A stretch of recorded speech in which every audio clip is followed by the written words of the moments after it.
The girl across the room held out her hands and asked if Renya was ready. Bright flashes began to flicker, after which she apologized for dragging him into this. Renya walked over to the portal the girl had opened and turned to her. The goddess said that she would hope that the boy would be very lucky in his next life. Kunugi Renya passed away peacefully at the age of 94, but when his soul went to the goddess, she sent him to a parallel world. The guy stepped through a portal and found himself in the middle of a forest. The guy started looking around, thinking it was another world. The sky was very clear, and the guy thought that other than that, things hadn't changed that much. That reassured him, though appearing in the forest made him a little uneasy. The lad had almost no memories of his past life. He looked at his shirt, and then said that he didn't know how safe this world was yet. Renya wasn't sure if the clothes he was wearing were considered normal here. The guy wondered if he should get another one, then casually opened the inventory. The guy started to study the information panel and realized that this was where he guessed Renya could store various things. He also saw that the young man had a level 10 Sinai as a weapon.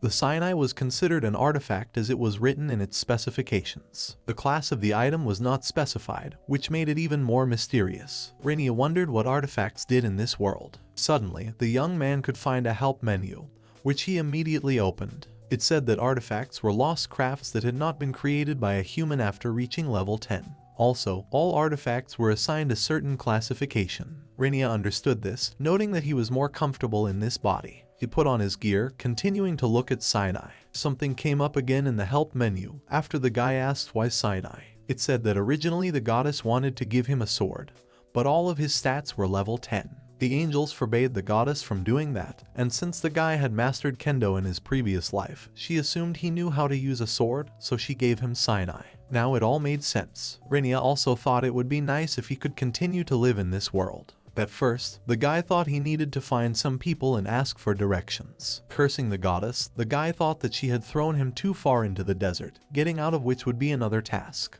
Now he had to choose a direction, right or left. Renya found a small branch, which he placed on the road. He thought it was a bit of an old-fashioned way to determine direction, but he couldn't think of another yet. The boy began to move his hand away from the branch, further choosing the direction the branch would fall in. Suddenly, Renya heard a scream somewhere to her left. Renya looked away, wondering if his ears were deceiving him. The young man clenched his fist and wanted to curse when he saw what was ahead. Two armed girls, also dressed in armor, stood in the middle of the road. They were surrounded by several men. One of the girls with a sword was known as Shin Fatal Woman. Her companion, the blonde girl with the mace, was Rona Chevalier. The man asked them not to pretend to be so offensive. Someone else in the crowd started waving, telling the girls that they just wanted to play with them a little. The two surrounded ladies were a bit speechless. Shin threateningly ordered the robbers to stay away from them. Suddenly, the entire company heard the voice of a young man addressing them. Renya started to move closer, asking if the men were ashamed. He called them a bunch of grown men who were clinging to the two young ladies. The girls silently continued to watch what was happening.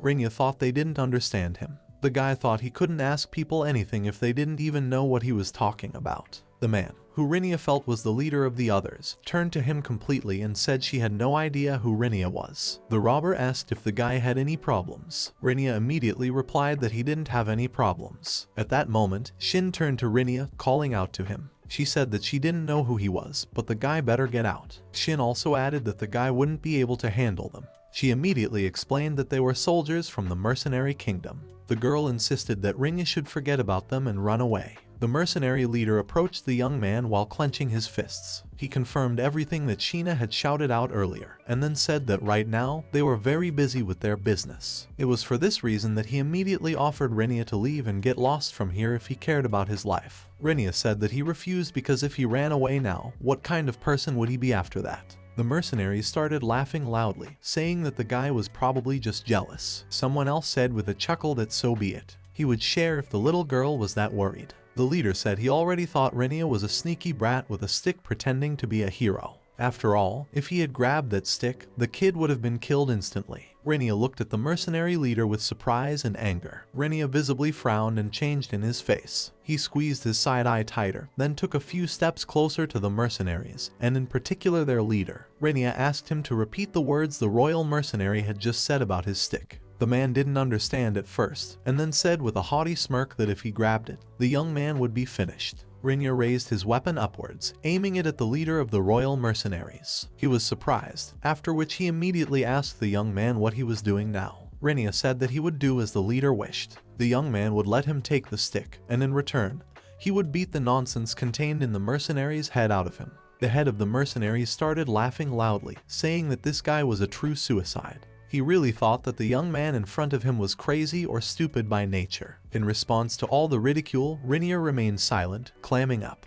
The mercenary suddenly grabbed him sharply, saying that he did it. After that, he asked what Renya was going to do now. Renya abruptly turned the side-eye in his hand to free himself from the mercenary's grip. After that, once the weapon was free, the guy pointed it at the mercenary's caddy. All the head of the mercenaries managed to do was smile stupidly and marvel at what had happened. Sinai kicked him hard in the neck, cutting off the bandit's breathing completely. The mercenary quickly began to fall on his back, offering no resistance. Renya completely neutralized him, which shocked the two defending girls and the rest of the mercenaries. One of the men said that this couldn't be happening. Renya calmly said that it would serve this insolent man a good lesson in life. Tension began to build up very quickly. The mercenaries started swearing and then started grabbing their weapons. All of them had aggression in one of them. Raising his knuckles said that now the guy was definitely screwed. The big guy rushed into the attack, grouping up a bit to knock Sinai down. But Renya was a very experienced fighter and had good reactions. He managed to turn his Sinai towards the running man,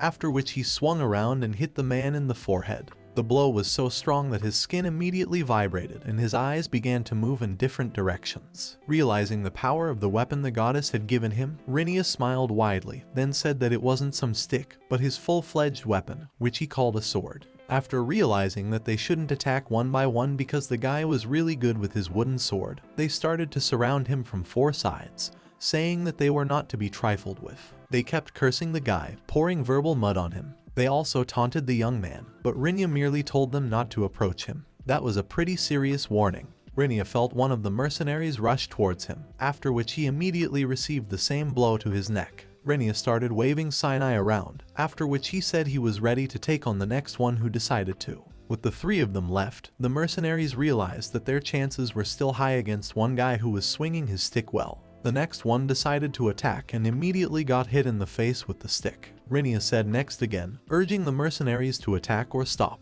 The remaining 2 finally decided to act on the spot, shouting for the guy not to dare to be arrogant. Shin and Rona seemed to be frozen in place. The girls opened their mouths slightly in surprise as they continued to stare at the young man who had just defeated 5 mercenaries from the kingdom. Renya continued to remain in the center of his circle, where he fought back. He slowly lowered Sinai, then exhaled. The mercenaries lay on the ground, groaning heavily. Clipping his sword to his belt, Renya told the mercenaries that they didn't seem to be listening to him at all. The guy added that it might not look much like a weapon, but it could be traumatic. After looking around, Renya went on to say that it was generally illegal to stab before a certain age, and it wasn't out of sight. Suddenly, Renya looked around, hearing footsteps. It was Rona and Shin. Rona immediately apologized, thanking the guy for saving them. The girl added that he was the only reason they hadn't been touched. Renya smiled shyly, saying that he didn't do anything special. The guy even said that he felt like he was in the wrong business, but he couldn't do anything else either. Rona bowed her head and told the guy not to be modest because he really helped them. Looking at her, Renya thought that he really understood why these guys were hitting on girls. Shin also walked up to Rainier and in turn thanked the guy.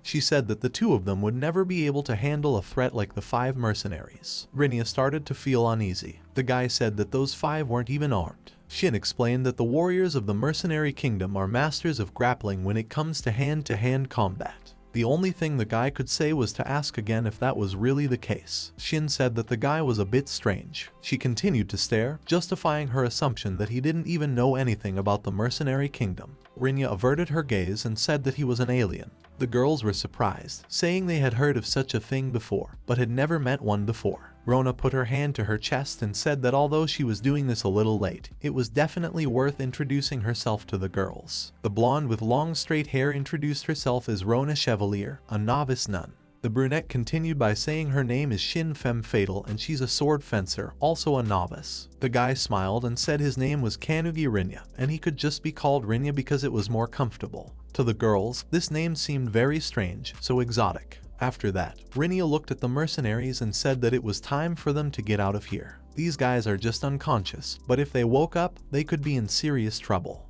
The girls supported the young man. They started to leave, and Renya, who was still completely ignorant of the local rules, asked the girls if it would be okay if they left these 5 alone. Rona said it was very dangerous to be in the forest, but they started first. Sheena began to talk about their world. It was called Iredora and was divided into 5 continents: North, South, West, East, and Center. They were now on the Eastern continent where the humans lived. As the girl continued to talk about how each continent had a different clan with different races, Renya kept thinking about the mercenaries who could be eaten by monsters if they were gone for more than 10 minutes. The guy knew he was acting too calm for someone who had just killed 2 people. Who was he in his past life? Suddenly, Renya distracted him by asking him how long the guy had come to this world. Renya replied that it was very recent, literally just recently. Rona opened her mouth in surprise, but immediately covered it with her hand. The girl said that it was very impressive. Renya asked why it was impressive. Shin said that aliens were usually confused when they first got here. They were impressed by the fact that the guy was able to orient himself quickly. After all, once he arrived, not only was he extremely calm,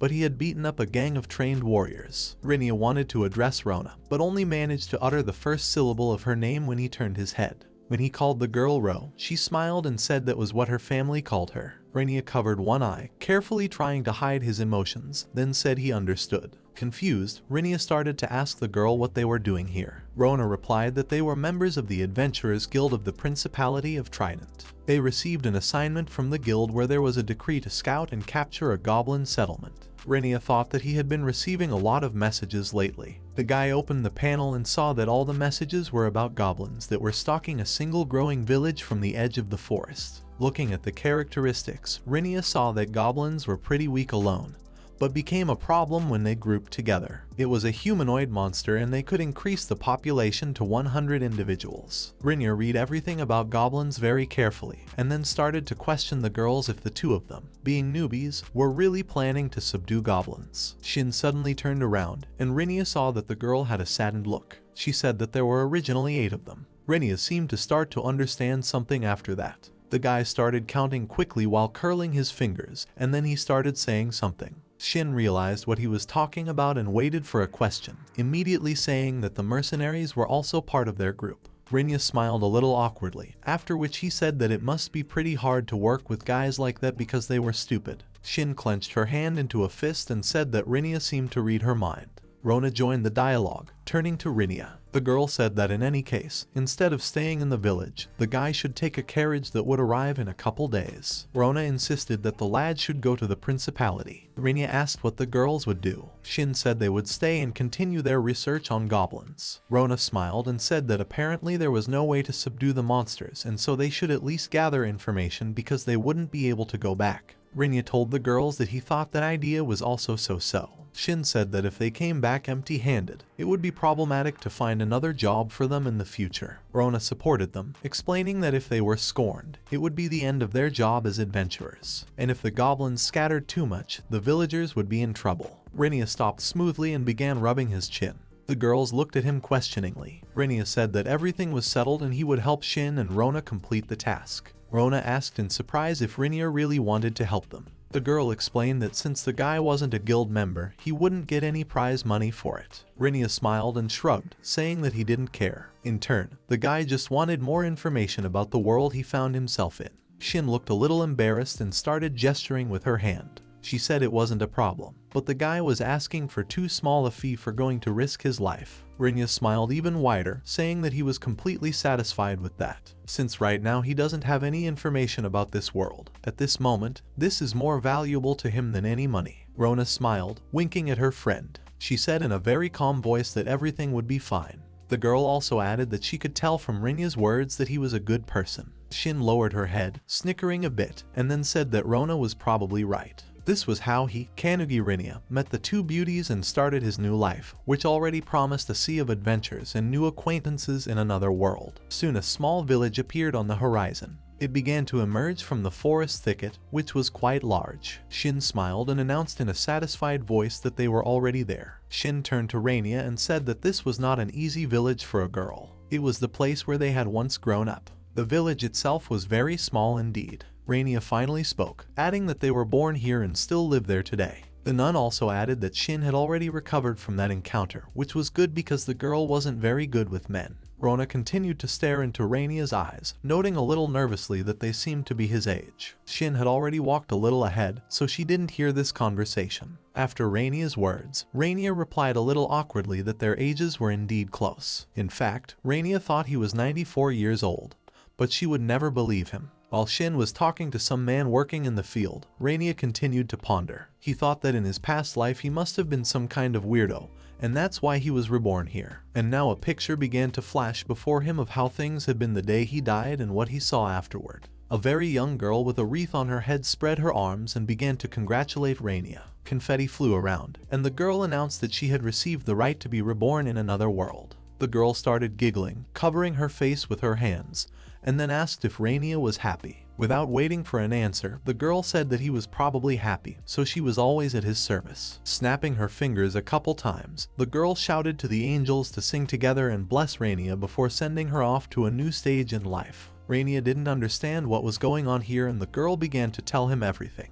She explained that Rainia died at the age of 94 and he too had amnesia. She also said that Rainia had lived quite a long time, but had never been able to find a girlfriend. She said that she was also quite old and had never met a boyfriend. Shocked, she asked if it was difficult to find someone at that age. The girl then said that Rainia would have knowledge from his past life and from his new one, and they would help him. After rebirth, the guy would look like an 18-year-old in body and soul. This amused Rainia, and the girl asked if he felt young already. Continuing to smile evilly, she said that it was pretty cool because Rainia was an older man. Rainia didn't like such a joke a bit, after which he slapped her with a swing. The girl didn't even have time to finish her sentence and immediately flew off in the other direction. Rainia began to lose his temper, saying that he was already fed up with her. The young man clenched his fist and asked her not to talk about him without permission and to shut up. He then threatened the girl that he could explain everything to her in detail again if she wanted.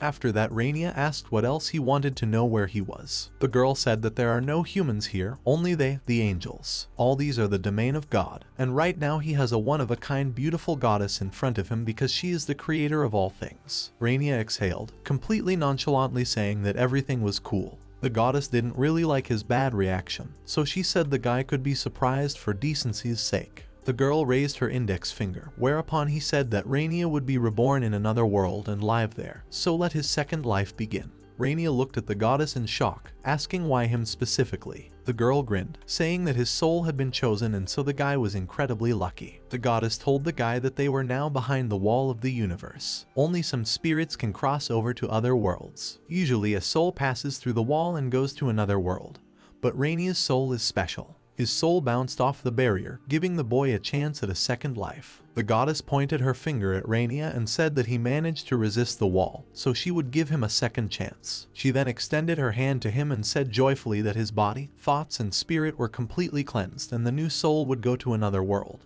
As it turned out of all 5 million people, Rainia was chosen to be the hero. The goddess kept congratulating him, saying how individual Rainia was. The guy was silent for a while, after which he started to slowly say that he understood the goddess. Rainia looked at her and said that they could now assume that his soul would go to another world. The young man wondered how the goddess intended to use this further. The girl stared at him, succinctly saying that there was absolutely no way out. It was an unexpected turn for Rainia. Rainia continued to stand silently for a while and then finally lost his temper. He grabbed the goddess by the head and told her not to joke with those who had already died. The goddess began to convince him to stop, saying that they had already been reborn in this world, just like him. She also said that there was a reason why he had to be reborn. Rainia was not appeased, saying that he had lived his 94 years with dignity, and she was starting to piss him off here. Rainia said that maybe he doesn't even need a new life and a new body. The goddess asked Rainia to finally let her go and then she would explain everything. When the young man broke away from her, she raised her finger and said that she was willing to give up a special resource in exchange for rebirth. Rainia asked the goddess in surprise what resource she was talking about. The girl said that resources are everything that exists in a world, including human souls, water, and air. In the new world, everything is made of resources, just like in the one where Rainia lived. She pointed to a map and said that the young man was headed to a world called Eldora, and there was a severe shortage of resources there now. Now the races living in that world would be shown on the map. Eldora has southern, northern, western, eastern, and central continents, and they are inhabited by dragon tamers, humans, elves, demons, and beastmen. She poked at a certain square and said you could play in your lands and attack other people's territories. But to tell you the truth, it's become quite common lately. There are a lot of wars going on out there right now. Also, each territory has a leader who is revered as a god. The war is fought over resources, which are constantly in short supply right now. These 5, who are revered on their continents, serve as army commanders. They control their people like puppets with no brains of their own. Renya lost his temper again because he was sick of listening to this nonsense. He grabbed the goddess by the head and asked why he cared. The girl screamed for him to stop again. Renya let go of her and the goddess fell to all fours. The girl had said it earlier as she had said it before. She had sent 5 people there and made them commanders of each race. Now she didn't know how to stop their mess at all. Renya said that these people must be beneath a god. In his opinion, they could just be kicked out and that would be the end of it. The goddess scratched her head, which ached for the young man, and then said that she could certainly take away their power, but then 80% of the world would be destroyed. Despite her reluctance, Renya's words somehow gave her food for thought. She said that, in principle, she could do it right now. The goddess opened the panel, but Renya immediately asked her to stop. Folding his arms across his chest, Renya began to think. He still didn't understand how all of this could be related to the lack of resources she mentioned earlier. The goddess cheered up a bit because she saw that Renya was starting to show interest, then immediately continued her story. The girl said that in the new world, souls are called Linus. The world is organized in such a way that these souls are constantly going through the process of rebirth. For this reason, if Renya died in battle, he would simply be reborn. All of this also applies if, for example, a dragon eats him or simply crushes him. There are also goblins and orcs that can also kill him. Anyway, the souls were being reborn over and over again. Now the Leshies started to refuse to go through all of this. Many souls started coming here, but they don't want to be reborn even though it is necessary. Because of this, the resources of the world began to deplete rapidly. The goddess said that they began to ask for help from special souls who, like Renya, stood out among the rest and were the chosen ones. But the results were not too rosy. In the end, she managed to convince 5 of them, and they all became commanders in this world. All you had to do was guide this world in the right direction, but it would take time. The goddess clasped his hands to his chest and said he wanted to ask Renya for a favor. He needed to stall for time until she reached an agreement with the commanders of each race. In other words, she was asking to go to this world and save it. Renya scratched the back of his head, saying that he understood everything now. He also added that he didn't have to deal with all this. The goddess rushed towards Renya, grabbing him by his shoulders. The girl began to squeeze them tightly, saying that Renya was her only hope. He was the only one who could supposedly save this world. With tears in her eyes, she begged him to be reborn, saying that he simply had to do it. The goddess spoke of the weak inhabitants, the women and children of this world, who would inevitably perish if he did not intervene. Renya kept suspecting that something was wrong here. He asked the goddess to confess everything, but the girl again said that they had searched for a long time for the chosen one among all 5 million people, and it was very difficult. Renya did not believe the girl and again lifted her from the ground. The goddess started shouting that she was apologizing and if he let her go, she would tell him everything. The young man said that she was already pissing him off. Sighing heavily, the guy said that the girl was a goddess. He urged her to break away from where she sat and come to his world to restore order there and stop the wars. The girl said she was a goddess, so her power was too great. One sweep of her fingernail would be enough to wipe out the inhabitants. Even the monsters think she's just super strong. Simply put, the world will be destroyed if she interferes. Renya exclaimed indignantly that he doesn't want to rule the world and he doesn't care about the problem of his resources. The goddess thought for a while, then said that Renya, as far as she could remember, had liked to eat good food in her past life. The girl said that there were many delicious things on Eldor that could not be found on Earth. At first it was all cheap, but then it turned into expensive delicacies. The goddess said it was a good suggestion, but the ingredients would have to be sourced from all over the world. Now one of the goddess' main arguments and beliefs was just that, to try to fill this life with new experiences that the old one never had. Renya said it all sounded enticing, and the goddess caught it when she told him about the goodies. The girl was delighted, splashing her hands, but then Renya added that it still wasn't enough. Renya spread his hands, then said that he had a hunch about super cool powers in this world, which didn't prove to be insufficient. The guy said food was good, but he'd need powers to seek it out. The goddess snorted, saying that the guy didn't care about resources being depleted. She then said she didn't care and would consider it an added expense because she was a god. The girl said she agreed. She then formally turned to Renya, asking the guy what abilities he would like for himself. Renya smiled, squeezing his hands together. Suddenly, he was distracted by a voice that kept calling out to the lad. Coming to his senses, he turned around sharply and saw Shin calling him. The girl wondered if Renya had been listening to her all this time. They entered a small courtyard where children were playing. Shin said they were already there, but they still couldn't relax. Renya apologized, then asked what Shin was talking about. Shin waved her hand, then repeated that they would have to deal with a group of goblins. She then pointed to the one Renya had used and said that they would need a suitable weapon for that. Renya surprisingly picked up his weapon that he appeared in this world with and said that he already had his sword. The boy didn't want to part with the weapon the goddess had given him. Shin raised her index finger and said that Renya was certainly good with that sword because she realized it when she saw the guy in action. But the elders told the adventurers to bring real swords with them or else the goblins would definitely finish them off. With Sinai, the guy would quickly run out of breath, and besides, he might break. Rona lowered her eyes a bit uncertainly, then said that she thought that if it was Renya, it would be fine. And she wanted to believe it, although she kept adding probably when she spoke. After that, Shin said that if a guy could wound a goblin with that sword, then let him use it. After that, she added that Renya was pretty strong, which made it easier for them to do things together. Shin also said that there was something else. She thought that their soldiers might need equipment, and those things in the bag stunk and were useless to them. She decided to give it all to them. Rona exclaimed happily that they wouldn't have to spend any money. It was decided that it was time to change. Renya folded her palms together in a mouthpiece, then thought that these two really can't stand men as long as he's okay. After that, Shin herself approached Renya and said that she had decided to give him her spare sword. That was the conclusion she had come to, because if the guy's Sinai suddenly went down, he would have a safety net. Rona stood and watched from the sidelines, adding that it would be the right thing to do. After all, at least you won't have to worry about the guy getting lost in battle. Renya took the blade out of its sheath. Shin watched with amusement as the young man evaluated her blade. Soon she squeezed her hands lightly and asked how he liked the sword. Renya continued to scrutinize the blade, saying that it seemed quite good to her. Renya himself thought it was as sharp as the Japanese ones.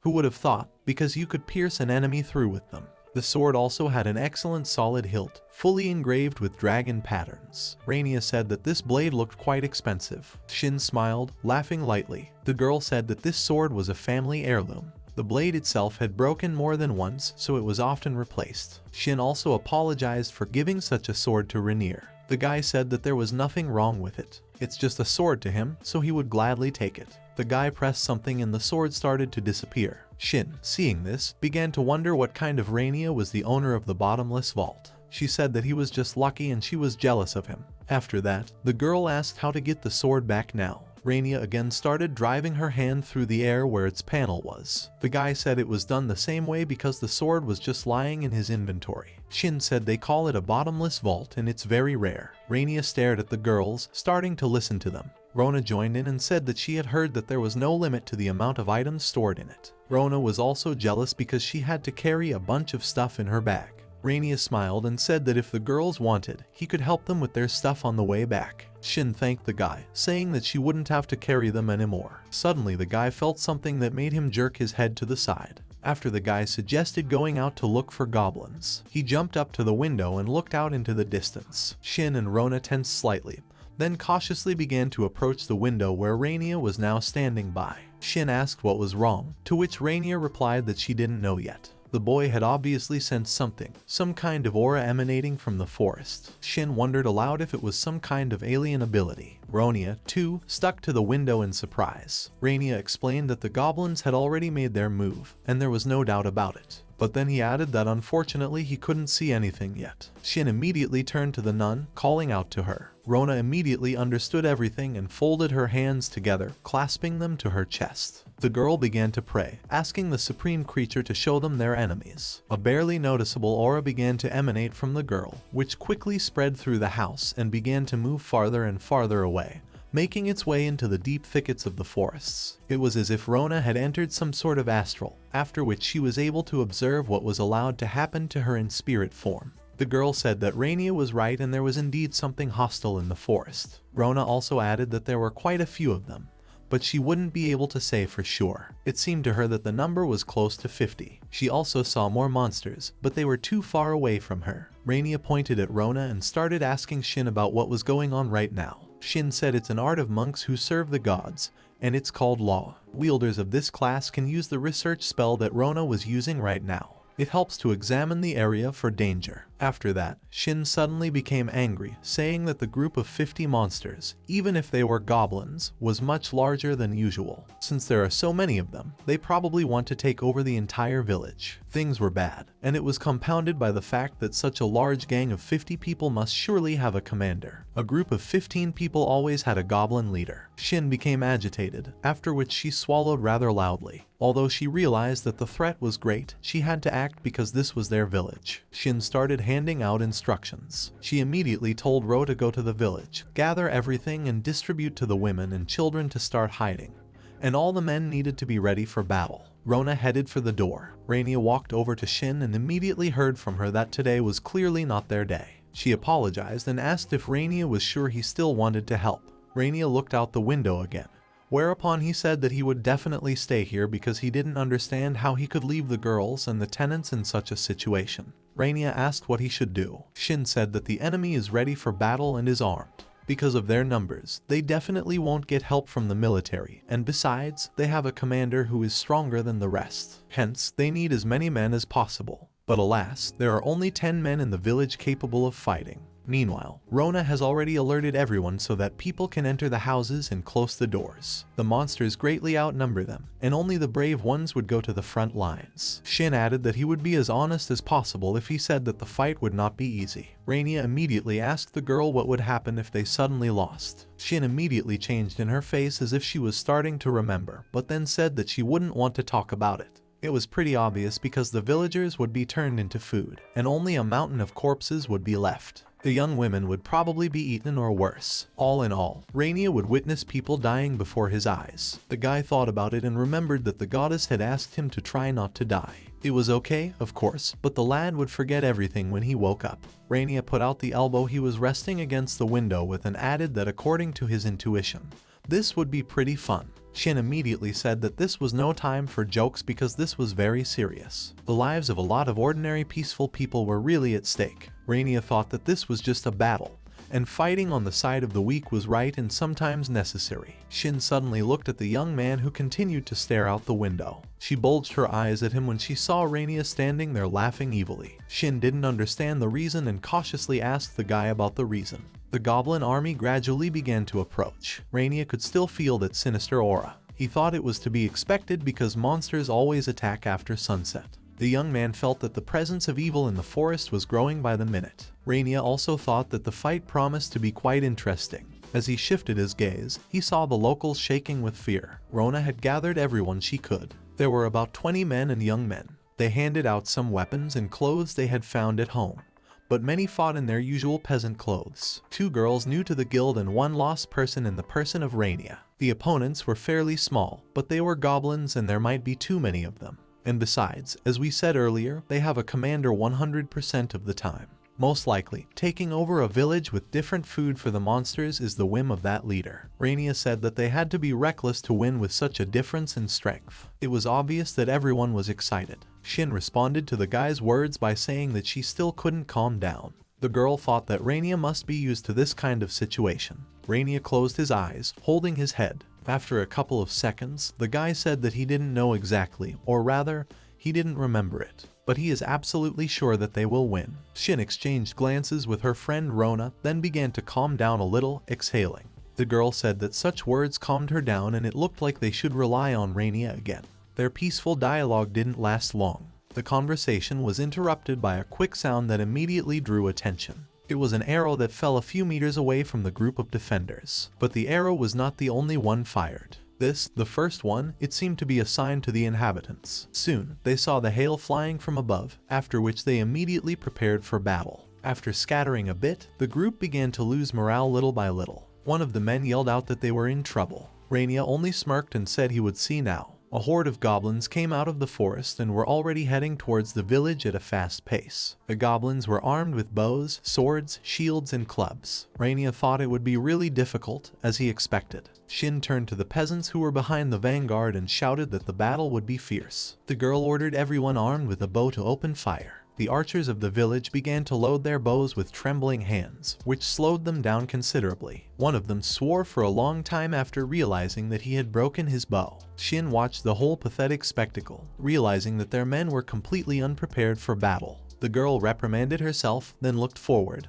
gritting her teeth. Renya turned around, smiling slightly. He said that under these conditions they should go on the attack, because it was the only way they would stand a chance. The guy said he was going to show you how to defeat goblins. The guy didn't wait for anything else. Renya just rushed forward, bringing his axe over his side. Shin started shouting the guy's name, not realizing what the crazy guy was doing. The goblins, seeing the guy rushing right into their hands, stopped and started making faces, talking about something in their own language and laughing nastily. They thought the young man would be easy prey. As Renya approached the horde of goblins, he raised his axe sharply and struck one of the roaring goblins with a chopping blow. His head immediately flew off his shoulders, rolling slightly on the ground. Some of the goblins continued to laugh, but those standing next to Renya began to open their eyes wide, not realizing what was happening.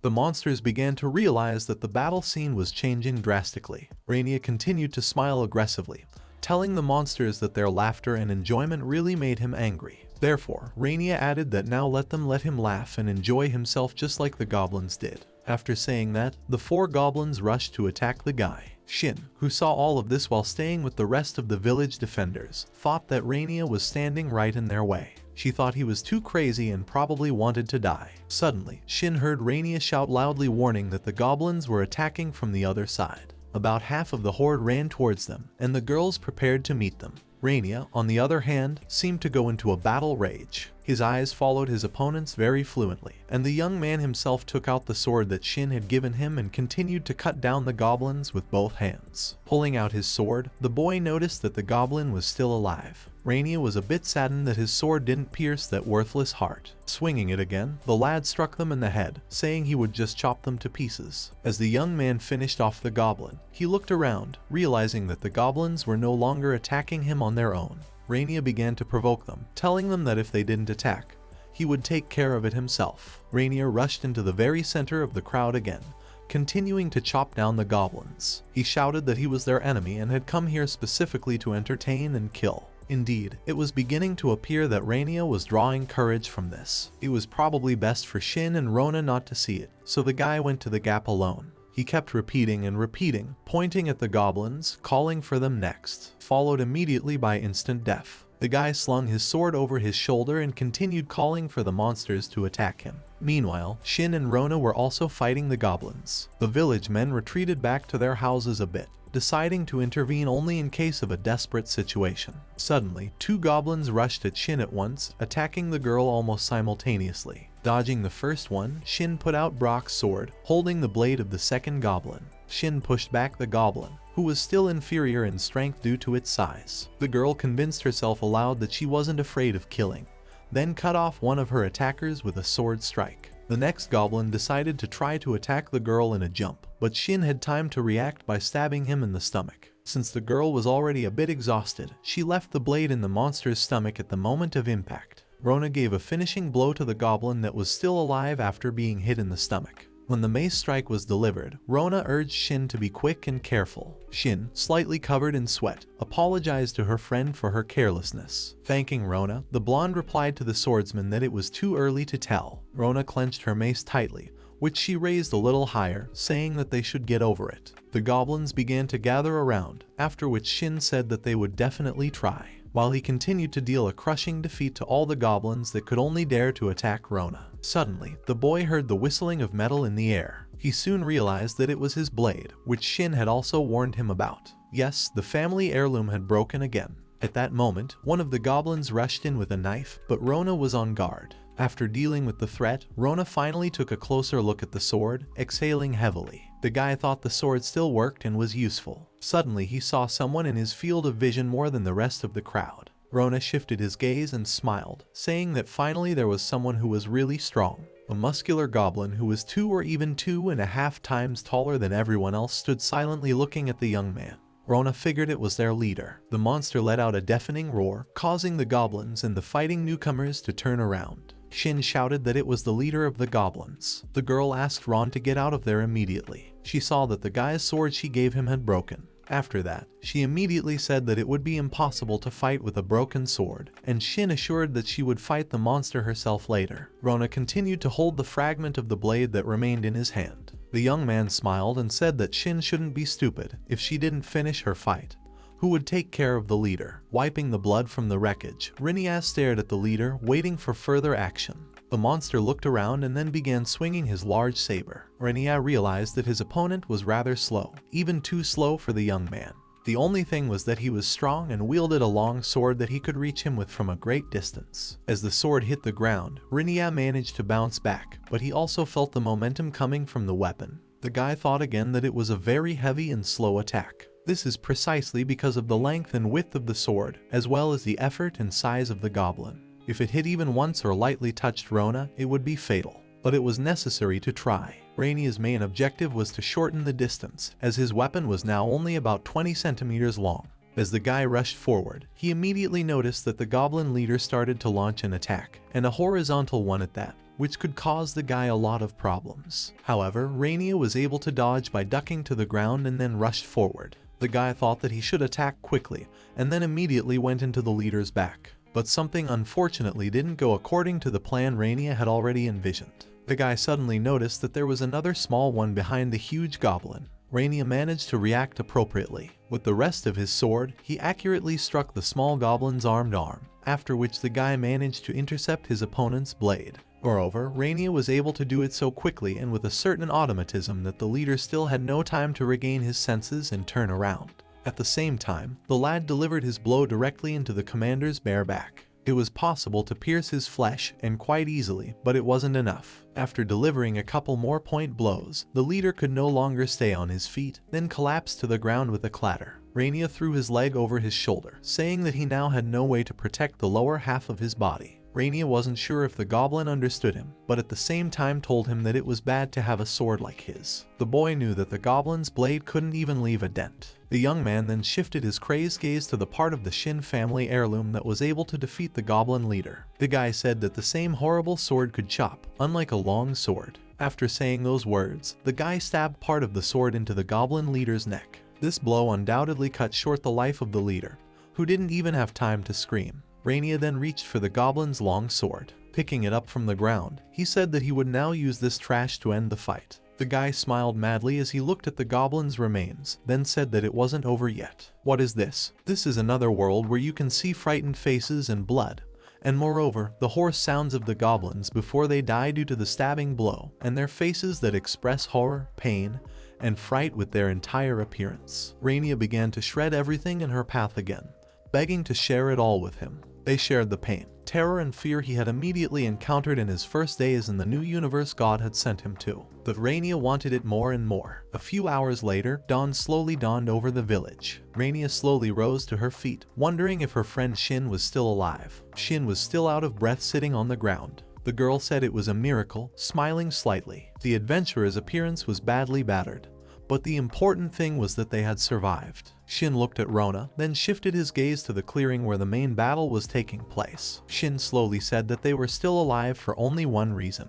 The villagers and the two newcomers were saved thanks to Renya. For Renya at that moment, it really was a separate kind of fun. It was as if the guy was punishing the goblins for wrong attacks. Throughout most of the battle, the guy kept talking to them, calling the goblins stupid, and also notifying them when he attacked someone from behind. Meanwhile, the goddess watched from her divine space at the young man they had chosen. She grabbed her head, screaming that it made her very angry. The goddess lowered her head onto her palm, after which she said that she thought so. The girl was already starting to question if it was a good idea to erase all the memories from her past life. Watching the guy, it was clear that with his current abilities, even 100 goblins wouldn't be a hindrance to him. Defeating such an army was a mere trifle for Renya. She suddenly remembered the moment when she had asked Renya what kind of ability the young man wanted for himself. Renya stood silent for a while, then announced the list. The first thing Renya chose was health. The boy claimed to have appeared in a new body, so he wanted to keep it in that form for longer. The goddess said a little dismissively that Renya chose health over other abilities. She poked her finger at her panel, asking the young man what else he needed.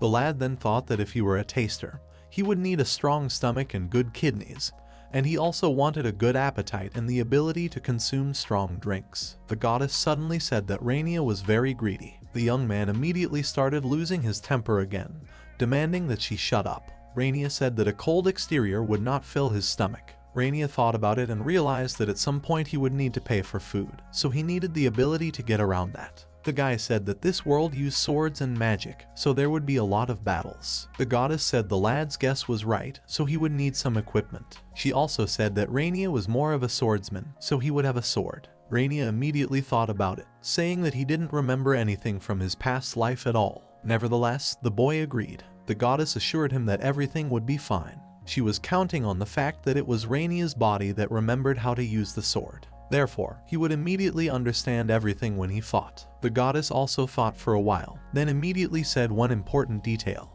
The girl noticed that there is no sword more exquisite than a Japanese sword, so she will appreciate his blacksmithing skills. Renya said that if there was magic in this world he wanted to wield it. The goddess asked what kind of magic the guy wanted to master. Renya thought it was just magic, but it was all divided into elements: fire, light, water, air, darkness, and earth. The goddess then asked what the guy thought was more important, strength or agility. At first Renya thought it was agility, because strength never really mattered, especially in his situation. He laughed a little because he had an idea in his head about that. He closed his eyes, then laughed once more and said that he had the young body of an 18-year-old boy, so he could train to get stronger. The goddess smiled at him as she continued to make adjustments to her menu. She said that with her divine power, the guy would be able to get results pretty quickly and easily. The girl also said that one of the mandatory features she will add is the language of the other world. All of this comes in addition to the auxiliary ability. The guy then received a small notification that his body had been illuminated with a divine blessing. The goddess said that the guy could now use his abilities that he had chosen. The girl continued to watch the cruelty that her chosen one was displaying. She realized that the changes in his body also made him more violent. The goddess concluded that she would not show a way to use the magic he had chosen. She smiled sadly, saying that she could probably tolerate it a bit since he was the chosen one they had chosen. And besides, the goddess had studied his past life. Based on all that, she believed that everything would be fine. Shin and Rona stood up and looked around the village that had become visible under the still pale, if visible at all, sun. Shin said there were two men who had survived the defense of the village. Shin lightly rubbed her arm, which had been grabbed by one of the goblins in the fight, and said that they had to leave this village, to their mutual regret. She also added that the survivors that remained at all were a miracle in themselves. It was because of the alien they met that the village remained intact. The nun added that she did not want to carry corpses after the war. Looking at Renya, she said that she wished she had a body and spirit as strong as his. Renya continued to pile the bodies in one pile so that he could burn them later, and not be satisfied with the smell of rot for the next week. Shin told her friend that she had heard about a lot of good people in the world. Anyway, they all ran away because this guy was on their side. Rona kept looking at Renya, after which she said that it was true. The girl kept her eyes on the alien woman. Suddenly, she started to say quietly that she had thoughts about Renya before and they were confirmed as she thought. The villagers had brought a large pile of chopped firewood on which they dumped a calf. As Rona approached, the boy turned around and asked if he was doing the right thing. Rona said yes. There were too many goblins, so they decided to burn them little by little. Rona suddenly said that was a problem. Although, if they weren't burned, they could resurrect and attack humans again. Renya was surprised that monsters were also susceptible to constant resurrection. Rona called out to Shin, who was to set the bodies on fire. The girl straightened her arms and said that she was ordering the red dwarf to dance. After these rather strange words, fire began to burst out of the girl's hands, which immediately made contact with the dry wood. Renya asked Rona in surprise if she could do the same. Rona smiled shyly, saying that she was still just an apprentice, but she would definitely become a priestess one day. A certain class has its own special spells. Watching Shin continue to stoke the flames, Rona said that she could use a spell that gives her divine power. However, as payment for that, she can't use other magic. Renya said that was a surprise to him. The guy turned to Shin and said that he thought the girl specialized in fighting. Renya laughed, saying that it was true. Shin started to lose her temper for some reason. Rona then said that this kind of magic was a basic level and absolutely anyone could learn it. Shin jumped up, starting to get indignant. Shin asked her friend how dare she say that. Afterwards, Shin herself said that she recognized the fact that her magic wasn't very good. Renya thought about it when he heard that. He thought of magic and then realized that he needed to ask that little girl about how he could use it. Shin looked at the boy and said that maybe even he could use it. The girl folded her arms proudly and said that when she returned to Kukurika, she would introduce him to the wizard who had trained her. Renya suddenly pulled out a small pouch that jingled loudly. Guy held it out, saying that he had some magical nuclei here that he had collected from goblin bodies. The guy wanted to know what to do with them.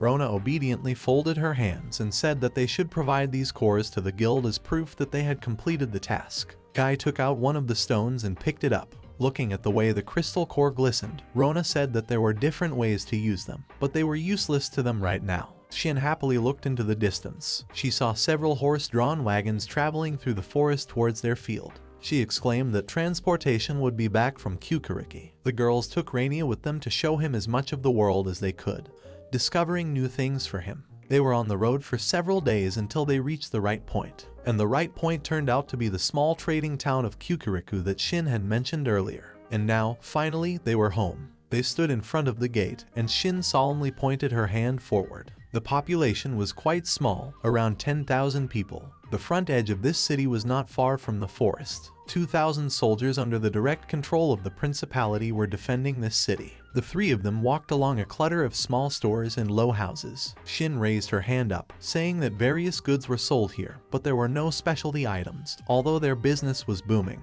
They were approaching a small checkpoint where several heavily armed guards stood.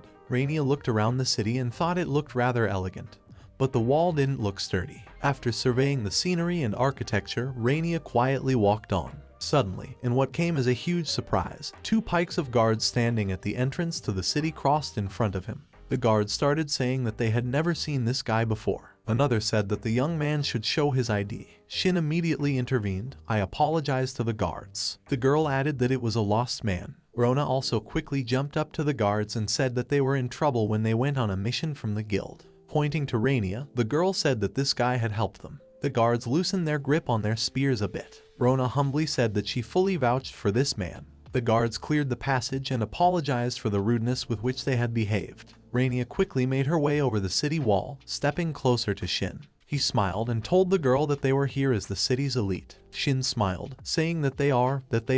Renya looked at the two girls, then thought that as it turned out, being an adventurer was a pretty wonderful thing. He asked the newcomers to the guild about it. Rona immediately said that the guy would have to register too, so he wouldn't get into this kind of trouble again. Renya was surprised, not understanding why he needed to do all this. Rona smiled sweetly as always and said that the Adventurers Guild registration card could serve as an identity card. With all that said, registration was very quick and easy. Renya thought that they were right and agreed since that was the case. Shin also said that they would also go to the guild to turn in the assignment. The young man thought that he had fallen into a good company that had guided him. Soon, Shin, Rona, and Renya finally reached the building they needed, the Adventurers Guild. It wasn't that hard to find because there was a massive sign hanging above the door, clearly visible from the street. The girl behind the front desk accepted the request, scrutinizing her notes. After a couple minutes, she said that according to her information, the forest research assignment was to be completed by 8 people. Rona became alarmed and asked if the situation that happened to them needed to be reported. Shin turned her head to the girl behind the counter and asked if the problem was that there were actually fewer of them. The girl said the task was done, and that was good. She pointed to a door at the end of a small hallway and said they would have to go through and wait in that room. Shin immediately asked the girl to help with something else. She pointed to Renya and asked her to help with registration. The girl also mentioned that they asked the guy to help with the assignment. Shin also added that the guy seemed lost since they were called here. She waved her hand and entered the room. The girl behind the counter handed Renya a piece of paper, asking her to fill out a registration form. Renya was a little embarrassed, then tensely asked a guild employee if the guy could fill out the form in Japanese. The girl asked him about it. Making a slightly confused face, the guild employee said that she didn't quite understand the young man. She then asked him to fill out the questionnaire according to the instructions on the paper. Renya began to write, after which he noticed that his hand itself was producing characters very similar to Japanese characters. The guy thought that language skills were proving to be very useful. The guy started to reread the list of guild rules, and they seemed a bit strange to him. The first point was that killing guild members was basically forbidden, or there had to be a very good reason for it. Rule number 2 was that members had to contribute to the guild, and it could be material or not. Third, if something was unclear or someone didn't know something, you could ask the secretary. Well, the fourth rule stated that the main rule in the guild was that the head of the group could defend his rights. That was it. Renya thought it wasn't much and then handed the paper back. The girl smiled and said that there were also quite a few small rules, but creating a lot of rules for adventurers who specialized in combat was considered pointless and troublesome. Renya smiled back, after which he said he understood. The girl announced that his application was accepted and now the guy could sit and wait for his card to be ready. Renya sat down on the bench, after which he was a little embarrassed. It was actually very simple as Shin and Rona had told him earlier. Now the guy would be able to get at least some sort of document. After the girls left, Renya immediately asked if they were done. Shin said yes, although it took some time to find out. The girl said that they should get a good reward. As a result, they received 12 gold coins, and that was their reward for completing the task. Here, 1 gold coin was equal to 100 silver coins and 10,000 copper coins. Bread, for example, could be bought with 10 copper coins. Renya asked if that was too much. Rona smiled and said that the quest was originally designed for 8 people. They also encountered a lot of goblins and ended up defeating a great many of them. After the girls conferred, they decided to give half of the reward to Renya. Renya felt very awkward, after which he exclaimed that it was a lot. The guy said that he didn't do anything to get this award. Shin started to calm the guy down, saying that they were asking for his help. In fact, thanks to the guy, they completed the mission and stayed alive too. Shin added that according to her calculations, even a group of 6 would not have been enough to handle such a large horde of goblins. Renya almost single-handedly defeated the entire horde. With all that, the guy even managed to deal with their leader. Rona said that they wished they could give him even more because 2 people wouldn't be enough to defeat a horde of goblins either. As the young waitress headed towards them, Rona said that they had one more small request. If Renya didn't mind, of course. Renya looked at the girls in surprise. Shin looked confidently into the guy's eyes, put her hands together, and then said that she and Rona would like Renya to join their group and continue traveling together. For Renya to take such a step was a serious responsibility. He had a task in this world that the goddess had sent him to fulfill. While he was pondering, Renya didn't take her eyes off the guy while sipping her coffee at the same time. To smooth things over a bit, Shin smiled softly and said that she was rather short-sighted, so she would appreciate it if he helped them. The girl said that she usually relied on Rona. Rona also smiled and said that she fully supported Shin's opinion and they would be much more comfortable traveling with a guy in the group. Renya protractedly said that he was clear, after which he started scratching the back of his head. The guy thought that even so, how could 2 girls trust him so easily? Shin replied that they don't care about that issue anymore. She also added that if the guy was unreliable, what would be immediately revealed when he was running away from a horde of goblins. Shin continued that as she said earlier, she will tell everything she knows about this place. And also, it's more efficient for adventurers to hunt together than alone, so they decided it was a good idea. Renya couldn't make up his mind for a long time. But he couldn't say he was a messenger of the goddess either. He scratched the back of his head again before saying that it would certainly help everyone to gain allies. After sitting still for a while longer, the guy shifted his gaze from Ro to Shin. Before ending the conversation on the topic, Renya said that he needed one night to think about it. The girls showed Renya where to rent an inn.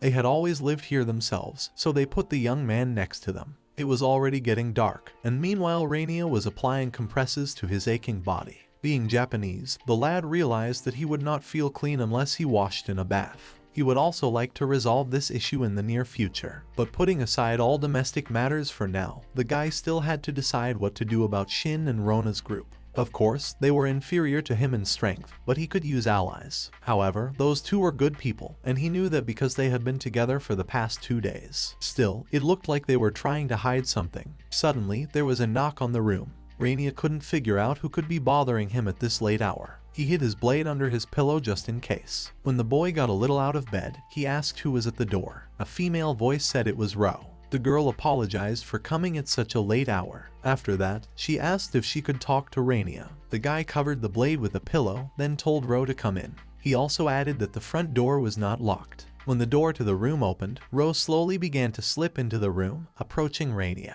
It was obvious that she was very confused and nervous. The boy thought, this just can't be happening. He immediately noticed the clothes that Ro was wearing. Just a nightgown and nothing more. Ro started to climb onto the bed, slowly approaching Renya. Her breathing slowed and at some point Renya began to feel his warmth. The girl slowly asked Renya if he knew what she wanted from him. Renya remained silent, also confused and nervous. She moved closer, saying the boy's name. Rona was very close and kept cornering Renya with her attraction. Renya realized that this was not what he wanted right now. Rona asked if Renya realized what she wanted right now. Renya smiled and said that he had no idea. Rona leaned into his ear and said that he was the one who had gotten her this far. The girl asked the young man not to be nervous, saying that she would be able to please him. Renya said that he didn't realize anything because suddenly Rose sharply laid her eyes on him. Renya only laughed in response, blushing a little, and then said that a woman's heart is a very cruel thing. Renya realized that he would act a little differently, so he decided to let Ro move closer. Renya said he agreed, after which he gently placed his hands on Ro's waist. The girl stretched out saying that Renya finally understood, after which she climbed a little higher. Rona slowly started to reach for Renya's lips, giggling softly. She also added that she really liked obedient boys. Renya thought that he didn't expect anything else from the nun. But their kiss didn't happen because Renya kept sensing a catch because Ro started it all very suddenly. He punched her in the side, thus putting the girl to sleep. It wasn't long before Rona began to come to her senses. She slowly opened her eyes, feeling that she didn't feel very good. When she lifted herself up a little, she immediately realized where she was. She was still there, in Renya's room. The guy was standing over her already in his clothes. Seeing that Rona had gone to her senses, Renya started to move closer, saying that the girl was already awake. Renya pulled out a chair and sat on it, watching Rona intently. His gaze implied that the guy was clearly waiting for an explanation. Rona felt very embarrassed and said that her plan didn't work. Renya cheerfully said that if he had been much younger, Ro's plan might have worked, but it was too imprudent of her to mess with an old man who was 94. Though, of course, he had to admit that his body had reacted. After saying that, Ro sat down quietly, making a completely impenetrable face. Ro immediately leaned back, starting to laugh loudly. She screamed hysterically that this was in no way appropriate for Renya. Renya stopped realizing what was going on at all. Rona said that she couldn't even think that Renya would be so serious that she would let go of such a joke. After that, she added that the only thing left for her to do was to give up. Renya thought to himself that he wasn't really joking. Of course, he didn't tell me the details. After Renya said that Rona wanted to surrender, it was time to say what she wanted to accomplish by that. Rona said that she just really wanted Renya to accept the invitation to the group that Shin had announced to him. That was it. Nothing that would hurt the guy. Renya looked at the girl with a very serious look, after which he asked what would happen if he declined. Rona just smiled back at him. Rona said that she just wanted Renya to join their group. Renya started to ask why him. Because the guy is sure that there are others that Ro could invite. Ro started to relent, saying that Renya was being very funny. She pressed her hands to her cheeks, after which she said that she was just crazy about Renya. The young man started to get angry, asking Ro to answer seriously. Rona did have a few reasons why she thought Renya was almost perfect for their group. The first one being that the boy had demonstrated excellent skills in the battle with the goblins. Shin had also confirmed this by being a greater warrior than Ro. It wasn't just combat skills, but also personal skills because he showed bravery. The second reason was that he would never leave a girl in trouble. And of course, the third one is that Renya never openly flirted with them even though they are very beautiful. According to her, these three reasons make him the most suitable candidate. Renya realized that they really see him that way. The guy said that on second thought, Ro had guessed a lot of things, then why was she trying to seduce him? Ro shyly laughed, saying that she just wanted to put a little pressure on her sense of responsibility if the guy went too far. However, she said it was best to put that conniving aside for now. Renya said that he has a couple of questions too because he wants to know more about Ron and Shinya. He also added that depending on the girl's answers, he might even forgive her. Rona smiled again, looked confidently into Renya's eyes and said that she was ready. Renya hesitated a bit, remembering that it was better to ask first. Renya raised a finger, whereupon he said that the first question would be to analyze the situation at the first meeting. She was too suspicious because a group of 6 obviously questionable types and 2 female travelers. Renya said that, in principle, it was rather difficult for him to let that happen. The clothes Rona was wearing at the time only suggested that the girl wanted something to happen. It seemed like she was actually begging to attack them. After that, Renya looked at Ro a bit indignant and asked if all the nuns in this world were like that. This conversation made Rona blush even more. She squinted one eye a little and told Renya not to look at her like that because this guy was making her blush more and more. Renya continued, moving on to the second question. The guy said that they both have last names and Shin has a middle name altogether. That might have something to do with standing in society. After all, in the place where Renya himself was from, such people are more often than not the scions of noble families. Suddenly, the guy remembered something else, after which he pulled out the sword he had taken from Shin. Renya held it in front of him and then said that if one were to set aside the quality of the blade itself, the pattern on its hilt was of very high quality. Shin said that it was the most ordinary sword. Renya said that no matter how you look at it, using such a sword as a backup weapon is somehow too wasteful for an ordinary person.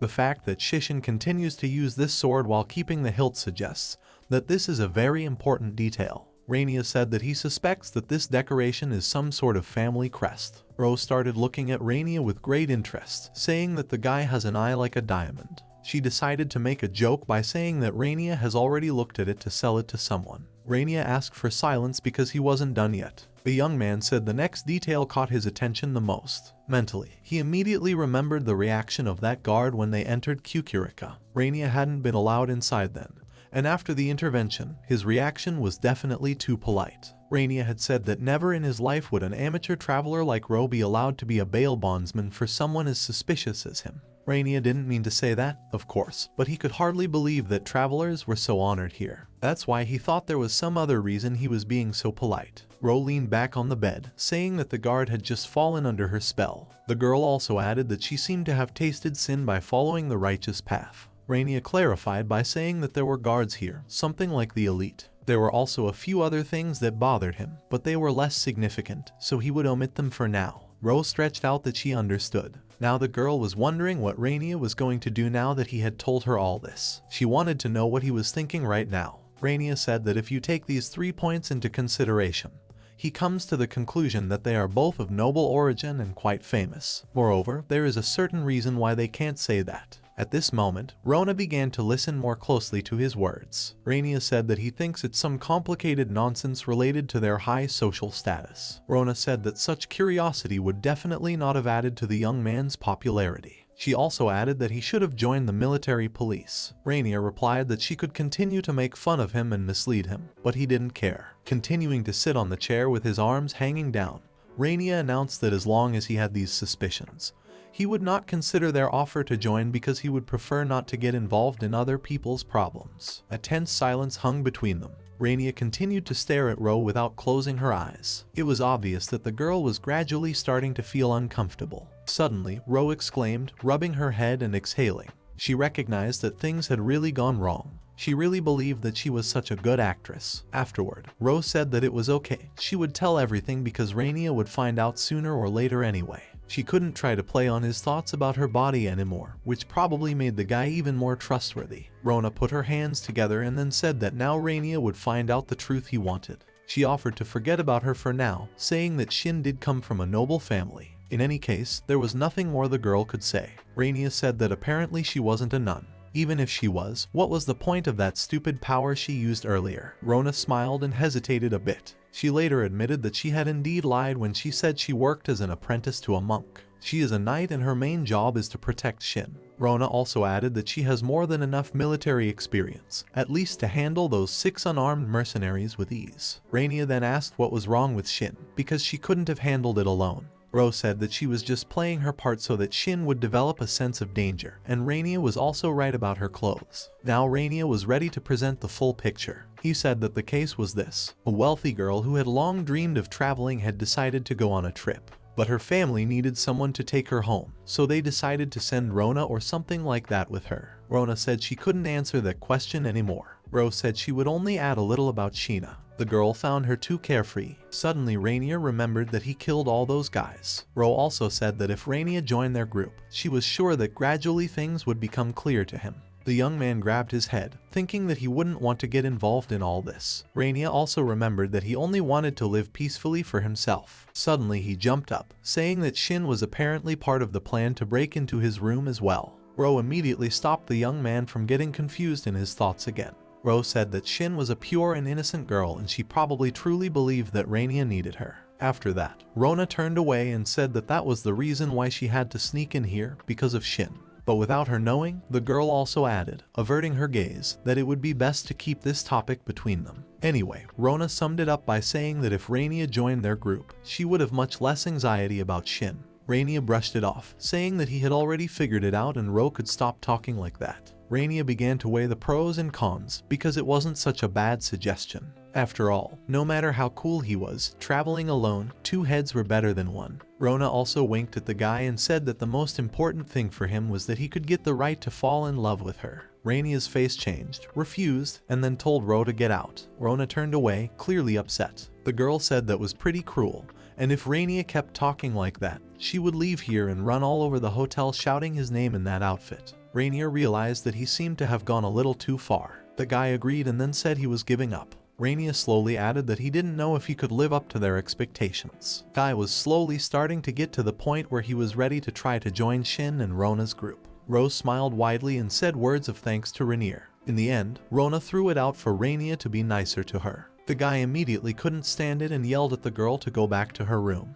The next day started with emotions and requests that Renya wasn't going to hold back any longer. After Renya left, he thought it over well, after which they all went down to breakfast together, where Renya began to voice it. The guy put his hands together and nervously started saying at the communal table that he needed money, lots of money.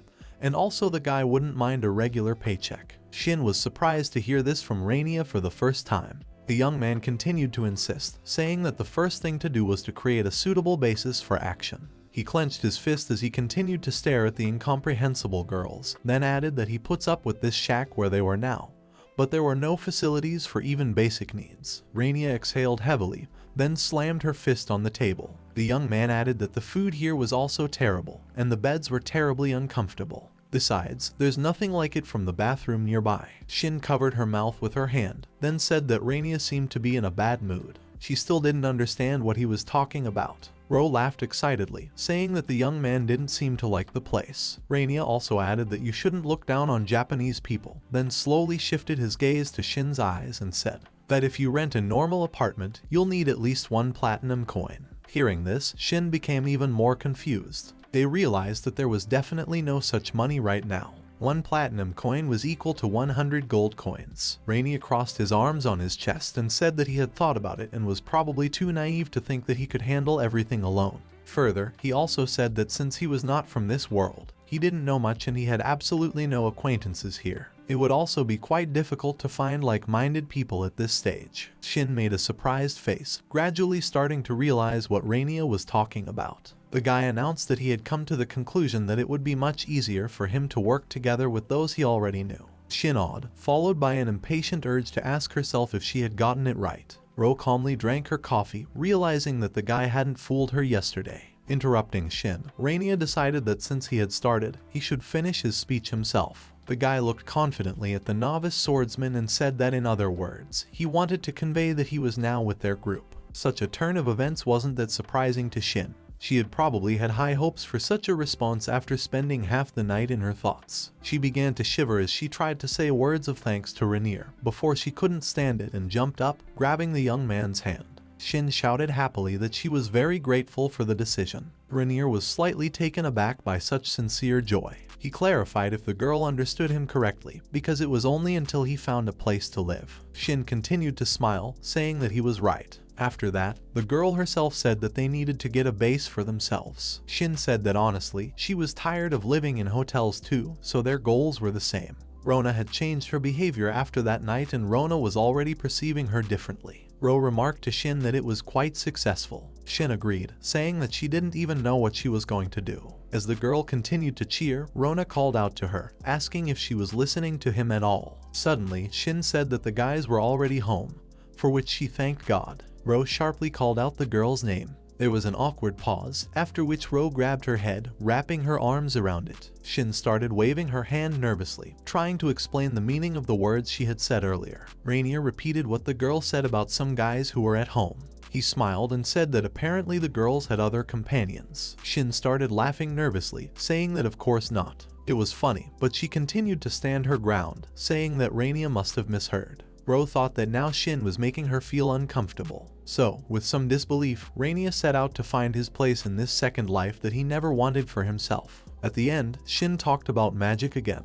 While the newly formed group is in this trading city, Shin suggested that Rania finish their conversation about magic by finding out if the guy knows how to wield it. They came to the wizard that Shin had mentioned earlier. The woman handed Renya a small crystal ball that fit boldly in his hand, after which she told him to try to visualize a bright light. This was how one could tell what type of magic a particular character possessed. Soon, they all saw the glow, to which Shin and Ro reacted rather ambiguously. Renya continued to stare intently at the crystal ball, which now had a small green light burning inside it. Shin leaned closer, saying that his kind of magic was wind. The only Kurukirian sorceress, self-proclaimed of course, was Carol Villiers. The woman folded her arms and said that based on the results, Renya's magic was indeed wind magic, and it was very strong. After that, Carol added that there was one detail. Unfortunately, the guy has very little mana, half as much as is normally normal. Renya continued to stare at her in amazement, asking what else she could tell him. The enchantress added that the color of the glow that the crystal ball was showing was perfectly fine.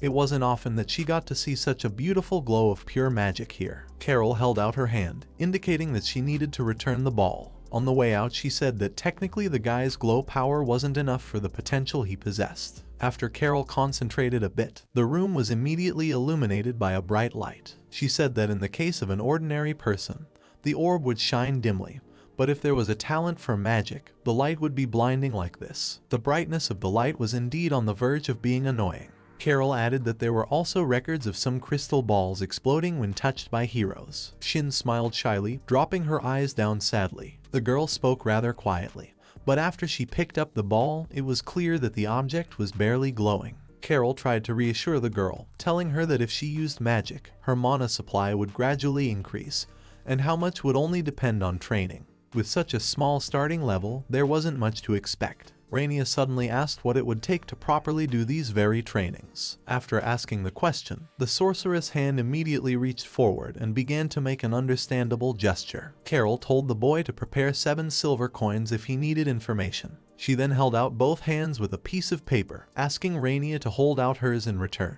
She grabbed his wrist, then said she would dash the lad a light. The room lit up again with a bright light, then a seal appeared on the sheet of paper in the young man's hand. The sheet immediately began to burn and Renya received a notification that said he had not been granted an elemental skill. Renya was also given a choice on the panel, so he could either accept this gift or decline it. The guy clicked accept, and Carol and Shin were surprised to see the guy waving his finger in the air. Carol sat down in her chair and then said that the spell was activated as requested. Renya must invoke the spell of light, after which he must ask for the spell's power to be granted to him. Renya's hand itched a little, but the boy continued to listen intently without distraction. The enchantress said that after Renya invoked the light, a small bright clot should appear. Carol also added that to be effective in learning and pumping your magic, you can just keep conjuring the skill, and the skill will start to grow on its own. Renya suddenly remembered the same green glow in the orb, after which he immediately asked what about his predisposition to wine magic, because he'd be better off receiving spells of that element. Carol only firmly said that Renya was not ready for it. The enchantress assured him that she could teach him wind magic, but it was unlikely that he would be able to use it.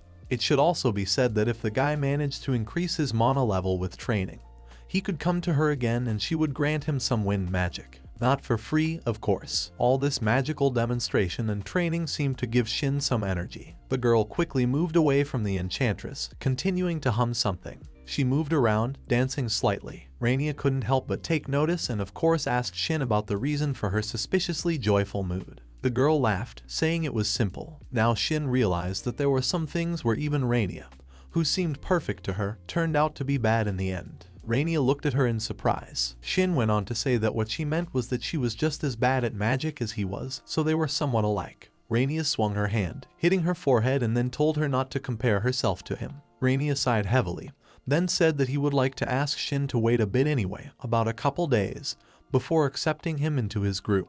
The girl misunderstood him a bit, after which Renya turned around and said that he didn't know much about magic, but he also didn't know much about his abilities in general. Shin continued to rub her forehead where Renya placed his palm. The girl didn't understand what Renya was trying to tell her now. It was hard for her to imagine how a person could not know such a thing about herself. Renya scratched the back of his head, saying that to be honest, when he arrived here in Eldora, he immediately lost most of his memories, so he wasn't sure of himself yet. Shin turned around in surprise and asked if Renya had amnesia. It was also hard to believe because when they met him, he didn't look confused. The girl put her finger to her head, remembering everything, and then added that it just so happens that the guy is one of those people who are reported missing.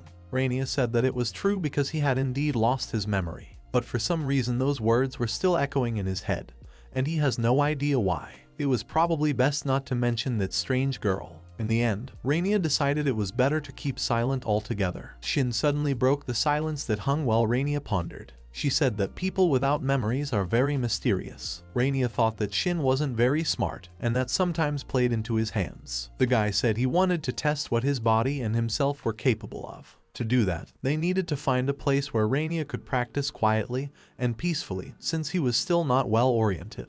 But he wanted to entrust the search to Shin. Shin said she understood Renya's request perfectly. They went outside the walls of the city where there was a small lawn free from prying eyes. Renya stretched, saying that he would test his stamina first. Actually, Shin said that the area in the north of the city would be perfect for him. The monsters there are weak and the soil is barren. For that reason, even if Renya demolished everything there, no one would mind. Renya rushed forward, gradually speeding up and adding jumps while running. He looked down at himself, realizing that his body seemed very light. The boy looked forward and thought that a young body was great. Soon Renya reached the wasteland. Guy looked around, realizing that here, it looked like he could train in peace. Shin had mentioned earlier that it took a couple hours to get here, but Renya had gotten there in about half an hour. This place already looked like it had been destroyed. Renya examined his hands and realized that he didn't even have shortness of breath. Well, it looked like he could already be confident in his abilities, so it was time to move on to the next stage. The boy quickly drew his blade and swung it in front of him, simulating a chopping blow at an imaginary enemy. At first glance, Renya was not bad with a sword.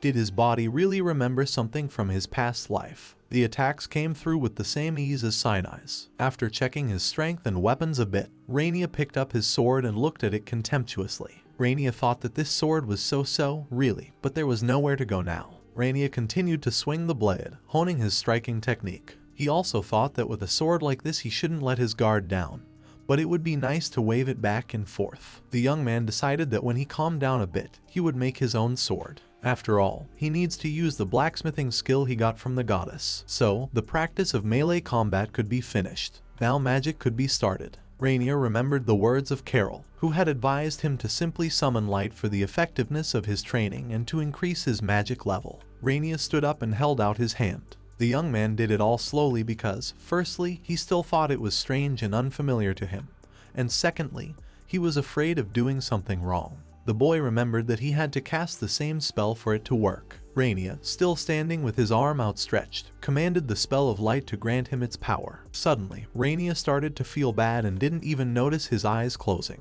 He kept thinking that he had done everything right. After that he started to remember that the spell was light.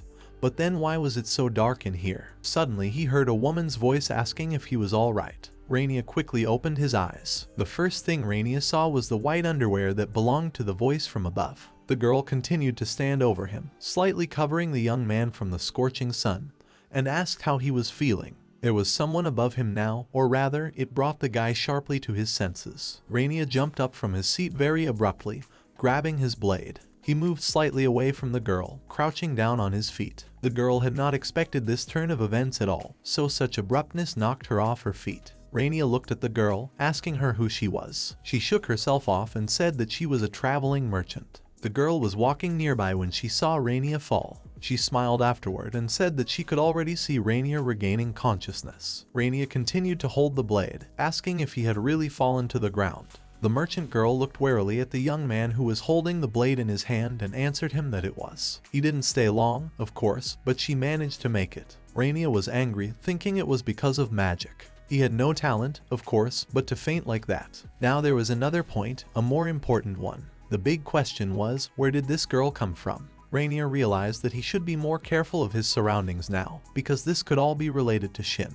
The girl freely waved her hands, saying that even if the guy didn't defend himself, she still wouldn't do anything. She also added that trading was part of a salesman's job. Renya asked if the girl was really a vendor. He didn't see any of the bags of goods that a vendor of various goods should carry. The girl only smirked contentedly, after which she said that Renya must have heard good things about her. She is a great merchant who crosses continents and owns one of the rarest empty vaults. The girl said her name was Jekiri. She then placed her hands to her sides and said that this must be very surprising news for Renya. The young man replied that he had never heard of her. Jekiri started shouting, saying that she considered this chance encounter as fate. That was why she was willing to offer him a look at her wares right now. Renya interrupted her, asking the girl to listen. Jekiri simply continued to say that she dealt in a wide range of items, from military hardware to jewelry. As Jekiri advertised a certain knife made from the fang of an emerald dragon, Renya continued to lose patience with not being listened to. He was ready to leave this girl anywhere, but bottomless storage was indeed a great skill for a merchant. The girl opened the store before Renya could notice many things. She had already sat down on the ground and was busily advertising the merchandise. Renya suddenly noticed that the girl was showing a lot of her weaknesses. There seemed to be a possibility that she was dangerous, and it wasn't like she was lying about her job.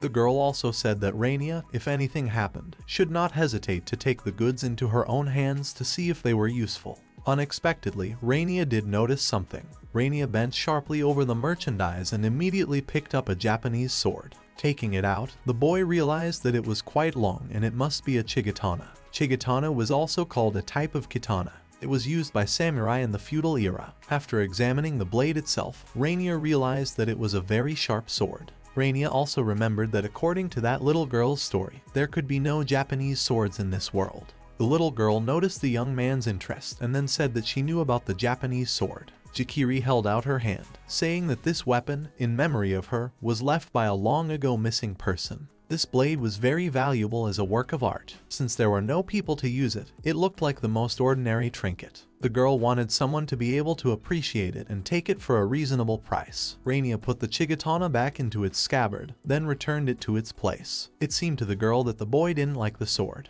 She said she would lower the price if he bought it right away. Renya said that the sword was amazing. He thought it was a marvel. He was also sure that there was no one in this world who could use it better than he could. But right now, he didn't have any money. Jekiri was very surprised when she heard Renya's words. She was surprised. She said that his words meant that the guy was a lost man. After that, she said that they could organize an exchange. Jekiri asked what the guy had when he arrived in this world. She also added that anything that couldn't be obtained here was of great value. Renya opened his vault with a light poke of her finger and then started pulling out the shinai. Renya said that even if she had said that, he only had this with him. Jekiri's eyes immediately lit up when she saw the shinai. The girl spread her arms out to the sides, loudly asking if it was an artifact by chance. At first, Renya just looked surprised at her reaction. The girl held out her hands, asking him to lend her the shinai for a while. Renya was surprised when he asked if she knew what it was. Jekiri examined the item with a wide smile, saying that she had nothing to show for it as a merchant lately. She was willing to trade the shinai for a Japanese sword.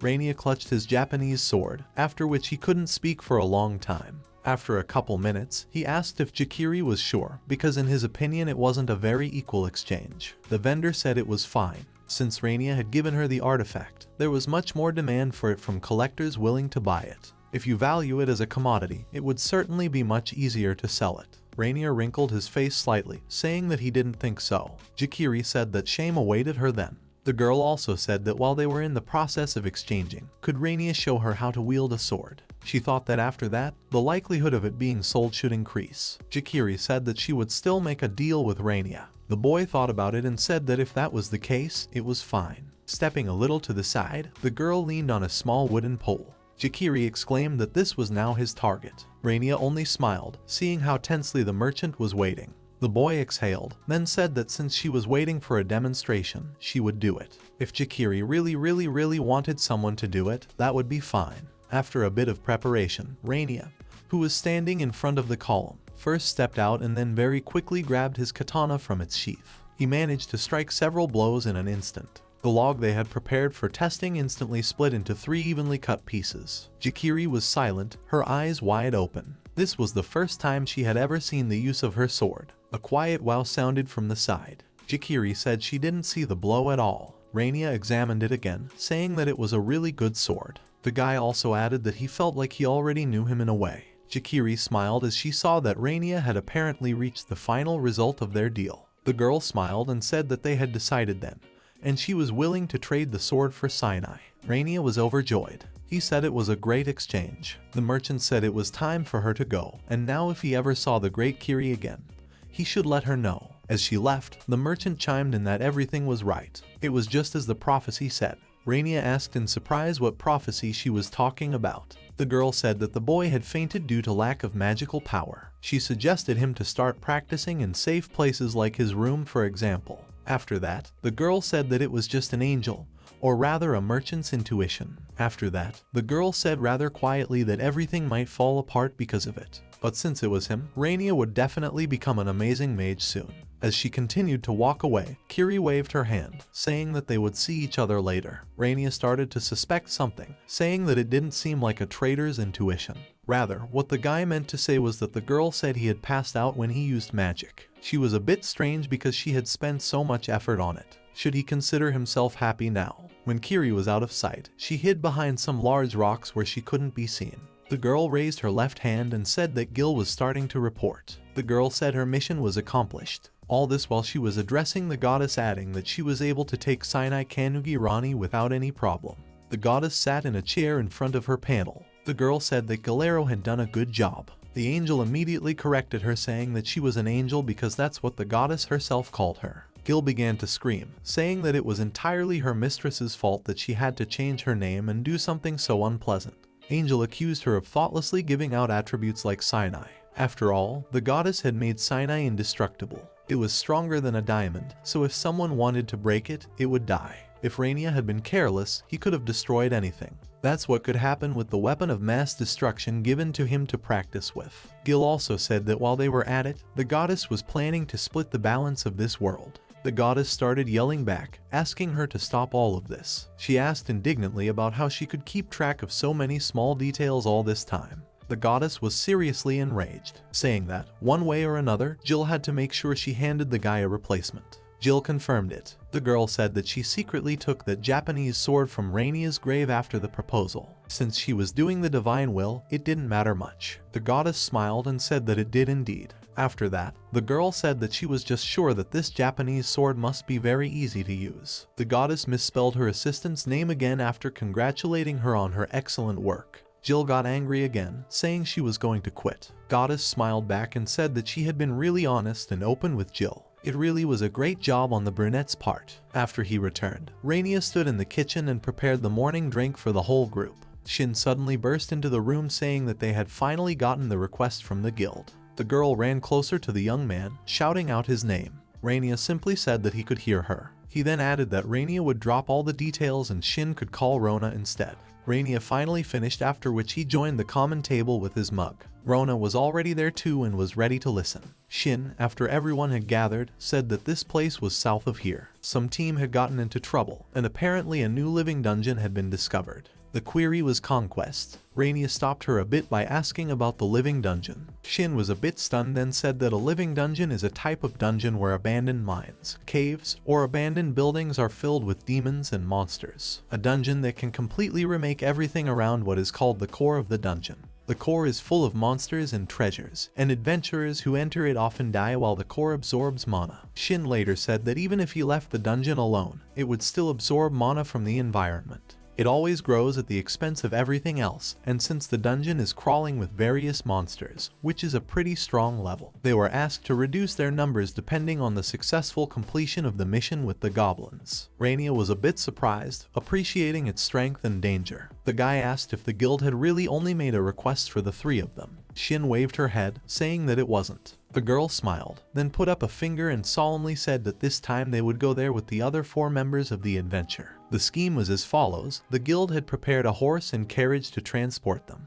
However, they had a time limit, which was 2 days for the round trip and 2 days to search the dungeon. As a result, each side would have to get 6 gold coins plus expenses. You can also get an additional 10 gold coins for destroying the core. Ro and Renya exchanged glances. Rona smiled shyly, saying that she didn't see anything strange here. It all sounded like the request was indeed true, and given all that, it was worth paying attention to. Shin became more confident, then asked if all the preparations had been completed. She added that they would be leaving tomorrow morning, though they would need to meet up with the rest of the group before then at sunset. Renya and Rona exclaimed in surprise. They were clearly unhappy that they needed to be ready to leave at sunset today. Renya even spilled the coffee he had prepared. Rona felt ashamed of her ward again. Renya calmly started telling Shinu that next time, you should consult with the others before accepting a request. After that, Renya shouted even louder that they needed to do things like preparing to leave or like gathering information. They still had a lot to do. Shin kept trying to justify herself very confusingly, inserting sounds of surprise between the guys' words. Renya didn't calm down, saying that they had their own circumstances too.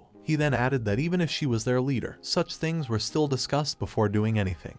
After that, everyone started to look at each other in surprise. Shin said that in her opinion, the leader in their group was Renya. Ro supported her by saying that she was sure of that too. Renya looked at the girl in surprise. After that, the guy grabbed his head, saying that he was a missing person. Did they really think someone like him was fit to be a leader in a world unknown to him? Ro looked at the young man and said that if Renya became their leader, it would be of great help. She began to plead with the boy. Looking at Ro, the boy immediately realized what she was thinking. With Shin as the leader, Ro saw a future full of problems, so she wanted someone else to be the leader. Renya realized that otherwise the girl would say that he snuck into her room at night and blackmailed her. Closing his eyes, he kept looking at Ro, saying that he understood everything. He also asked Rona to stop looking at him like that. Renya put his hands together, then said that if he was their leader, it only made him agree to an already horrible job. The boy added that they had to pack food and gear for 3 people before they left. However, they needed time to do that. Shin lowered her head guiltily, saying that Renya was indeed right and the girl herself had exaggerated a bit. Shin tried to hold back the tears that were starting to appear in her eyes. The girl apologized and said that when she tries to be careful, Ro does everything for her. Renya added that she should be grateful to him for that. After that, the guy said that they didn't have much time left to prepare for this job anyway. Yeah, I had to hurry up. The guy turned to Rona, telling her to go to the store and get everything ready because she was probably used to this town by now, and Ro agreed. After that, Renya turned to Sheena and said that the 2 of them would go to the meeting. The guy asked if she had any information about the other contestants. Shin confirmed it, saying that she could be assigned that task. Shin realized that she could indeed be helpful in this matter. She waved her hands and said that she knew almost every active group in town, because Renya could just ask. Shin said that they would definitely be the best this time. After that, she went to the Silver Cup Tavern, which was not far from the guild. When they got closer, Renya noticed a signboard with the same color scheme and style as the guild's. Shin said that this tractor was run by the Adventurers Guild itself. When the guys stepped inside, most of the people sitting at the tables inside immediately turned around and looked towards the unknown newcomers. No one had seen them in the inn before. Renya didn't avert his gaze as he continued to look at the people around him. Afterwards, he secretly told Shin that apparently everyone was already in their seats. The man in armor stood up from his seat and then said that everyone present had already heard from the guild that they had gathered everyone here who was going to take over the dungeon. Renya asked Shin about why this guy suddenly stood up and started talking. The girl explained that this guy was the leader of the group carrier of the Flaming Lotus. His name was Heart's Risen, and he was a B-rank adventurer who wielded 2 swords at the same time. This traveler was most likely the highest rank among the people present. Renya asked about the rank, assuming it was some sort of classification in the guild. Shin said it was more or less that. The girl said that everyone had a ranking from S to F, and since they are new, they are currently at the very bottom. Also, a guy who was sitting at another table and was hugging his girlfriend. He's the leader of the band Sharp Fang, and his name is Zest Fatality. He looked unpleasant. Because of his horrible behavior, the guy is only C rank right now. He wields a long rapier. Since the guy was strong, it was like he was B rank. That's why he is ranked that way. Renya thought of Shin's emphasis on the last leader's behavior. It was noticeable because Zest was acting very cocky towards his girlfriend in a public place. Shin continued by saying that these guys would be next, pointing to the far corner. They were members of a group of explorers, and rather unusually, their leader was a wizard. He had red hair and was wearing a robe like Honda, rank D, and the 4 clad in armor act as a shield when the enemy attacks. At the same time, the mage himself finishes his spells to crush the enemies. Renya didn't even know how to react to the fact that she knew so much. Shin replied that she said that if he wanted to know about anyone, he could always contact her. The girl also added that she wouldn't fail to check out the groups in that city. Renya said that it was clear to him, but he thought she was just like the people who follow their idols. Zest was outraged, yelling at Rhaenyra and Shin. He asked what they were talking about, looking at all the groups with a sneaky glance. Shin was a little startled, staring at the leader. Zest Fatality looked disdainfully at the newcomers, saying that there were only 2 of them. The guy didn't even know how they were going to survive in the dungeon they were all going to be sent to. Renya calmly replied that they still had a fellow priest. She was absent due to the latest preparations. Shin confirmed that, but Zest only said that they seemed to be laughing at him. After that, Zest said that he didn't talk to him at all. Hearts intervened in their conversation, calming Zest down. The Lotus leader said that they would only get into trouble with that attitude. Heart subsequently apologized for potentially rudely confronting the boys. The fencers then explained that they wanted to do their job properly, so it would be better if the rookies just left that concern to them. Zest grinned, saying that those two had some kind of amazing world in their heads. At that time, Hearts pointed his finger at the boys, saying that they were the last to arrive and they should introduce themselves. Renya remained calm, saying that their group didn't have a name yet. They had formed it recently, and he himself had also recently joined the guild himself. The boy gave his name. When the guild veterans heard this, Guffaz went up to the inn. Worm said that their group had won first place. Renya said he got it right. Zest spread his arms wide, shouting to the entire inn. He said the guys were just a bunch of F-rated scum. He also called them leeches, saying he would finish them off himself before anything started. Shin did not remain silent, after which she slammed her palms on the table. The girl said that the request didn't mention anything about rank. There was also no limit on the number of people, adding that she had the same F rank as the guy with her. Zest started laughing loudly after hearing the same thing. Zest continued to laugh loudly before abruptly grabbing one of the bottles on the table. He launched the glass projectile directly at Shin. No one even had time to object to the arrogant leader of the Sharp Fang group. His entire group continued to sit motionless while the bottle flew, sputtering along the way. Shin had time to see an object flying at her, but the only thing she could do in response was simply cover herself with her hands. Renya was more nimble and reached for the flying bottle. Renya defended her group member, not even knocking the bottle away, but catching it. Zest definitely didn't expect this and stared at the F-ranked guy in surprise. Zest stretched out words of surprise after Renya placed the bottle on the table in front of him. After that, Zest muttered through his teeth that the guy apparently wanted to put on a show. While Shin smiled happily, feeling a sense of mental relief, Renya continued to be completely focused on the Sharp Fang group. The guy realized that it was as if he was invited to continue. The rest of the adventurers sitting next to their leader had already prepared in case of a commotion. Zest said that no matter how much trash he tried, he would remain trash, so enough of this nonsense. One of the group members, who had prepared some throwing knives under the table beforehand, abruptly stood up and launched several at Shin and Renya. A general tension began to rise in the guild. The leaders of the other teams watched the scene with surprise and priggishness. Shin was consumed with even more fear. Renya and Shin had already managed to sit down by this time, so the guy's mobility was slightly blocked. 4 sharp blades flew straight at him alone. Renya turned towards the threat, then put his hands forward, and as soon as the blades came close to him, he spread his fingers a bit, after which caught all the blades. The guy and the girl who had attacked the guy screamed loudly, surprised at what this newcomer was doing. Renya exhaled, then carefully swung the knives in his hands. Zest's fatality could only offend a guy who publicly humiliated his team and personal dignity. Renya threw the knives back, and they stabbed into the table they were sitting on. Zest's girlfriend was a little startled when he saw the look Renya was giving them now.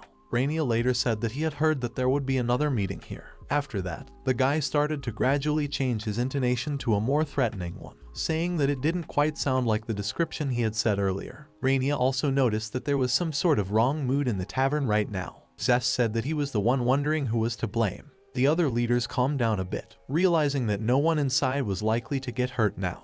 They dutifully turned away, deciding to let the situation play out. Renya started to get up from his chair, saying that he understood everything.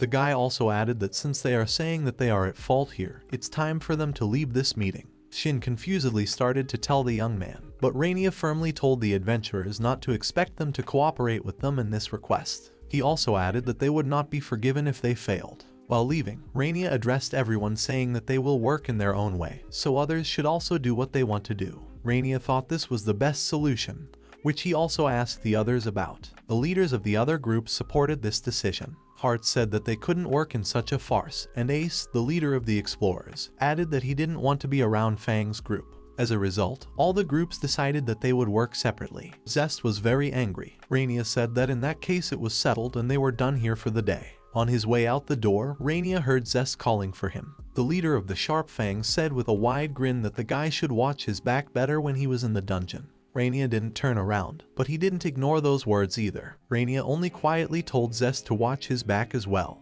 The entire group of Fangs started laughing like hyenas. Renya stepped outside and Shin immediately slipped in after him. The door of the inn slammed loudly as the new arrivals left. Renya continued to walk forward confidently. Shin was very embarrassed. The girl stepped closer to Renya and then began to apologize, saying that it was her request. The young man said that there was no need to discuss it further. The young man turned around and added that they had already had a conversation about the request. Renya also explained that the failure of the meeting was primarily his mistake, so you just need to leave it at that. Though the guy was really surprised at how quickly the mood in the meeting changed. Shin continued to weave behind her, bringing up the topic again. Renya turned around and said, asking to leave it alone. If the girl said one more word, he promised that he would smash her head. Shin was startled and immediately asked again what he would smash her head. Actually, Shin didn't need a second answer, they already understood everything. She was just very embarrassed. Renya also realized that he had gone too far when he talked to the girl like that. Renya turned to Shin and said that anyway, this was his very first job as an adventurer. Subsequently, the young man asked if he could rely on Shin at the moment. At first, Shin stared at the young man in surprise after realizing for himself that Renya was probably very nervous and this situation in the tavern had knocked him out. But for all that, the guy continued to pin his hopes on her, entrusting himself to her. Shin stood for a while, then replied that Renya could rely on her, and started to catch up with the guy. The wagons with the adventurers set off in the early morning, just as everyone had planned. Shin led the carriage holding the reins while only Rona and Renya were inside. Rona was very unhappy. She continued to gloomily stare at Renya almost from the beginning of the ride. Suddenly she broke the silence by asking if Renya had done it on purpose. Renya, with the same sleepy and gloomy face, asked the question in return, telling what Rona now meant. The girl said, now we're talking about relationships with other groups. Ro said that she could certainly think that he didn't get along well with them. She meant that when it came down to it, Renya couldn't help but do so, then added that no, that would be impossible. Renya smiled nervously, saying that initially the atmosphere was terrible. Then the guy only did what he thought was best, given their rank, compared to the rest of them. Ro asked what Renya meant by understanding the word best. The guy turned away, saying that this way they avoided unnecessary conflicts and it would be better if they let them take care of everything themselves. Shin, on the other hand, slept very little because she had been worrying all night about the upcoming trip she had organized. The conversation between Ro and Renya continued in the carriage. While Shin had already started to close her eyes, yawning quietly, Renya listed the reasons. He said that as it was, they could just complete the mission these days without any effort, and be rewarded. Rona was indignant that this was some kind of strategy Renya had been following from the beginning. The guy kept showing 4 fingers in response as a symbol that they had now simplified their journey by 4 steps. Ro covered her face with her hand, saying that it would make farming easier. Renya looked at her seriously and told her to call it an effective life-saving strategy. Ro agreed, saying that it was probably the best solution for them, considering they were practically unprepared for such an outing. She realized that this way they could protect Shin without any problems. Rona added that she thought they would be fine. It turned out that they only had one strategy, so they should stick to it. Shin thought that those 2 inside were having incredible fun. Finally, she decided to address the guys inside. Shin turned to Ro and Renya, saying that she had been leading the horse the whole time. It seemed to her that they should somehow replace each other. Renya and Rona smiled strainedly, telling the girl that it was her punishment for agreeing to a mission she hadn't originally discussed with her group. Rona added that Shin hadn't been forgiven yet. They soon came to a stop, deciding that they were almost at the entrance to the dungeon. The road was very long, so it would be worth a good rest before going down there. The girls said they would set up camp right here. While Ro and Shin were getting the tent out, Renya stopped and asked if it was okay for them to camp so close. Rona proceeded to set up the stakes before replying that it was fine. She immediately explained that there were no monsters in the dungeons that were more than 10 years old that would come to the surface. Rona pointed to the place of descent, saying that otherwise they could see the monsters from here, and it was much safer than camping in the forest. Renya looked around the entrance in surprise, saying that there was even a ladder. Rona said that this way, she thought the dungeon was an invitation to living things. Renya asked a little shyly if the girl really had one tent. Rona replied that yes, since you have to stand guard, hence there would be plenty of room. Shin realized that Renya had a slightly different reason for the question. She giggled and then winked at the young man, cheerfully saying that they were comrades. After that, she asked if he would be bothered sleeping next to her and Ro. Renya had already started to say that there was some reason for it, whereupon he immediately left, saving himself and Ro from unnecessary questions. Renya replied sharply that it was fine. They then began preparing their camp together, hauling wood for the fire, laying out portable furniture, and preparing food for the evening. Ro looked at Renya silently and thanked him for not saying anything to Shin. Renya did the cooking, and he did it practically alone while the girls did the rest. Soon he invited them to the table, showing them everything he had prepared. Shin and Ro, hungry and tired, came to the table and stared at it with burning eyes, not expecting such comfortable surroundings. Everything looked delicious and Renya knew what he was doing. On the table were stewed vegetables and rabbit, a small salad with fish, stale bread, some fruit and wine.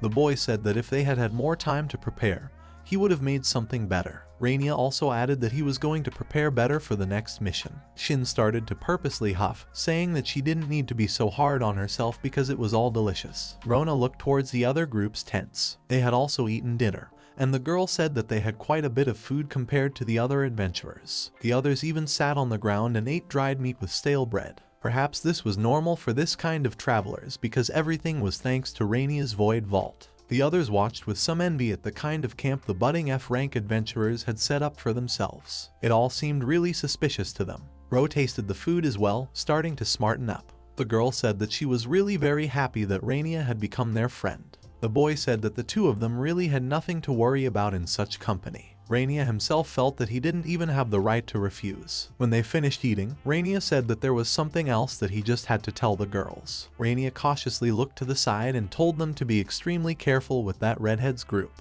Rona turned her head back, realizing that Renya was talking about Zest and his women.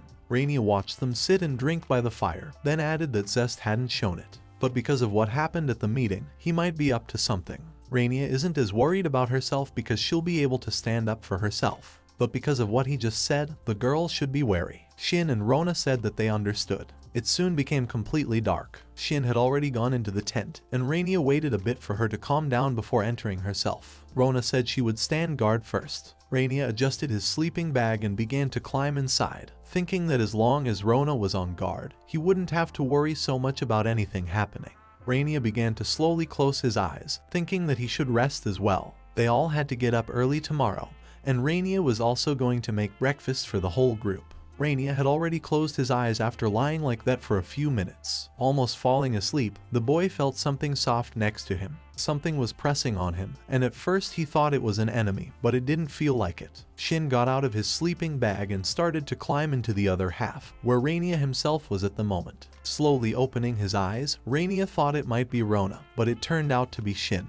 Renya continued to lie in the zipped sleeping bag, unable to carefully get out. He thought that although it wasn't Rona, Shin had the same habit. Suddenly, Renya came to his senses abruptly, remembering Rona's words. The guy started urging Shin to wake up. Shin, on the other hand, was sleeping very soundly and only replied that it wasn't Rona. Renya was slowly getting angry because he couldn't move at all inside the sleeping bag. Shin continued to hold him down while making strange noises. Renya knew very well that if Rona came inside now and found them in this state, he might immediately have a problem. Renya kept whispering to Shin to wake up. Shin continued to keep her eyes closed, but she was talking in her sleep. Shin suddenly called Renya by her friend Ro's name, after which she said that she was very warm. Renya thought that Shin was sleeping so soundly that she couldn't even hear him. Suddenly the tent started to open and a woman's voice asked if anyone was calling her. Sure enough, it was Rona, who must have heard them outside. Renya was about to start explaining everything, but Ro continued to walk in slowly, saying that Renya looked so pleased. Renya shouted for a couple more seconds that it wasn't what Rona might have thought. But when he realized that Rona kept walking towards him, he immediately remembered her first words in the tent. Suddenly, Rona started to lie down on the other side of Renya. The young man asked her in surprise what Rona was doing. Rona replied that she was just showing her love. The situation was getting very strange and was still not settling in Renya's mind. Rona added that she just wanted to join them and she also felt herself starting to fall asleep. Renya twitched even harder.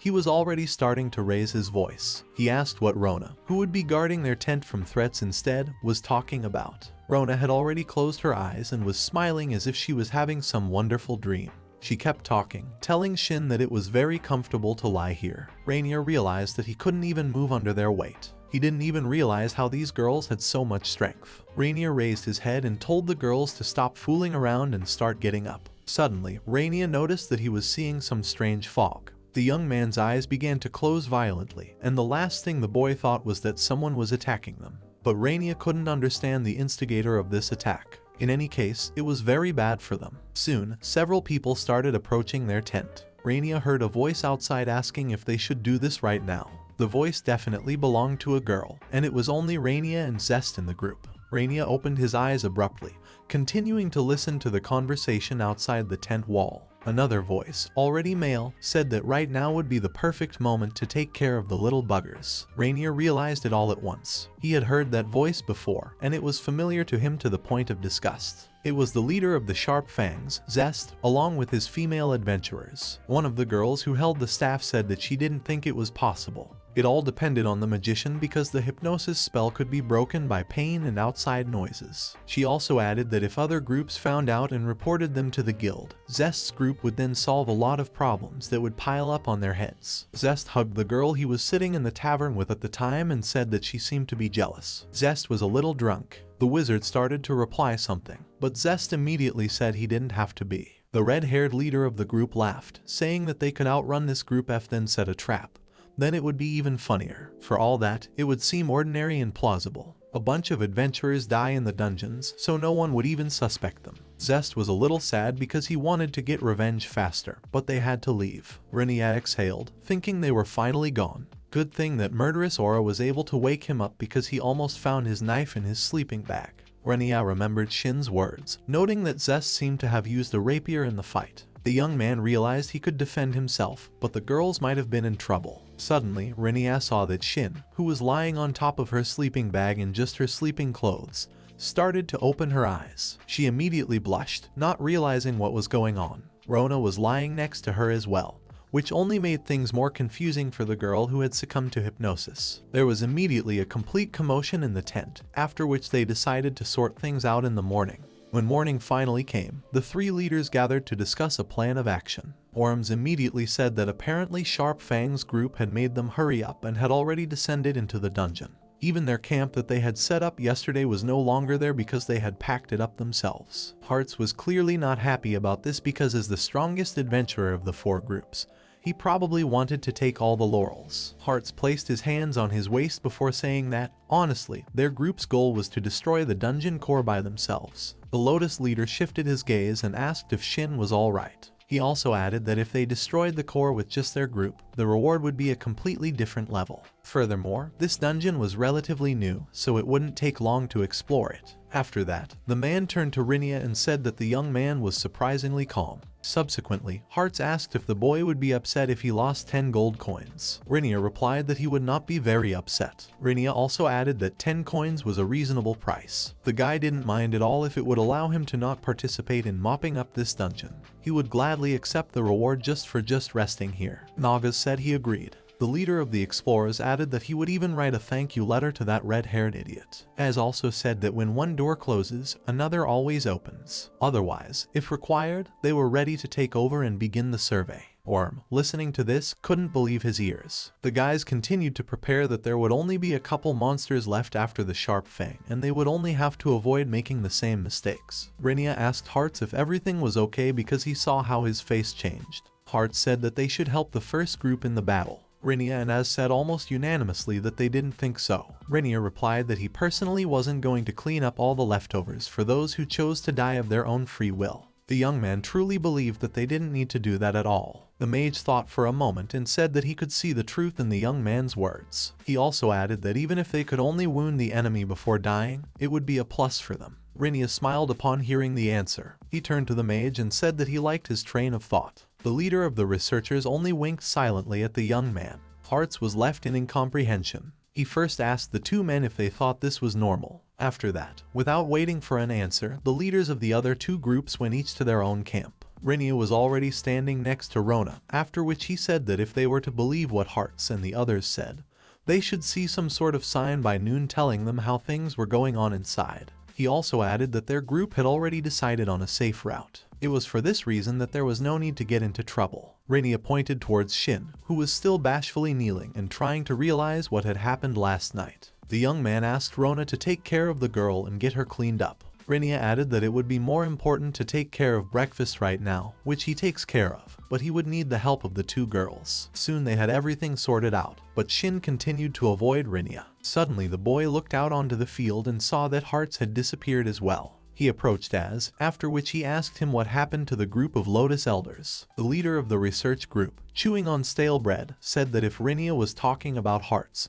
then he and his group had gone to the dungeon right after Zest. Renya only grinned at that passage, then said that he still couldn't figure out if he was decent or greedy. Az added that thanks to Renier, his group could relax. The guys in armor from the maid's group said that for sure. Renya looked at them all and then said they could sit down and eat breakfast in peace without any fuss. He knew he could make a nice gesture. Renya said that they could all stay here and relax a bit because there was no way out either. After that, the guy said they could share the food. Az looked at the guy in surprise, then said that he said things like that. The wizard asked if Renya really wanted to say right now that he had enough food for 5 more people. Renya smiled and said he wouldn't be impoverished if he shared just once. Az said that would be great, but then asked how the guy was able to bring so many provisions with him. Renya smiled, then said that they had bottomless storage. That was the reason why they could take as much food and water with them as they wanted. After that, the guy repeated that they had enough supplies, so they could easily prepare food for anyone who wanted to join if they wanted to do it themselves. Naga suddenly made a serious face, after which he asked Renya to wait for a while. After that, he announced that he wanted to make a deal in exchange for breakfast and lunch. Renya asked, a little surprised if Xis thought the young man was trying to poison them in this way. The mage bowed and said he didn't suspect him of anything.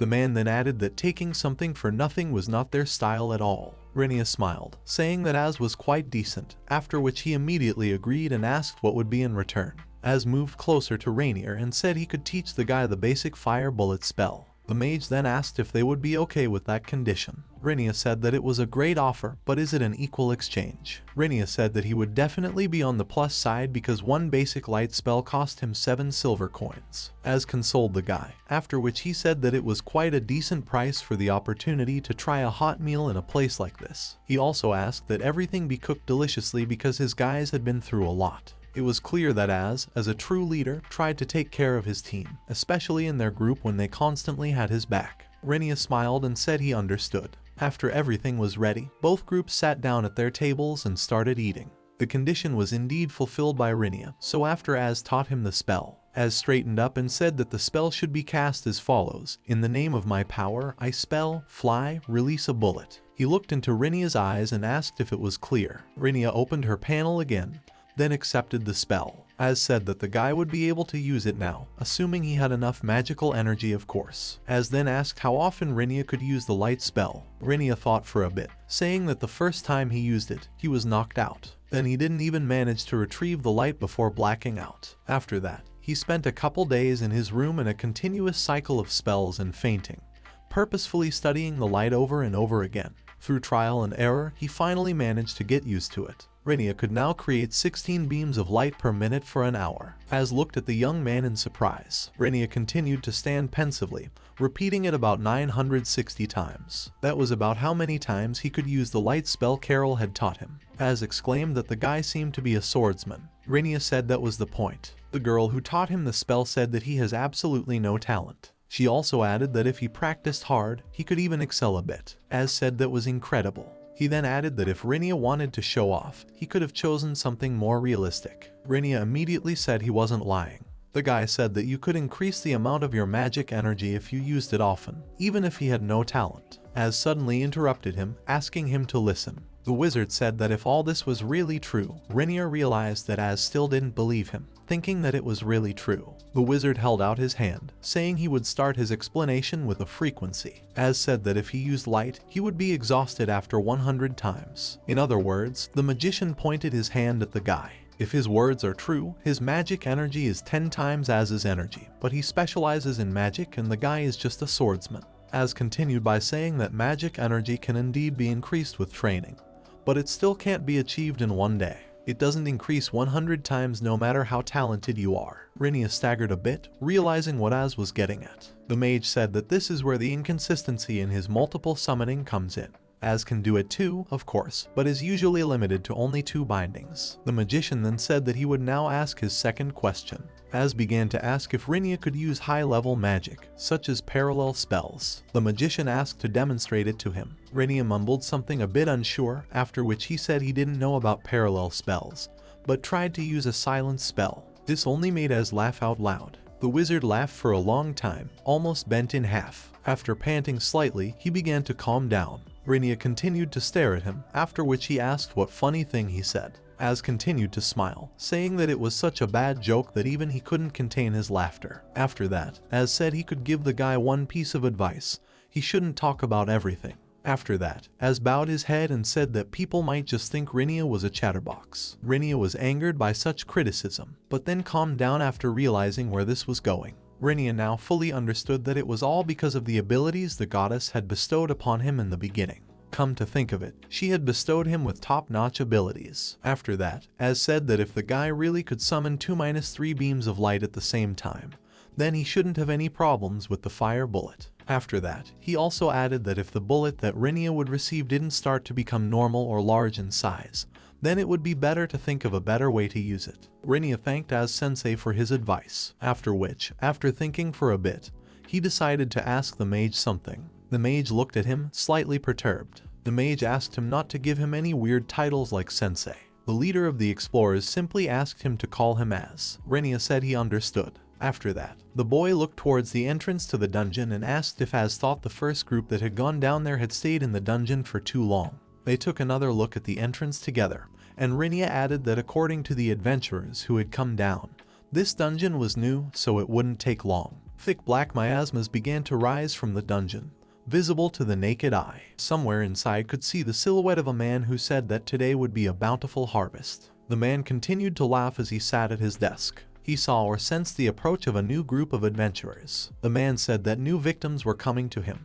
The adventurers gathered their groups, set up camp, and rushed towards the entrance to the dungeon. Renya stopped suddenly, then turned to the others and said he wanted to clear something up first. He looked around at all the campaigners before directly asking what their main goal was. Shin replied that they should finish the quest first and then find the Sharp Fangs and Scarlet Guardians group. Rona also slightly raised her hand to show that she too wanted a supplement, after which she said that given their condition, the girl was thinking of finding them and helping them first. Renya said that they don't even know what might have happened inside or what happened to the groups. Besides, they don't have any experience, so you shouldn't take on too much, as was immediately agreed upon. After a short pause, Renya said that if the other groups were defeated inside, it would be logical for them to retreat. Ace stared at the guy, not sure what he was talking about. Ace suddenly said abruptly that that was pretty much the case. He also added that, after all, part of the assignment was to eliminate several groups from the guild. Many people, including Renya, turned to Ace. He only laughed, saying that it was just a joke. Renya said it wasn't funny, then thought that the people of this world were scary, let alone criminals. Renya kept looking at Ace, then he asked if he really didn't mind if Renya led the sortie because his rank was F. Ace replied without further delay that he didn't mind. The mage explained that after the incident that happened in the tavern, he had seen with his own eyes that Renya was definitely above the rank he wore. After that, he also added that during the conversation with Hearts, all of his decisions were justified. Since he would entrust the leadership of the group to Renya, the latter would be able to better focus on spells. Ace also turned to his guys in armor and asked them if his team had any objections to this. One of the men answered for all of them, saying that they were all in favor. Renya said that in that case, she and Shin would go ahead. Rona and Ace would move in the center, exploring the area with the god sign that belonged to the girl. But the other four, who are well armed and wearing good armor, will cover the entire group from the back, removing the danger of attacking their mage. After Renya had assigned the participants to their places, he asked if everyone was ready. Almost no one answered, nodding silently. Renya said that in that case they were moving forward. Step by step they continued to descend into the thickening darkness. No one knew what awaited them inside. After they descended, the light from above stopped falling and allowed it to illuminate. At first Renya thought to use a light spell, but at that moment he had a torch in his other hand. Shin called out to the guy, showing it to him. Rona laughed and they continued walking forward. The group continued to move forward. Renya then suddenly turned around and asked if the others had seen anything suspicious or strange up ahead. Shin turned around and said that she hadn't seen anything like that, but in her opinion, that was to be expected from a new dungeon. She then added a little more quietly that it was for the moment. Renya thought that Zest didn't seem to have planned any traps, and they still hadn't noticed any along the way. Maybe he was falling into them himself. Either way, they moved on all together. After a few meters, Az waved his hand, pointing somewhere. The wizard said there was something strange in that direction. It was a passageway, with 2 doors, wooden, built into the wall. Renya began to look at it, thinking it was too far away from the entrance, which was strange indeed. Az immediately said that it shouldn't be like that in a new dungeon. Rona added that demons usually hide behind such doors, but they shouldn't really be here. Suddenly, Renya looked down and saw a stain about 30 centimeters in diameter scattered on the floor. It was blood, he said, and it had already dried up but was still visible. Renya leaned over, bringing his torch closer to get a better look at the trail. He suggested that the blood might belong to someone from Group 1. Rona said that it could indeed be, but the dungeon was consuming her. After that, the girl looked at the door and said that this path leads here directly from the entrance, so it was entirely possible considering how long it took them to walk here. Az started to reassure the others a bit, saying that it could have been the blood of the enemy. So, the answer had to be exactly behind the doors that were now in front of them. Shin looked up and said that she couldn't believe that Hearts and Gesture could have been defeated. Renya remained in the same position, only raising her head slightly. Guy said that he thought that's what happened, because he could feel some kind of unpleasant presence behind the door. Az said that even if that was true, it didn't prove anything. It was too soon for them to back out, at least until they found something to help them make sense of it all. Some childish enthusiasm continued to overwhelm Shin, so she immediately agreed with Az, saying that they needed to enter the tiger's den. Everyone around them started to glance over more towards Renya. Renya agreed, but immediately made his intentions clear. The guy said that if he thought it was getting dangerous, they would immediately go back because safety was paramount. Everyone agreed with him and then began to take up positions. Everyone got ready and Shin, along with Renya who was in front, stuck to the doors and began to slowly push their way inside. A small and unpleasant surprise immediately caught up with them at the door. An extremely strong odor began to be heard that hit their noses, making it disgusting. Many began to cover their noses. Renya didn't even have to sniff because he immediately smelled rotten meat or something like that. He told everyone else that they were moving on and that the group should be wary. Renya looked around realizing that there was a light on outside the door. He didn't understand the reason for it because there was no electricity in this world. Shin looked at the young man, wondering how he could be so calm. Something clicked ahead and Renya immediately put his hands on his Japanese sword, notifying the team that there was someone ahead. Shin also saw a silhouette and began to feel nervous. The creature in front of them was indeed something like a man, dressed in a black shirt and white robe. It had long black-colored fingernails. He stood up from behind his chair with all his might, after which he said that they had come to see him after all. The man then spread his arms out to the sides and added that he was happy to welcome the group to his lab. He then began to grin frighteningly, referring to the people standing in the aisle as his lab rats. A closer look revealed his narrow demonic pupils. Rona pressed her hand to her chest, saying that the creature had dark skin, purple hair, and was apparently a demon. It was unclear why he was here, since this race inhabited the central continent. Rona also added that this was the first time she had seen any of them. It was known that this class was superior to humans in terms of magic power, and they definitely can't defeat it. Ace, who was standing beside him, whispered to Rainier that this guy in front of them right now is very dangerous, so we need to leave immediately. Rainier agreed, after which they heard the demon address them. The demon asked if his guests were going to leave already. He also decided to see if they thought it would be very rude of them to leave so quickly. Most of them were simply restrained by fear. Shin suddenly cried out, determined to find out where the other 11 people who had come here before them were. She wanted to know what he had done to them. Rainier started to stop her, but the demon was suddenly thoughtful, stroking his chin with his fingernails. He didn't understand what Shin had meant about the 11 adventurers. After thinking for a bit, the demon smiled widely and said that he had no idea. He also added that he hadn't seen anything, even though he had been sitting here the whole time.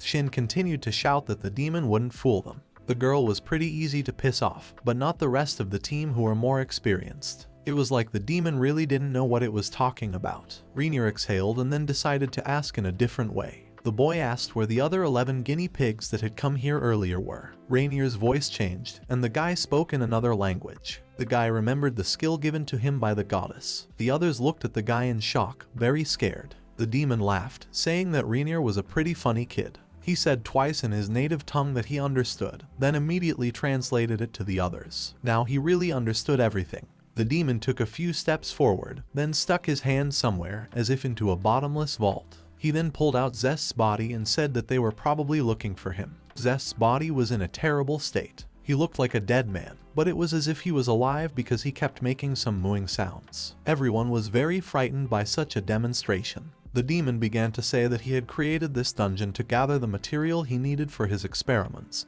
and he had already gained enough. This was the reason why he was able to make such progress in his research. All the adventurers went on high alert, realizing that their workshop mates had been killed and the same could happen to them. After the living cowards Zesta and Hearts came out, the rest of the group began to come out after them. It was as if they were still loyal to their leaders. Demon said that was exactly what he was just asked about. Demon also added that he needed these bodies alive for his experiments. He corrected his glasses and said that even though they looked like that, he was completely sane. Renya thought things were really bad. The demon began to calm the group down, seeing the disgust they all felt. He mocked them and told them not to be afraid. He then paused briefly and said that they would be joining these rabbits very soon. The zombies started opening their mouths and approaching Renya's group. The whole group began to scream. Renya turned around and ordered everyone to leave immediately. Az repeated his words, urging everyone to get out of here quickly. Renya turned to Shin and yelled for her to leave as well. Some liquid and thick black masses that resembled shapeless slugs began to block the door. They blocked the passage and then began to lunge at the Az knights who tried to push them away somehow.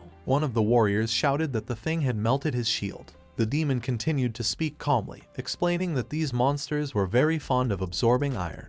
He ran some tests that showed they also liked human blood. Renya bitterly thought that they should retreat, but with such a rear, they definitely couldn't win. Shifting her gaze, Renya thought that if they wanted to get out of here, they would have to kill this guy. Rona started shouting Renya's name, trying to get his attention. When the guy turned around, Ro said that Zest and the others were already very close to them, only 2 steps away. Zest's body had changed a lot. His empty eye sockets resembled rotten teeth, and his mouth was continuously leaking saliva. He tried to say something that sounded like help. He was the very first of the crowd, as he was probably the first to get out of the vault. The zombies were all rather slow. Shin started to back away, but Renya stood firm. Renya drew his Japanese sword and in one deft motion immediately decapitated Zest, who was approaching him. Shin had time to utter her leader's name as she hiccuped. The former Sharp Fang's leader's voice fell right at the feet of the demon, who was watching the whole spectacle with satisfaction. Renya shouted to the group not to hesitate, because there was no way to save these people. After Renya saw Shin's hands and body trembling,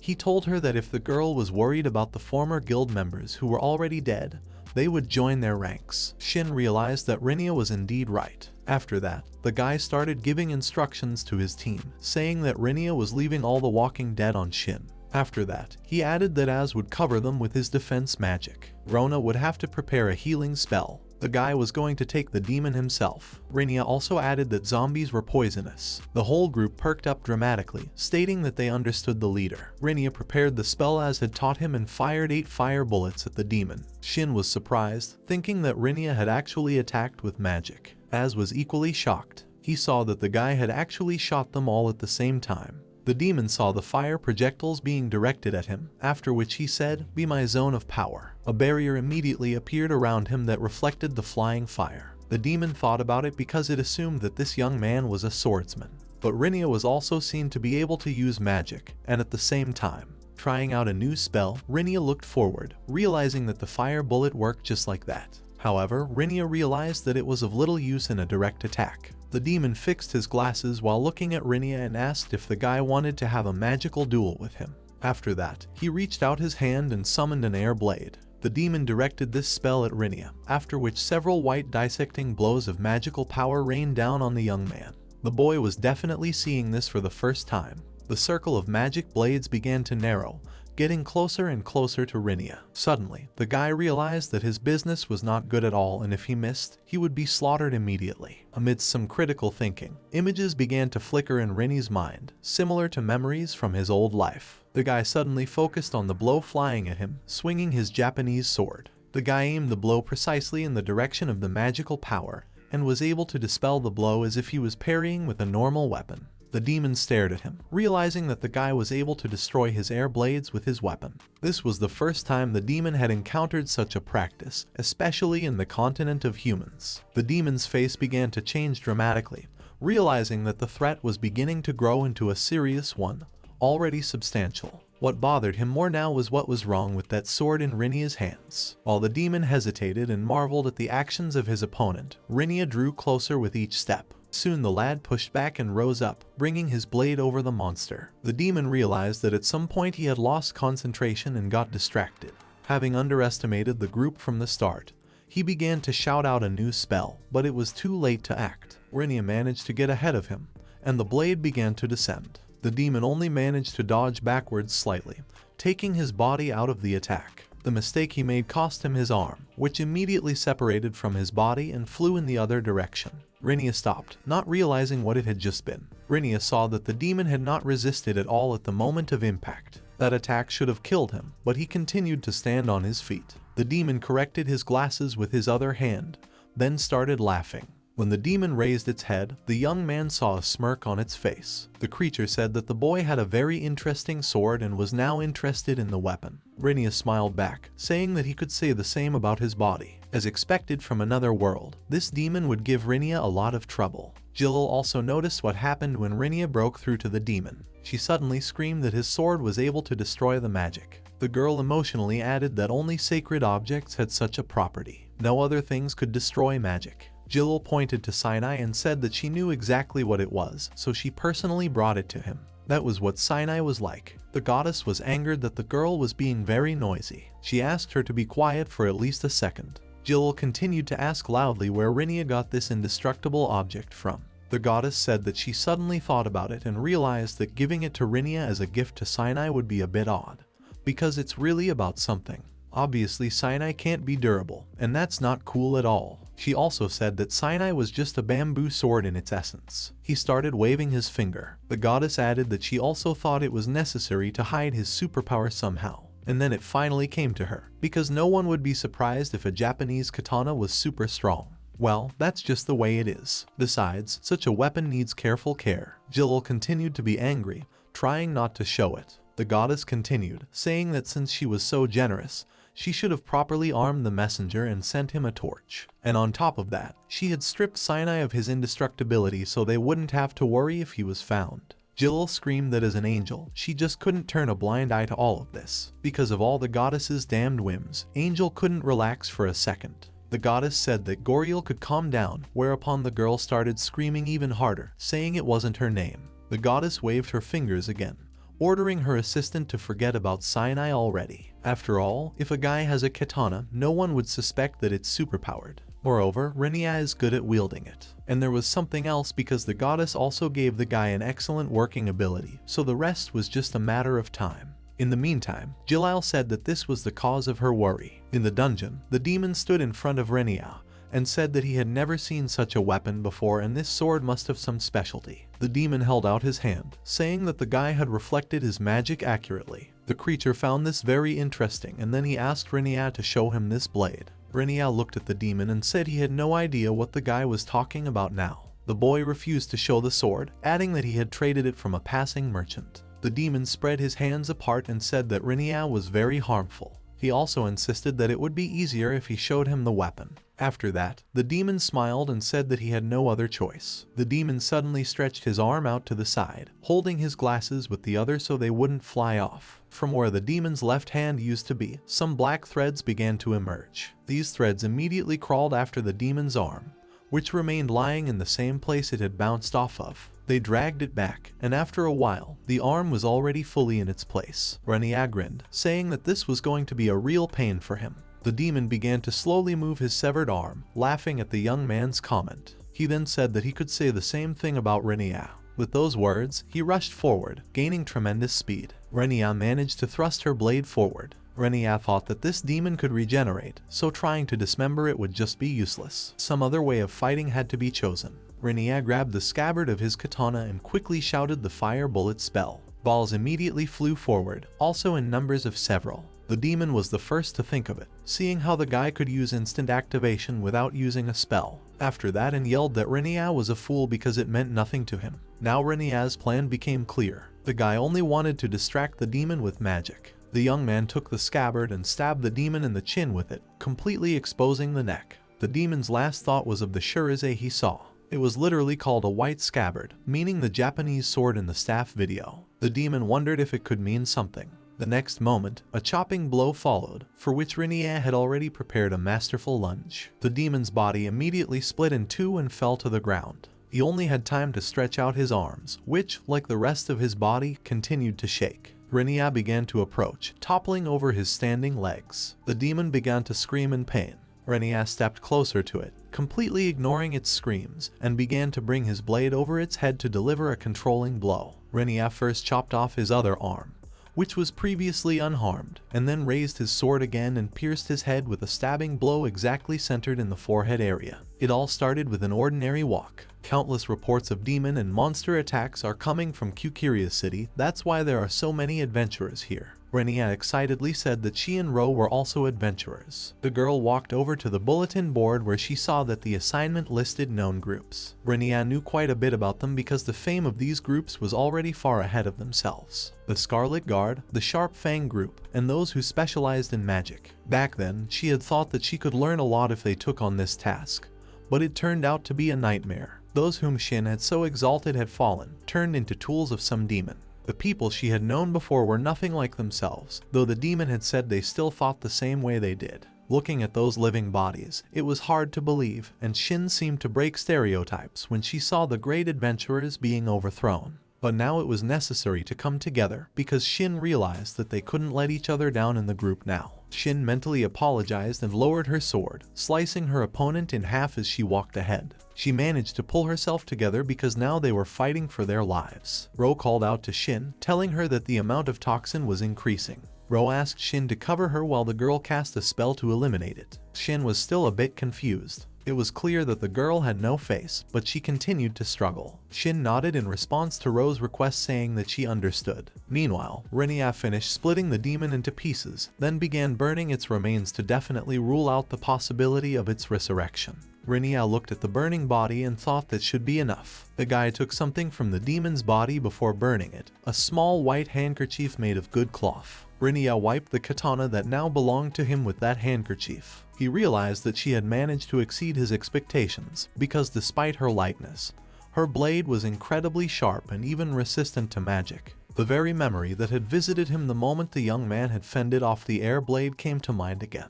What had it been? Did he have a life where he was a soldier? Renya decided it wasn't that important right now. He decided he would think about it later, when he was calmer and safer. Renya immediately rushed to the aid of the rest of the group and started fighting the zombies. All in all, there weren't many enemies left, as his team and Shin along with Renya did a great job. The last person Renya hit was a former member of the adventurer group. Seeing the blade of the Japanese blade, Shin immediately exclaimed, calling out the young man's name. It was obvious that she was very worried. Renya asked if he was the last one. Shin replied that he was. After that, Shin asked where the demon had gone. Renya immediately turned to where the demon had been sitting since the beginning. The fire was burning there, and the young man replied that he had taken care of the monster. Rona and Shin looked at the burning body in silence. Shin suddenly asked about how Renya managed to defeat that demon so easily like that. Rona was also surprised, but Renya looked around and wanted to know where Az was. Az wasn't very far away at the time.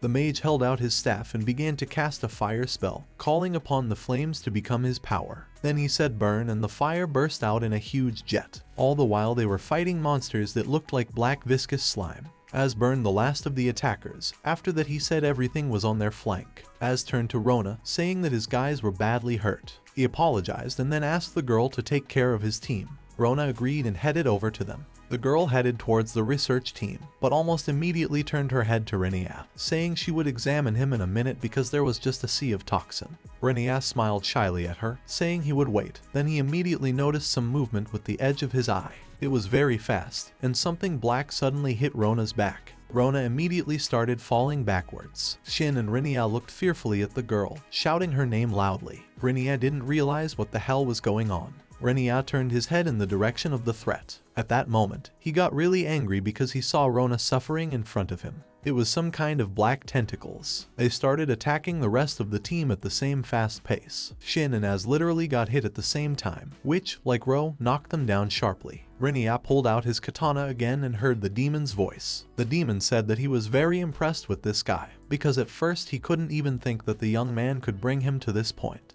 Renya looked at the demon, pulling on a slight tired smile. Renya let out a soft chuckle before saying that he had stabbed, decapitated, and burned him. The demon continued to laugh, pausing briefly before asking if Renya was really sure this was his real body. The new bodily shell began to form from the void. When the demon reappeared, his legs started walking again and headed towards Renya. He corrected his glasses and said that it could only be a part of his real body, for example. With a smirking face, he came closer and closer, asking if that was possible in Renya's opinion. The young man thought that this demon was really causing a lot of trouble. He was even able to recover his clothes. Suddenly, Renya heard someone calling out to him. It was Shin, who was trying to get to her feet. Her body was shaking, and it suddenly seemed to Renya that the girl was able to block a blow with her sword. The demon looked at the girl in surprise, thinking aloud that he was wrong. After all, he thought he had sent the girl into a knockout. There were a lot of interesting things about these people. He later said that in the state Shin was in now, it didn't matter anyway.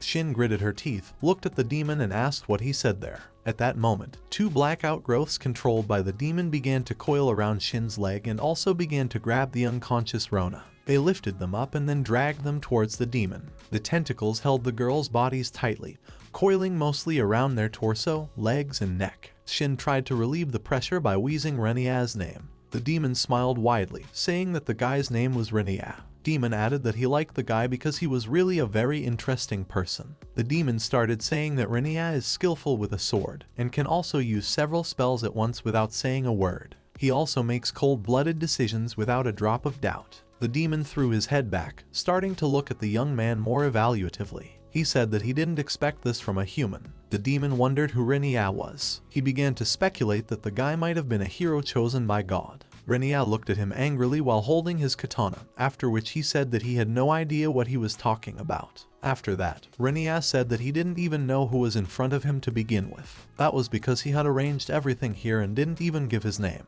The demon suddenly said that Renya was right because he really didn't introduce himself. Renya quickly looked around, seeing the walls begin to disappear as if they were dissolving. But looking closer, Renya realized that he was absorbing them. Renya grinned, saying that it was clear to him now. The boy voiced his conclusion, calling this entire room part of the demon's body. The demon smiled back. He replied that Renya had hit the mark with his conclusion. He then added that his body could take many forms, and that was how he could avoid fatal injuries. The demon raised his hand up and said threateningly that his name was Emil. He managed to modify his body through many experiments because he is a wizard scientist. After that, Emil said that he specializes in studying and modifying biological bodies. He looks for the best specimens every time, so he wanted to fully explore Renya. The demon stretched his hands closer, as if tasting the man's taste, then said that Renya could be his. If the young man agreed, the mage would give him a new superior body. Renya realized that such an offer did not suit him at all. With all that said, Shin and Rona remained in mortal danger, and they needed to get out of here. Renya rushed forward, quickly shortening the distance to his target. Once at the right distance, he immediately struck with his katana, but Emil managed to dodge. Emil then quickly bounced to the side, moving away to a safe distance. However, Renya managed to strike a bit, severing a small piece of the tentacle. Renya lifted her head up, looking at the mage, after which she said she was refusing. Renya also added that the mere thought of the man wanting to touch his body made the young man gag. Emil corrected his glasses, which had moved slightly off the bridge of his nose, then said that it was dangerous because Renya attacked without giving a response. Emil recognized that it was dangerous to be around Renya, and loosened his tentacles a bit. Emil said that he had originally planned to use 2 women for the experiment, but now he thought it would be better to start practicing with Renya. The demon began to grow, forming new tentacles that were now visible. He then smiled and said that in that case the demon was ready to continue their battle because everything was ready. The demon continued to stand motionless in its place, whereupon its 3 black limbs immediately rushed towards Renya from behind its back. Renya managed to see this triple attack. As soon as they caught up with him, Renya began to masterfully wield his katana in his own fashion, slicing through Emil's black and long tentacles. The magician continued to marvel and decided to change the outside conditions a bit. Suddenly it went abruptly dark and the tentacles disappeared, as well as Emil himself, from view. Renya was greatly surprised by this turn, but realized that he couldn't stand still. Continuing to focus his attention in complete darkness, Renya could have fended off another attack by cutting the tentacle. But something suddenly struck him from the side. Renya spat out some blood, then grabbed the spot where the blow had struck. The guy deftly bounced to the side and listened to where the attack would come from next. Your side was starting to hurt more and more. Renya heard Emil saying that the young man was doing a great job. The demon explained that he turned off the lights and used ink, but Renya avoided it perfectly. Suddenly Renya took his hand aside and the room became a little brighter. It really did feel like a dungeon now. 2 flashes of light gave the guy some visibility. The hardest thing that happened right now was the tentacle attacks Emil was making. He could control the strength, speed, and direction of his attacks. Renya knew that if he hurt him, the situation would become dangerous. Renya began to replay all the moments that had happened in the past few minutes. Shin managed to block Emil's attack, but Az and Rona were directly hit. It was necessary to get rid of them as soon as possible. In addition, Az's group had also been poisoned, so now they couldn't fight. Renya grinned, thinking that the situation couldn't be worse. Renya added some light to the room, then took the Japanese katana with both hands and mentally addressed the guys, asking them to be patient for a while. The demon once again noticed Renya's use of simultaneous activation. He was surprised at first, but he said that the guy only wielded light and fire bullet. Although those were basic spells, the way Renya performed them just annoyed Emil. Renya thought it was to be expected that a demon was capable of noticing such things. Emil started laughing, yelling at Renya not to underestimate him in any way. The demon then began to launch several consecutive attacks, which Renya dodged. Renya gradually dodged the blows to the side, gradually shortening the distance to the demon. Emil noticed this, thinking that Renya was moving much faster. When Renya got close enough, he suddenly jumped up, bouncing off the ground, and raised his blade high again, preparing to strike. Emil saw this, so he summoned an air blade. The demon angrily shouted to Renya to try to cut it off. But the young man didn't have time to react like he did that time, so he just defended himself with his sword and was thrown back. Renya was getting angrier and angrier by the minute. The demon only grinned, saying that he didn't want to tell Renya from the beginning. But he wasn't the only one who could use magic here without talking about it. Renya ran through his mind that he had thought of attacking him from above, but now he realized that as soon as he got closer, he would be attacked with magic. Renya realized that he needed to keep going and then he could. While the young man was furious but continued to take one step at a time, Jillil began to approach her mistress, also watching this fight. She asked if everything was alright. Jillil told her about Renya, adding that it was pretty bad. The boy, in her opinion, was too young to be dating a demon. The goddess said that the girl has nothing to worry about. The lady also said that everyone goes in a bundle because, after all, Renya has her blessing. Jillil said that was still too much because that demon wasn't even fighting seriously. The goddess scratched the back of her head, wondering if that was true. The girl thought that Renya might have just forgotten how to use her power. Jillil immediately exclaimed in surprise. Jillil immediately said that Renya might have been like that in a past life. The girl concluded that the young man hadn't even used the blessing skill. The goddess thought that might be the case. She looked at Renya, saying that he seemed to have high magic and physical stats. As a result, the mistake was a blessing, but no. The goddess turned to the angel and immediately asked him to stop. She asked that if she was interested in this herself, why hadn't she checked the source files herself? Jillil said that in her opinion it was all about the blessing. They continued to watch Renya gradually fall into a battle trance. At that moment, his face changes and he begins to feel courage in the face of mortal danger. Kunugi Renya was the 14th inheritor of the Edo Ryu style of the Kunugi school, the single sword school. By the age of 13, he had already become the best swordsman in the entire school. At the age of 15, he traveled to China where he learned stealth and assassination techniques. He was a member of one of the most armed and dangerous gangs in the underworld.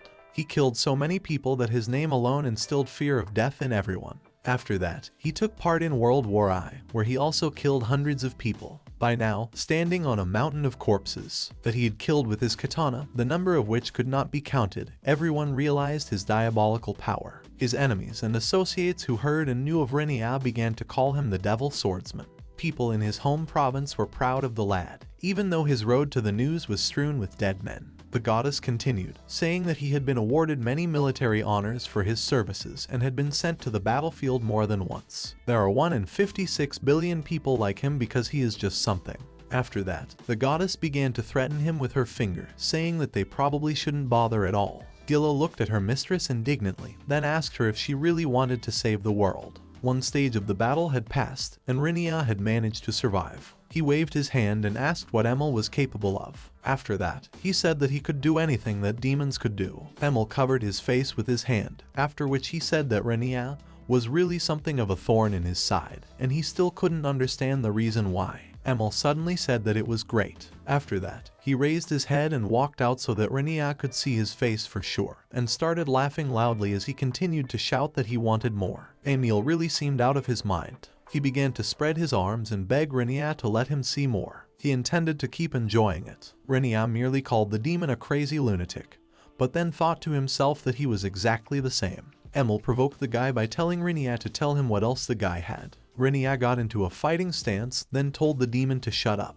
Renya then barely audibly swallowed and said that he intended to end it all with his next attack. Emil continued to smile, after which he said that he understood. If Renya was going to attack him as hard as he could, the demon had to put his best foot forward as well. Emil began to transform quickly, adding a bunch of extra tentacles to himself. He started laughing, yelling at Renya to attack him as hard as he could. Renya thought that the demon really had a lot of reserve left. Emil continued to provoke Kunugi, asking what he was going to do now, and Renya went on the attack. Renya started jumping on the tentacles from one to the other. They now had something like a mouth that was trying to hurt the young man. But Renya was precise and careful. Emil was still talking, saying that Renya was probably already tired from this attack. After that, he summoned his air blade again, ordering the spell to shred the guy. Renya put his katana forward, repelling the attack with magic. Emil could see perfectly well that Renya could only repel his air blade with his sword, but at the same time it was leaving gaps in his defense. It was now that Emil could attack Renya from behind, inflicting a long-awaited defeat on him.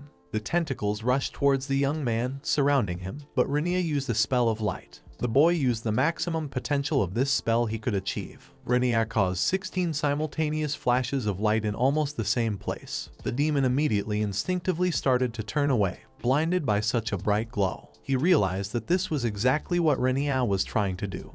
But what was he planning to do next? Renya suddenly appeared behind Emil, but the demon noticed it too late. Renya said he was much faster and more agile than the demon had expected him to be. Emil only had time to turn around, realizing that his enemy was standing at his back. He started to cast the beginning of his spell, trying to summon an air blade, but Renya shouted loudly that it was too late. Renya delivered several crushing blows to Emil's back, which should have left him no more chances of survival, because the demon had gathered all its power into one body. Being completely shredded, Emil tried to regenerate again, rebuilding his body. Renya saw this immediately as he watched the demon closely. Renya dealt a few more blows with his katana, and then pulled out his arm and used the fire bullet spell. The maximum number of projectiles immediately fell on Emil. The demon's entire body began to burn in an instant, and from there, from the fire, only heavy breathing and groans could be heard, which belonged to the scholar mage. It truly felt like the end of the battle. Renya crept through the fire, getting closer to where the demon's head remained. He was shaking and covered in blood. Emil spoke hoarsely, asking him not to tell him what the attack was, because Renya seemed to know what he was up to. Renya replied that he was just waiting for his counterattack because he only needed one burst. Emil said he had figured it out, and it looked like he had indeed lost. A demon like him had lost to a human, and worse, a human using basic spells. The demon asked if Renya found this amusing. Renya looked threateningly at his enemy, who continued to lie on the floor, and asked if he was really asking for mercy. The demon should be grateful that he would die painlessly. Renya then switched back to Emil's native language and told him that since he would no longer be able to regenerate, he would have nothing left. Emil stared at Renya in surprise. Renya had already drawn his blade when he suddenly heard Emil's hoarse voice. The demon said that was the reason why he fell in love with him almost immediately. Renya was surprised, after which Emil said that it was indeed his boy, Renya. It was simply impossible not to fall in love with him, and that cold gaze was completely devoid of a drop of mercy. Meanwhile, Emil's limbs were slowly growing, and he was beginning to gesticulate. He said that his body was trembling, but he was upset that Renya was human. After that, he said again that Emil could turn him into a demon and then Renya would be his. But Renya was already tired of hearing the same thing in the second round. When the katana pierced the demon's body, Emil started screaming, asking Renya to stop. He wanted the young man to give him a chance to finish and listen to him. Emil continued to scream, saying how much it hurt him. The demon begged Renya to stop because he was serious, but Renya said he didn't want to hear anything else because he was disgusted. Emil wheezed that he wanted to propose a deal. Renya looked at him in surprise and asked him again. Emil smiled and told the guy to look around. He wasn't a fighter anymore. The demon continued by saying that after Renya played with his body, Emil was completely exhausted. Trying to enslave Renya was a bad idea, so he openly surrendered. Emil added by saying that Renya still had enough strength to finish him off compared to his comrades. They've been dispatched, and I wonder if they'll live to see the guy get to the city. Renya knew the demon was right. If he left his group here, they would definitely die. The demon said he had everything he needed to save people, and that was why he was offering a deal. Renya was to let him go alive and he would heal everyone's wounds so they could make it to the city. Later, he asked Renya what she thought about it. Furthermore, he said he would give the kid the dungeon core. Emil didn't need it. After that, he said that seemed to be Renya's original goal to destroy the core. The demon said that he thought he was offering a good deal. Renya bitterly asked how he could trust the demon after what he had done to other groups. Renya just couldn't agree because those people would never be the same again after Emil turned them into zombies. Emil was still lying on the ground, twitching his limbs. He said that Renya did have every right to not believe him,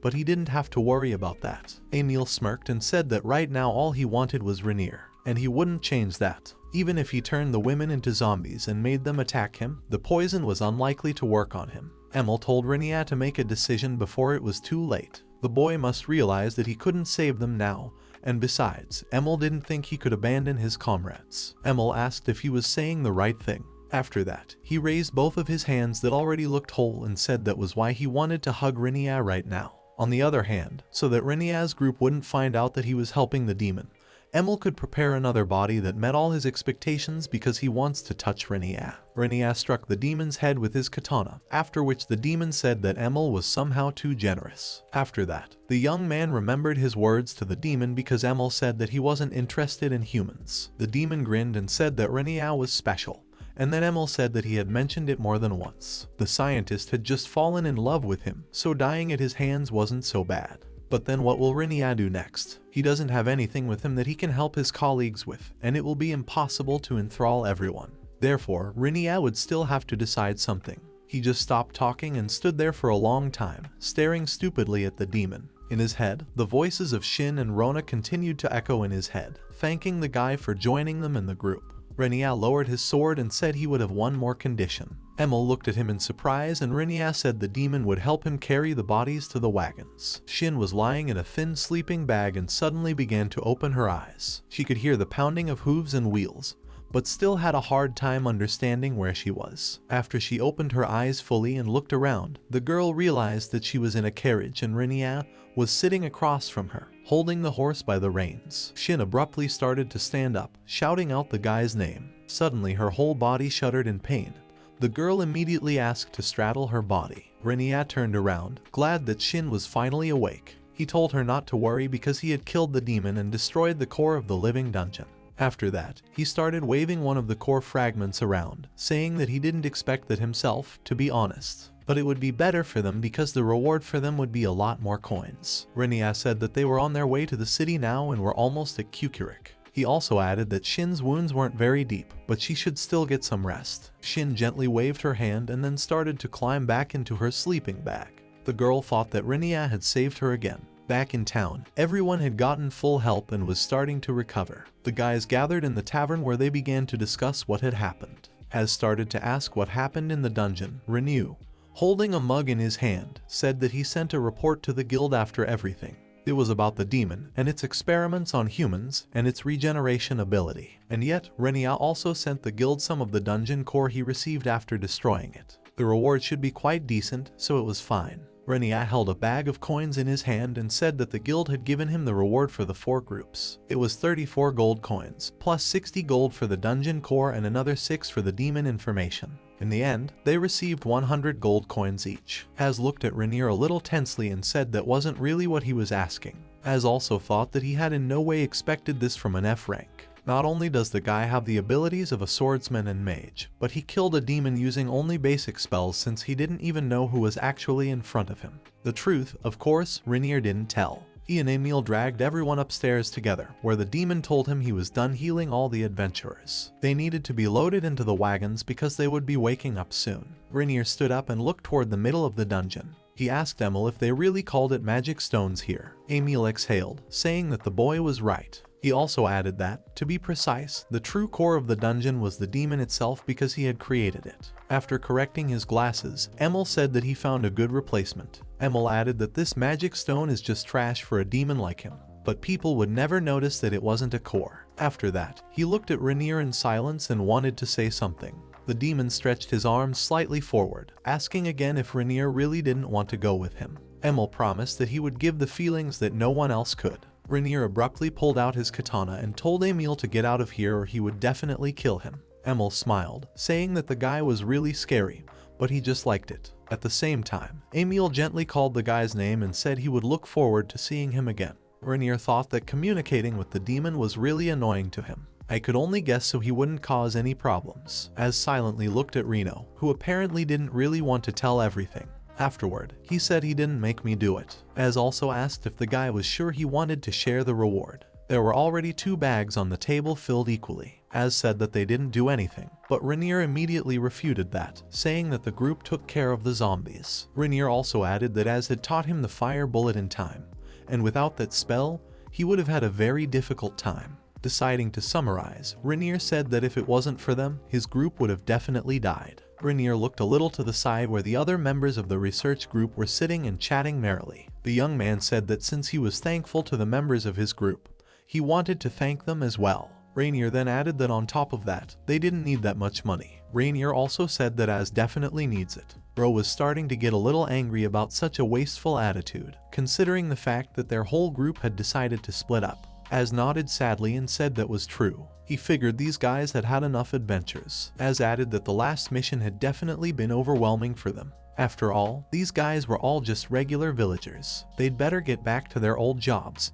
and a little gold would do them good. Rainier smiled and said that it was a willful decision to disband his group, but the young man thought it was for the best. Az bowed his head and thanked Rainier, saying that he really appreciated it. Rainier asked Az what he was going to do. The boy added that if he had nowhere else to go, he could join them. Az held out his hand and declined, saying that he had already gotten one offer. It was from the Adventurer and Kunugi Training Academy. He was invited to teach there. Most of them came from noble families and the real purpose of the place was to develop potential. Az also said that the truth was that only a few of them would eventually become adventurers. Rainier raised his mug, saying that it was interesting to know, and looked at Rona and Shin. Az also said that although he couldn't join Rainier's group, but if he ever needed his help, the boy could safely count on him. Rainier thanked him and held out his hand to Az. The young man said that it was probably their destiny. He then added that it was Az's as well, as far as help was concerned, so he could apply too. Lastly, Az joked that he would only need help with problems at the academy now. They laughed, after which the group of researchers began to disperse,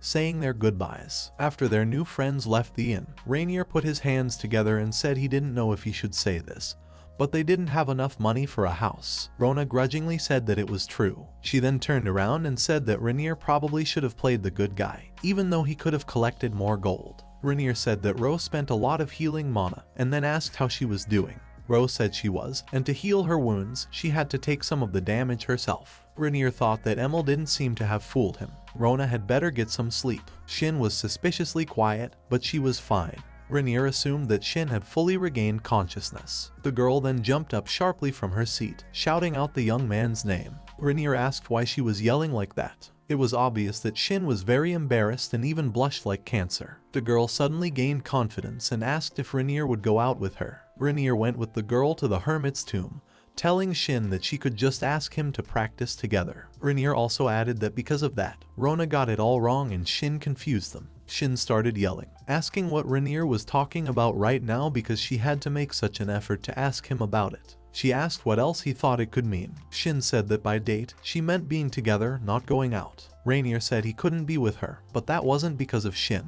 Shin slowly said it would get in the way. After all, she didn't help then in the dungeon and Rainier always handles everything by himself and she always fails to help him. Rainier looked at her, thinking he didn't think so. Suddenly she exclaimed that she wanted to get stronger, strong enough to fight alongside the young man on the battlefield. Rainier smiled and said he understood. I mean, Shin wants him to train her. That, he said, was really adorable. Shin asked him not to make fun of her because, after all, they are members of the same group and it's okay for them to train together. Rainier said he wasn't kidding, and he liked her determination. Rainier thought that he had never even paid attention to Shin's fighting style before. The guy pulled out his sword and told Shin to try to wound him at least once. Rainier said that if Shin could handle it, he would take over her training. Shin agreed and concentrated on that. She then yelled out that she was attacking and threw a punch. They continued, and Rainier said that Shin was moving too slowly. He announced to her that she was making a lot of unnecessary moves and she needed to reduce her strike area for a quick attack.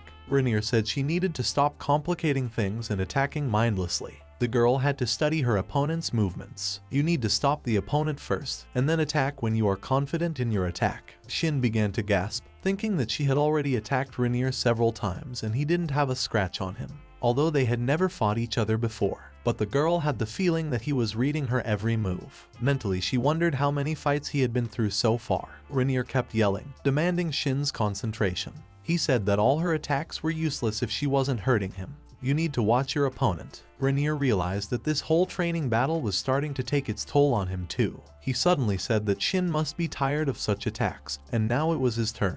Renier asked if she was ready, to which Shin said that was what she wanted. Renier only took a step as the rock behind Shin made a rumbling sound, then rolled aside. They immediately turned around sharply and saw an ogre begin to emerge from behind the rock. Shin couldn't understand what he was doing here. He was huge and armed with a stone axe. Shin said that they should not be in this place. Renier asked if he was strong. Shin said that usually he is not very strong and she can handle them, but this one was very huge. Renier said he understood. Turns out the ogre was an opponent she had never faced before. The boy began to back away, slowly sitting down on a rock. The ogre began to roar, shaking everything around it with fear. Shin began to call out the young man's name, asking what he was doing now. Renier only smiled in response to the question. He stretched out his arms slightly, pointing at the ogre. Renier said that this was a great opportunity for Shin to gain experience in fighting on her own. Shin jumped up to the young man and said that it was impossible because she only had her sword with her for training,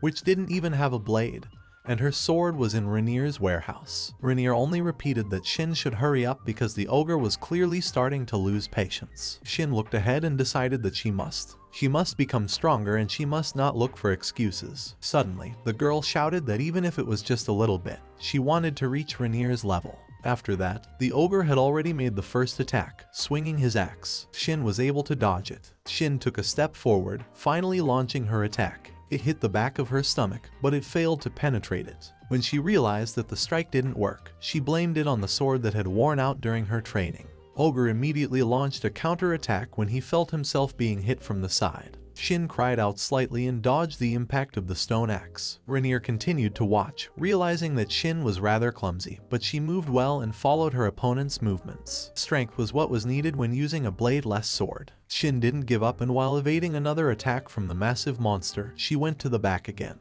She struck much harder, plunging her knife into its back, cursing the ogre in the process. She saw that she was able to get results. Though not deep, she was still able to hurt him. But the ogre's skin, the man's muscles, and Zara's made it difficult, and at this speed, the sword might not be able to take the blow. Shin also thought that she should strike at its head, but the ogre was very tall, and jumping might be dangerous. What should she do now? Renier shouted to her again to study the monster's movements. Shin mentally told her that she understood and began to change her battle tactics. She began to bend down and strike the huge ogre in places that were below her waist. Renier saw that Shin had finally started to analyze her opponent's movements. Thanks to that, she realized how to start acting.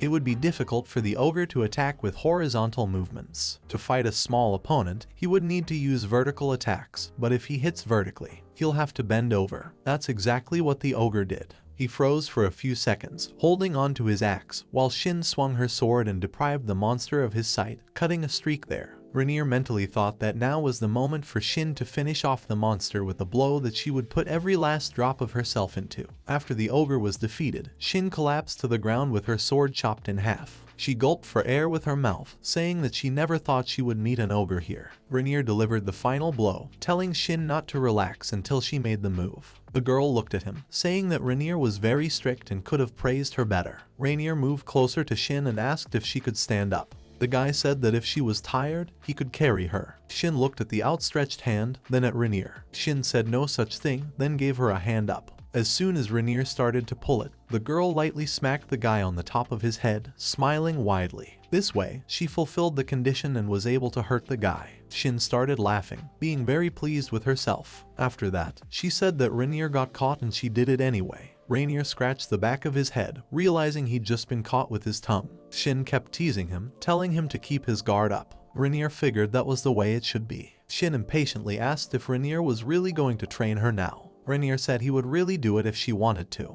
Renier told Shin to get up to start, but she said her sword was broken and she needed to rest. So the day of their training passed, and soon Renier was carrying her home on his back. Ro sarcastically remarked that Renier had really exhausted the girl. Renier looked at her obliquely, asking Ro not to say that because they might be misunderstood. Afterward, Renier said that Shin was only a little arrogant, and he put her in her place. They told the story about the ogre at the hermit's grave, which was very strange. Ro raised a finger and said that she thought she should inform the guild just in case and let them figure it all out. Also, they need to sell the magic stone because they need money for the house. After that, Ro added that she didn't have much information about the house. She spotted one when she was walking around town today. It was abandoned, so we should go and check it out, and maybe it will be a great place where they can all live together. Soon the friends found themselves outside the Kukuriki shopping area, namely near a rather nice house. Rona told him how someone had recommended it to her and she liked it very much. Renia Kunugi had suggested that Shin wait outside while she and Rona looked at the house, but the brunette was determined to be with everyone together since they were members of the same team.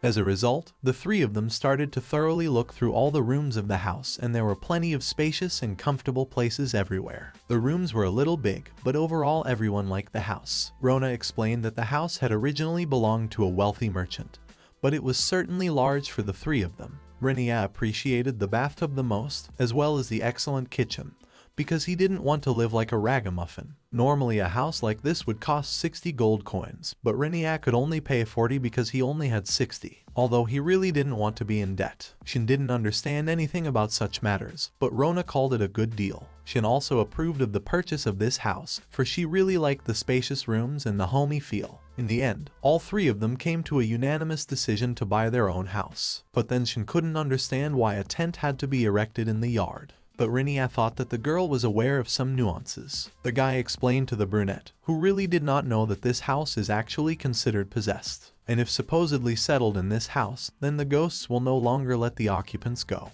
But first it all needs to be carefully checked. Perhaps that's the reason the house was sold so cheap. Shin was shocked and frightened by such a story. The girl immediately began to cry and said that she did not want to live in this horrible house, where ghastly ghosts dwell. Renia did not expect such a violent reaction from the brunette, and as it turned out, Rona just forgot to inform her about such nuances of this house. The guy decided that Rona just wanted to annoy her friend.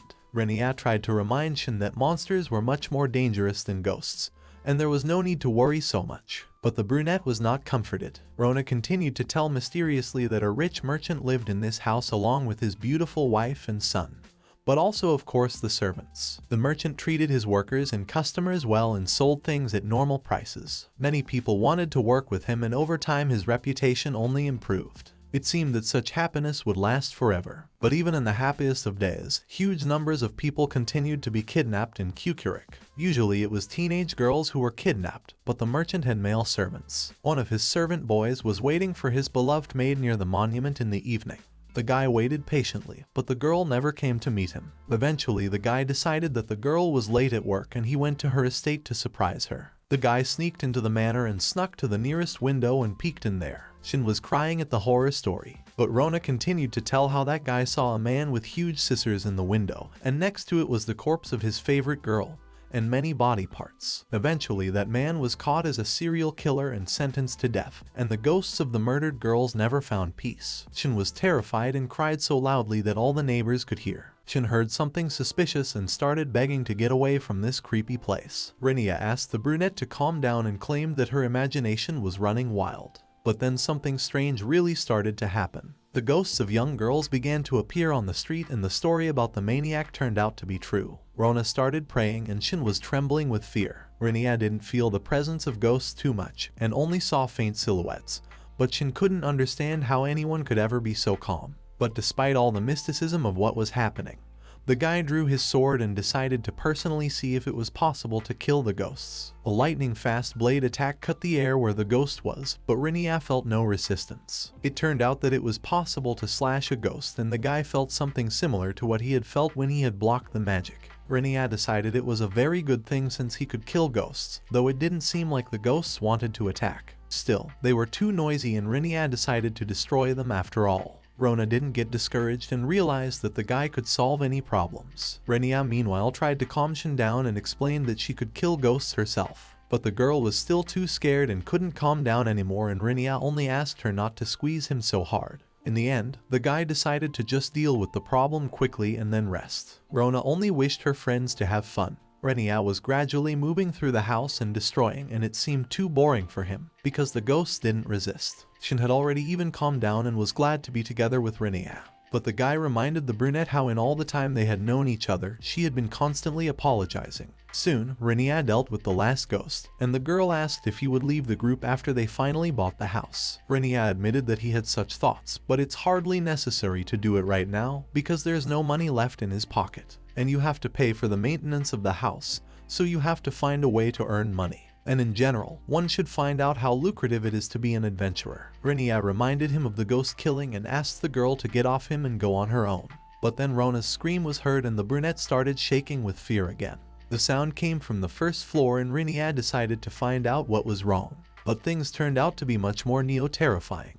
In a small room on the first floor, Renya and Shin found a small girl with pointed ears, looking very much like an elf. Renya had to discover such a strange find in this house, and although this house was haunted, to understand where the little elf girl was coming from was almost impossible. It was also not clear if the girl was sleeping or if she was unconscious, but by all appearances she was at least alive. Soon Rona joined them and was as surprised as the others by such a find in the pantry. But as it turned out, the blonde was upset by her friend's stupidity, because she had hoped to leave them together to enjoy each other, but their clothes weren't even wrinkled. Rona only disappointedly said that she didn't expect anything else. But the others were concerned about the found elf girl, who was unclear exactly what to do with. Rona looked carefully at the girl on the floor and began to recall the rumors she had heard about her. The girl did look like an elf, and she was also wearing a maid's uniform, though she lives in an abandoned house chasing away all intruders and is probably a Shiruki. Shiruki are a type of fairy or spirit. They usually look like children and guard their habitat, and when necessary scare away unwanted visitors with magic or illusion. The informational message was followed by a personal message from the goddess, reminding her that a guy attacking a little girl was no better than trash. Renya reprimanded the invisible goddess who kept following him. Shin also remembered reading stories about similar spirit beings before. If rumors and written information were to be believed, if a person liked the Shiruki, they would bring them happiness, but otherwise they might attack them. Rona immediately suggested that perhaps the local ghosts were perhaps created by this spirit. Shin, now realizing the source of the threat, was no longer afraid of ghosts, and decided that they didn't really exist. Renya was surprised by this change of mood of the brunette, and realized that they had met something like a house spirit. After a few minutes, the mysterious girl opened her eyes and Renya asked how she was feeling. But suddenly the little pixie broke out of the guy's embrace and became frightened. The girl started crying and demanded that everyone leave her house. But Renya tried to calm the stranger and explained that no one would hurt her. The boy introduced himself and explained that he was an adventurer, and the three of them would like to live in the house. But the girl said that this is her home and she was born here, and only her master Nano can live here. The presence of some mysterious master did not please Renya, and he explained that the former master of this house had long been dead. But this news only irritated the girl and she couldn't understand how this was possible. The stranger then confessed that she had no memories of her master at all anymore, and everyone guessed that she was most likely born after the execution of the merchant. Shin explained that Shiruki is for the sake of doing the bidding of their masters. But it turns out that this girl never really had a master, and so her only task in life was to protect this house. The girl said that even if she didn't have a master, she was obliged to protect the house she was born in, so everyone should leave the house immediately. Renya noticed how weak the girl seemed and asked if she was sure of her decision and if she could live without a master. After a little thought, the girl replied that it was probably impossible, because she had used up all her magical energy to create the Satsuki of the ghosts Renya had seen. The guy realized that he had deprived the girl of her powers by killing all the ghosts, and then he said that he was ready to take on the role of the owner of the house, and that interested the stranger. Renya said that if she let him become the owner of the house, he promised to make it even better than before and she could see for herself. In fact, the guy really didn't want to go back to the disgusting hostel and hoped for the girl's consent. Rona and Shin prompted the guy that his words sounded too disgusting even if he wanted to seem nice. But Renya didn't want to listen to his girlfriends and repeated the question to the girl. Meanwhile, the girl explained that she couldn't protect the house and she had no more magical powers left, and even the magic of this house had already reached its limit. She then cautiously asked the boy if he would really take care of this house. Renya promised as convincingly as possible to do whatever was necessary to improve this house and bring back its powers. In the end, the little mysterious girl called Renya the new master shook his hand and agreed to the terms. 2 days later, the house was much cleaner, and now it didn't look like a cursed house. Though of course some things had to be changed, such as curtains and furniture. Renya realized that they had to spend money for that, but Rona advised him not to worry about it, because it was a nice expenditure to improve the common house. Renya promised to pay back every last dime that the blonde had spent from her personal savings, and the girl apparently took it literally. In any case, the house looked great, as it had stopped looking like an abandoned dwelling in just a few days. Shiruki explained that thanks to the magic of both the master and her personal magical energy had increased 1,000 times, and it was gradually improving the entire house. As it turns out, in order to protect the house, Shiruki borrows the master's magical energy and uses it. Although before, she had to collect magic from the garden, and so the amount was too small. Shin stated that she had a bad feeling about the magic in the garden because it could be a threat. But Shiruki tried to calm the brunette down and explained that the magic energy in the garden belonged to the people who were killed in the house. This frightened Shin even more, because now she knew for sure that there were real ghosts in this house. But Renya decided to move into the house tomorrow, because thanks to Shiruki everything is going well. But the girl said that it was too early to do that and there were still some important things to do. The girl really wanted to get her own name, because she didn't want to be called just Shiruki. Such a thing was not in Renya's plans at all, and he started thinking about different name options. Shin advised not to call the girl names that resembled the names of pets, and Rona suggested the guy to concentrate, which only added to the irritation. Then the brunette remembered an interesting name she had learned from a fairy book and whispered it in the boy's ear. The name was really not bad, and in the end the spirit of the house was named Verd. And after all this happened, the house finally found new owners. Soon as Han came to visit and appreciated the good purchase, for Renya was still so young and was already able to buy his own house. The experienced adventurer was also envious of the very skillful Shiruku girl who happened to live in the house. But Renya, despite his achievements, of course did not forget about the debt and the lack of a stable job. So he would have to do all sorts of dangerous adventurers' work for a while in order to pay off that debt. As Honda decided that this guy does not change and explained that he actually came because he wanted to ask for a favor that only Renya can handle. Then as Honda began to talk about the beginning of his teaching career in the School of Future Adventurers, and it surprised Renya. As it turned out, he had a problem with one of the classes, and during a training battle, his fellow teacher in charge of the class had the misfortune to lose in a one-on-one fight. Losing authority in the class, the students began to skip class and ignore this teacher. Such a case is certainly rare, but that's not even the main problem. As Honda explained that gradually most of the teachers have lost their group in one way or another, just like him. There are also some people who abandon the idea of becoming adventurers due to injuries and other problems. Yet even with this difference in experience, they wouldn't be the least bit behind 15 or 16 students. But in this case, you have to deal with children from noble families who have wizards and elite soldiers in their court. And some of the children were of course trained by their experienced parents. Therefore, all these apprentices are much more experienced and talented than ordinary people. Renya recognized that it was really hard to train people who were much stronger than the teacher, and that made it useless to train them like this. Renya immediately realized what as Honda's request was. He needed to teach the insolent students a lesson and let them know that they were not as strong and tough. Such a request was strange, because every teacher had to defend the honor of adventurers, which meant it violated the guild school rule. As Hong of course agreed with such remarks, but explained that it was necessary to take as drastic steps as possible to bring discipline. For many students simply ignored the classes, and although the teacher must always defeat his students, but the group as Honda has always played the role of a shield that protected the wizards.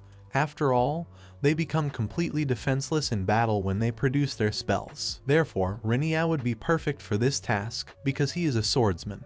But he can also cast spells without losing mobility. Renya decided that his interlocutor was hiding something and asked who was the fellow teacher who had lost the duel with the student. As Honda explained that it was a girl who had reached rank D when she was still on a mission as an adventurer. But even despite her level, she would never lose in an even fight. That was why, if the disciples were to be defeated by a person with rank F, rank D would instantly rise in the eyes of the disciples. Renya appreciated his comrade's plan. After all, it wasn't a bad solution to the problem. The reward would be a gold coin, and Renya would be able to use the school facilities, including the transportation gate. The transportation gate is a magical structure that allows you to instantly move anywhere with a magic stone. Also, if you use magic power stones instead of regular magic stones, you can move parts of your body between certain gates. And although moving a whole person would require a substantial amount of mana stones, if all the conditions are met, you can move even across the human continent. It was also possible to go past the central continent and go straight west to the elves. It was a useful feature that could help travel, but Renya doubted that he would use such a tool in the near future, as Han in that case promised to ask his superior to pay 2 gold coins for his assistance. Renya decided that this was a very simple job where his life would not be threatened and agreed to accept 1 gold coin as a friendly favor. But in doing so, Renya asked to fulfill one condition that he wanted to offer. The guy asked his friend, after completing the task, be sure to tell him what kind of relationship he has with that fellow teacher. As Honda instantly blushed, and it was clear even without words. Soon Renya and her friend arrived at the adventurers' school, which was actually more like a fortress. For budding adventurers, Kukurika was a trading city close to other continents,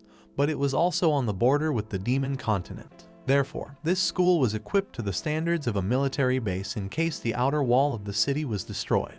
And while the rest of the students would defend the fortress, all the nobles would be able to escape through the expensive transportation gate. It all made sense in very dangerous situations. Soon the friends approached the training arena, which was also beautifully equipped. The best magical techniques had been applied to the 8 pillars, and if someone was dealt a fatal blow inside the arena, they would immediately be thrown outside and all damage from the attack would be neutralized. This was a very convenient means of neutralizing dangerous situations. It became obvious that it was almost impossible to die inside this arena. Soon, the noise of the crowd was heard, and the very problematic class that had come for the combat training lesson appeared. The girl who was walking behind the general group was the same teacher and looked quite anxious. The 2 noisiest students in front were the subject of the troublemakers. The tall white boy, Aurin, was the son of a palace general, and the arrogant blonde Natalia was the young mistress of the family branch of Duke Fatal, who ruled this country. Renya had heard a similar surname somewhere before, and it was indeed a famous surname.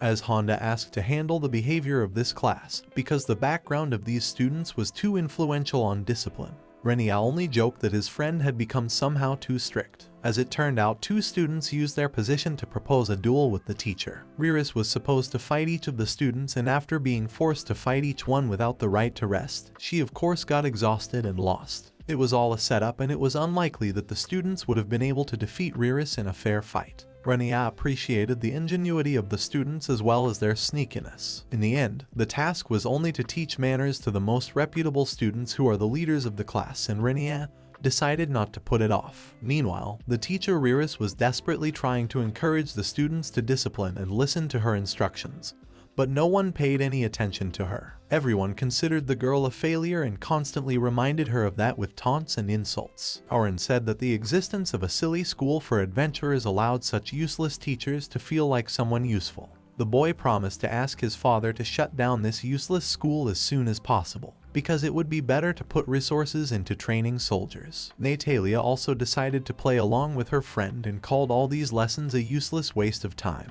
because why learn anything from weaklings? Riris was still trying to get the students to maintain discipline, but at that moment Renya stepped in and immediately decided to provoke the students by calling them little brats. Renya defiantly drew his sword and asked if these kids didn't want to listen to the teacher, because they were breaking the rules of the school and should be punished. After the initial shock, the students began to insult the stranger and advised him to go back to where he came from. Riris herself didn't realize who this strange guy was who was acting so confident. Renya explained that he's just an ordinary adventurer and decided to help his friend as Honda of course didn't want Riris to know this information and only cursed at his friend. Aurin, meanwhile, demanded the stranger give his name and asked what right he had to barge into someone else's class. Renya introduced himself and his rank as confidently as he could, and then explained that he had come here to bring discipline to the brazen students. But this only caused laughter, because the students didn't see the F rank as any kind of danger at all. Immediately, insults and taunts were hurled at Renya, and he was told to leave the school grounds as soon as possible before he disgraced himself completely. Harem, of course, was the most mocked and reminded of his aristocratic status, which is much higher than the usual ragamuffin adventurers. Renya stood quietly and watched the insolence of the students, but then suggested to stop the idle chatter and called the students weaklings who can only take advantage of the position of their own families. Renya called both Auron and Natalia cowardly scoundrels who had been able to defeat their teacher through sneakiness and cunning. Auron was outraged because he truly thought his victory was worthy, while Natalia called the teacher too weak to teach others. Renya decided that it was time to start and suggested that one of the students should fight him and not count on the position of their families, because they had defeated the gullible teacher only through meanness. Auron accepted the challenge and, feeling his superiority, promised to display the sword-wielding techniques his father the general had taught him. Natalia fueled her friend's anger and urged him to deal with the useless adventurer as quickly as possible. Renya was pleased with his actions, for the foolish students took his provocation seriously, and that would only help during the battle. After a few seconds, the enraged Auron rushed to the attack swinging his blade. But the first attack was fatal for the overconfident apprentice, as he received a serious blow to the head and instantly disappeared from the arena. This could only mean one thing, that the wound was fatal. Auron, far away from the wall, could not believe his defeat and continued to shake his head in frustration, for he really did not understand how it had happened. Renya asked Riris if that was all that had to be done. The teacher explained that if a student was thrown out of the arena, it meant that they had taken mortal damage and that was the end of the fight. But as it turned out, this lesson didn't go down well and Auron claimed a slow rematch and accused his opponent of some kind of sneaky trick. Renya only barked back that he was ready to repeat the painful lesson if Auron was dumb enough to understand the first time. Renya suggested that the students all attack together and then he would easily show them where their weakness lies. Auron was furious and decided that the brazen adventurer deserved to die for his words. Natalia played along and also wanted to re-establish authority among the students. Renya suggested not holding back and attacking him with the clear intention of killing him, because it would be easier to show who was stronger here. Auron once again rushed into a fierce attack, but he repeated his mistake and immediately received a strong blow to the head. Following him, Renya was attacked by Natalia and another guy, but each attack was masterfully repulsed, and all the students received fatal blows and left the arena without being able to prove themselves. Renya was ruthless and destroyed every opponent on his way, because he loved to fight,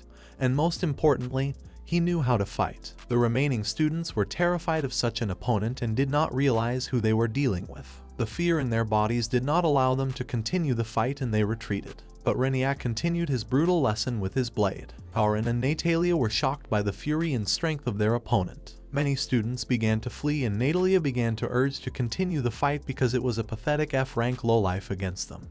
But this influence was no longer helping. But at this moment, the rage completely took over Renya, and he felt all his power that could destroy any opponent. The blows continued and Renya advised his students not to be afraid and keep fighting even with a dangerous enemy. The next victim was Natalia, who had not yet lost her self-confidence, but this was quickly corrected by Renya's blade and the girl felt the strongest blow to her torso. In the end, Renya declared that even the pathetic goblins were much stronger than these aristocratic children.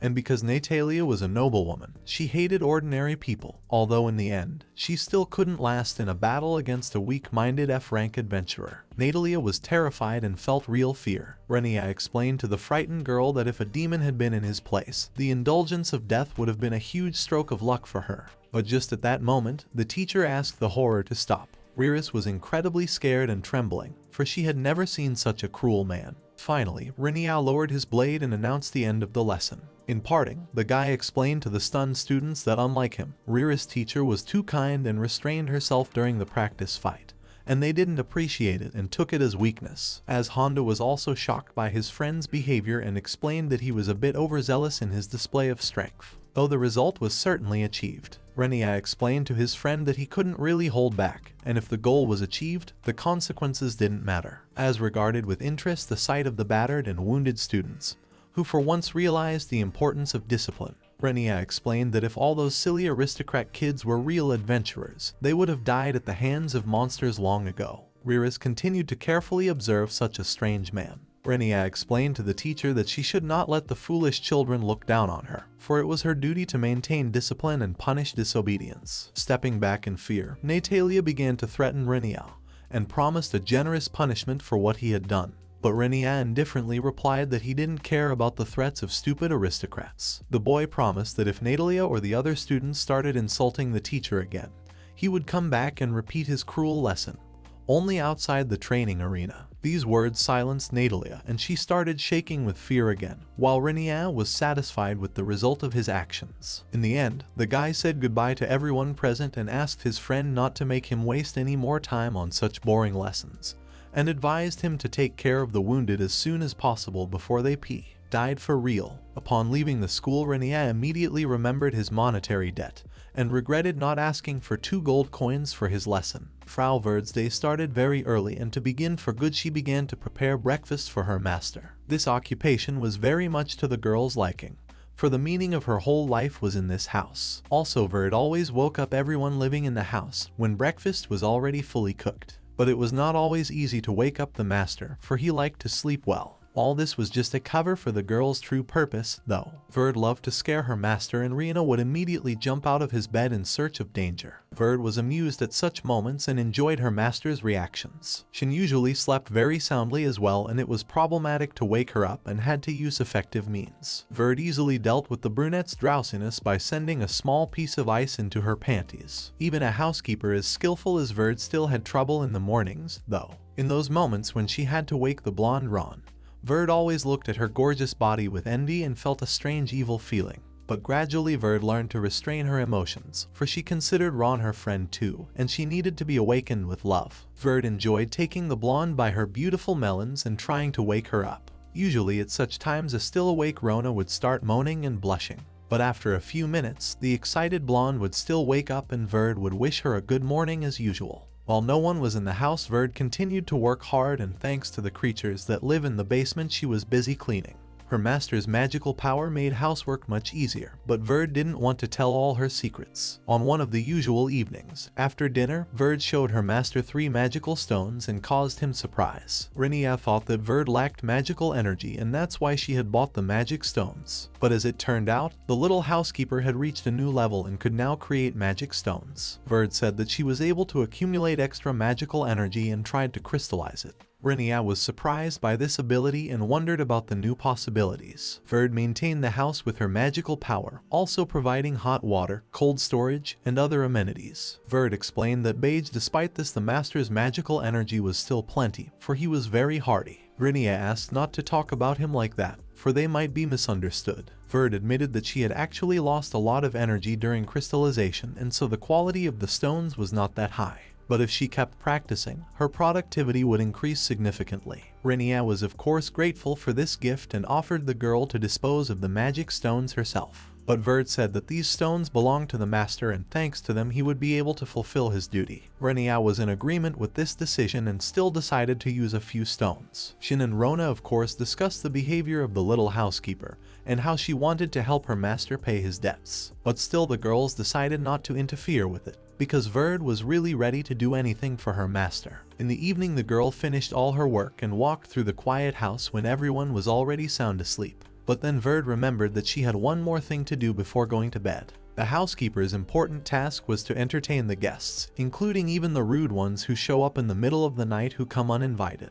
Verd went to the threshold of the house and asked who had decided to visit the master. But silence answered nothing, and Verd declared that it would be wrong to let in such an ignorant guest who would not even be willing to give his name. Suddenly a poisoned dagger stabbed into Verd's young body, and the girl quite calmly accepted it as an answer from the mysterious guest. Verd saw the hidden assassin perfectly well, and despite his intentions decided to provide him with entertainment and teach him manners at the same time. The housekeeper smiled wickedly, eager to fulfill all her duties, but just at that moment an anxious Renya appeared near her and sensed danger. Verd advised her not to worry and told her about the late guests she had already dealt with. Renya, not seeing anything serious, decided that someone was probably messing around outside. The girl explained that she had politely asked the intruder to just leave and could easily deal with such problems. Renya praised the housekeeper for a great job and put his blade away in its scabbard. The guy then decided to head to the bedroom and continue sleeping. Verd was really maniacally devoted to her master, because thanks to him she could live quietly in this house and enjoy her favorite work. The girl was happy to be near a man who was grateful for her work, and every evening near him was something pleasant. Verd decided to speak next to her master that evening and mentally wished him good dreams. Renya went to the Adventurers Guild and saw the lack of normal rewards. And although thanks to Verda he already had a stock of magic stones, but it was still not enough to get out of debt. Not satisfied, he left the guild and decided to pay off his debts gradually for a while. Suddenly Renya met a familiar girl on the street, but he didn't remember her name right away. The sly brunette reminded him that her name was Kiri. Hiding her irritation, the girl admitted that she forgets her name, even so who called her that. Renya didn't quite understand the purpose of the conversation, but the girl advised to take the information network of merchants seriously. Kiri told what she knew about the guy's rank and how he had dealt alone with a terrible demon. Also how Renya taught a lesson to the narcissistic kids at the adventurers' school, and rumors about those adventures. The girl then inquired if Renya liked the katana she gave him. The boy admitted that this blade is indeed very strong and also kills ghosts easily. Kiri thought that there was some magic on this sword because it was given to her from afar. But Renya only called the girl not a very successful merchant, since she doesn't know the information about her goods. Then he asked what such a successful merchant was doing here. Kiri admitted that she was actually looking for Renya for an interesting task. In the end, returning home, Renya told his partners that they were going to the country of elves. The girls didn't believe it and thought it was just a joke, but it turned out to be true. The guy said that he has long tried to come to terms with the lack of money, but he really wants delicious food, namely hot white rice, and it is difficult for him to bear this situation. The girls were surprised at such a vivid response and only scattered back. The girls thought that Renya might have picked up one of the mental disorders that usually happen to foreigners, because he started talking nonsense. The guy of course heard his partners and asked them to stop calling him crazy immediately. Eventually, Rona asked to calm down, as well as to tell the details of his decision.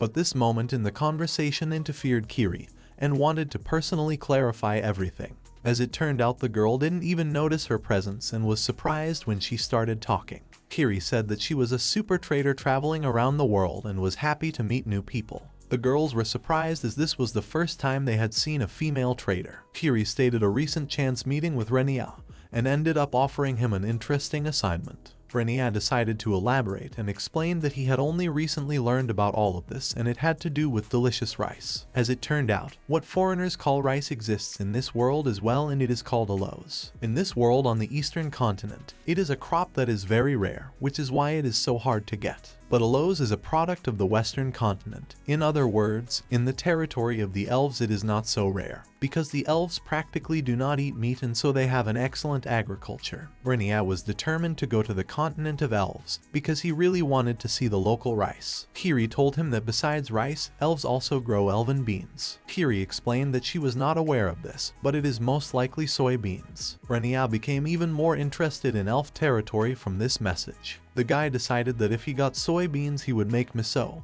and soy sauce and finally eat a proper meal. And then the hot rice would add to his energy and enjoyment. Renya decided to pull himself together after all, because he still doesn't know how to get to the continent of elves. It would be a long walk and he would have to go through the demon continent. But then Renya remembered his friend, a teacher from the adventurers' school, who told him about a shortcut to the elven lands. Kiri noticed the boy's thoughtfulness and asked if he had really found a way to get to the elven continent. Renya wondered about the transportation gate, because he had never thought he would decide to use it so soon. Kiri explained that she was also interested in interesting goods from the elven lands and could use them to expand her range. So she wants to go through the transportation gate together with Renya, and for that she is even ready to buy magic stones. Renya still considered himself the biggest rice lover on this continent, and it was hard for him to turn down such an opportunity. Kiri was well aware that her interlocutor liked her offer and only had to wait for his response. Renya eventually agreed to this deal with the cunning brunette and decided not to ask her various trivia questions about how she got so much important information. Renya advised to be thankful for all the rice and Kiri laughed and did so. Shin and Rona decided that their partner had completely lost his stamina for the sake of getting white rice. Shin wasn't expecting about the connections that allow you to use the transportation gate, and reminded her that it requires a whole bunch of magic stones. Rona agreed with her friend, as getting the stones would be problematic.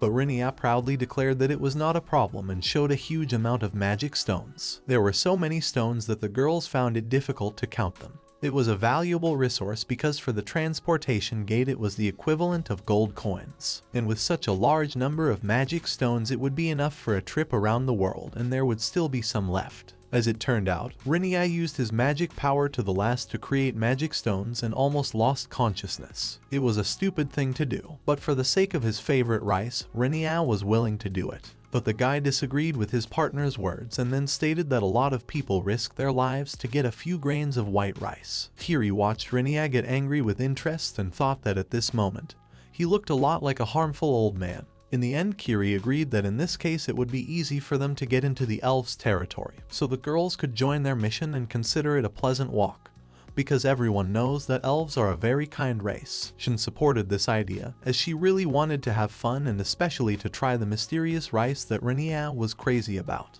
Rona also decided to join the others, though she didn't really want to. Kiri was very happy to see her plan working out completely. The girl suggested moving out as soon as everyone was ready. At home, of course, there was a housekeeper who promised to keep an eye on everything during the absence of the master, and since she had a large amount of magic stones left, it wouldn't be difficult. Upon reaching the School of Adventurers, Renya noticed those students whom he had taught a lesson not so long ago, and they were outraged by the return of their offender. Renya saw the transportation gate for the first time, and as it turned out, it could move only one person at a time, maximum with luggage. As Honda explained that he had already warned the elves about the arrival of the guests, and they would be met by a special guide. Renya apologized to his friend for bothering him, but he didn't mind helping at all, because that class of students had improved their behavior considerably and now they were even. The teacher apologized for not having time to thank him last time and told him how her class was much calmer now. Renya replied that thanks to the transportation gate all debts would be paid back, and then advised the teacher to be as close to his friend as possible.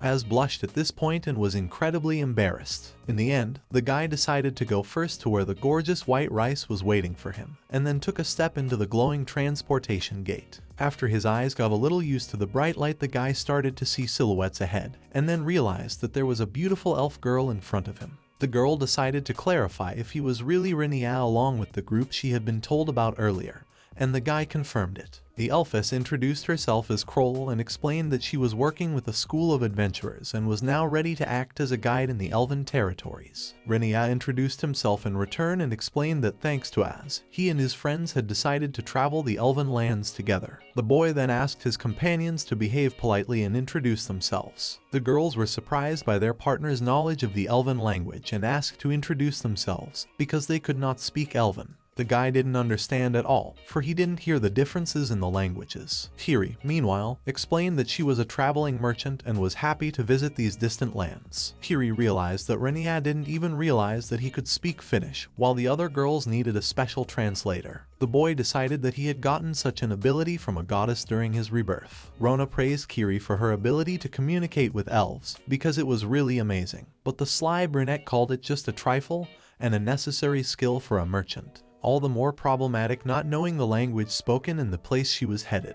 Renya felt that this girl was not telling something, because she was too cunning. Eventually, Kiri introduced the other girls and explained to the elven Kroll that they had come here to see the sights and needed help with that. The elfess asked to translate to the others that she would find it much easier to relate to Kiri than the rest of the women with the extra deposits on their chests. Kroll was incredibly serious and admitted that she had not the slightest desire to speak in an inaccurate human language. Renya understood nothing of the elf woman's words, but he found her phrasing offensive. To begin, they visited the city of Grand Cairo, which was located in the eastern part of the western continent. Kroll explained that it was not as huge as a human city, but it concentrated goods from all over the continent. Compared to humans, elves have much more magical power and therefore their magical technologies are more advanced. In particular, it concerns the use of magical stones. Elves use them not only in infrastructure, but also in irrigation systems and even in the protective barrier. Therefore, even if the elves are attacked by a monster, the probability of which is close to zero,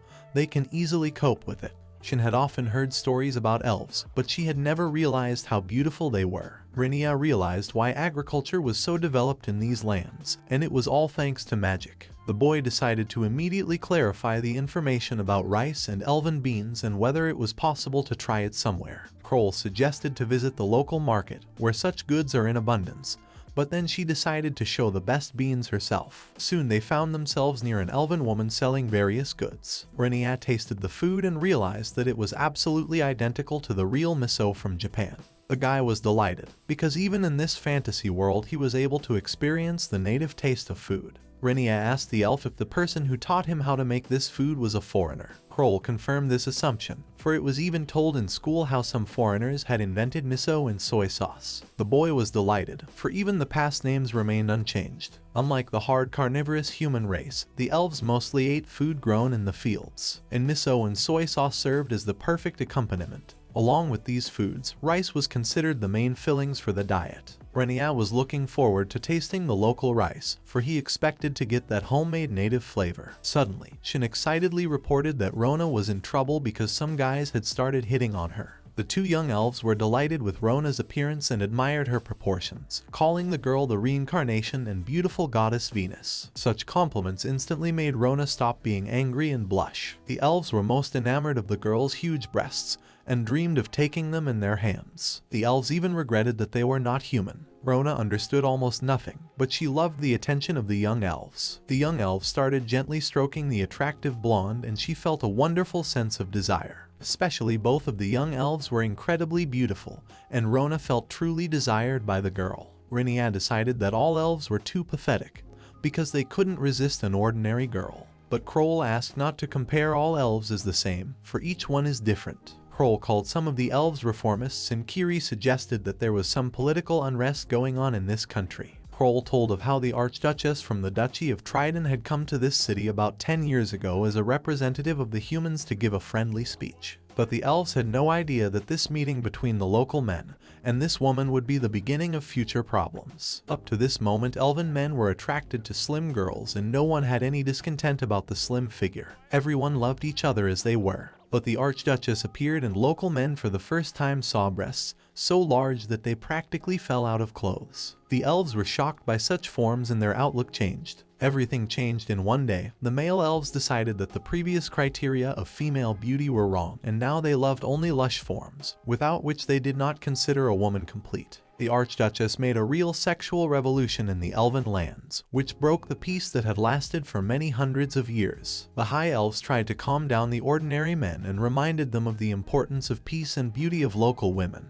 But this wave of change was already unstoppable, and the elves demanded bigger breasts. All the stories that the flat forms of local elven women are beautiful and unassuming, and they resemble two flowers that are firmly established on the plains did not help to solve the problem. Though still one part of the men believed that the huge breasts were just an accumulation of useless fat. Thus two opposing camps emerged, the reformers and the conservatives. The conservatives were in favor of adhering to elven traditions, while the reformists favored the development of the race and the redefinition of values. Since then, there have been constant disputes in the elven territory, and each side considers themselves worthy to be heard, because in fact they consider their values to be the ideal. Subsequently, this conflict spread throughout the country and divided all men into two factions, which are constantly engaged in arguments and clarification of relations about female beauty. Rumors spread quickly in the city in which the transportation gateway is located, designed to foster friendships with the people, became mired in reformists. Renya was shocked at the stupidity of the elves,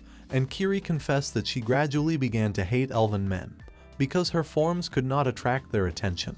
Kroll agreed with the merchant, for they were on the same side. Renya admitted that the humans weren't really far behind on these issues, especially considering the fact that elven girls weren't very pretty, and the men apparently wanted a change. Kroll was outraged at such revelations and blushed with embarrassment. Suddenly there were shouts in the street as an uncontrollable horse was rushing towards them, from which the rider had fallen. Shin was the first to react to the danger and instantly tamed the unruly horse. In a few minutes the problem was solved and the horse calmed down. All that remained was to find out what had happened to the rider. The young elf had been injured and was in a terrible state. All he could utter was a message from the captain about the need to strengthen the city's defenses. Kroll was incredibly excited, for something like this had never happened before. From the last strength of the wounded elf reported how the labyrinthine forest was completely overrun by a horde of terrible monsters that broke the defenses of the advanced units. Kroll could not believe such a thing, for the elves' defense system was the most reliable, and always destroyed the monsters. Meanwhile, Shin became the center of attention for the elves here,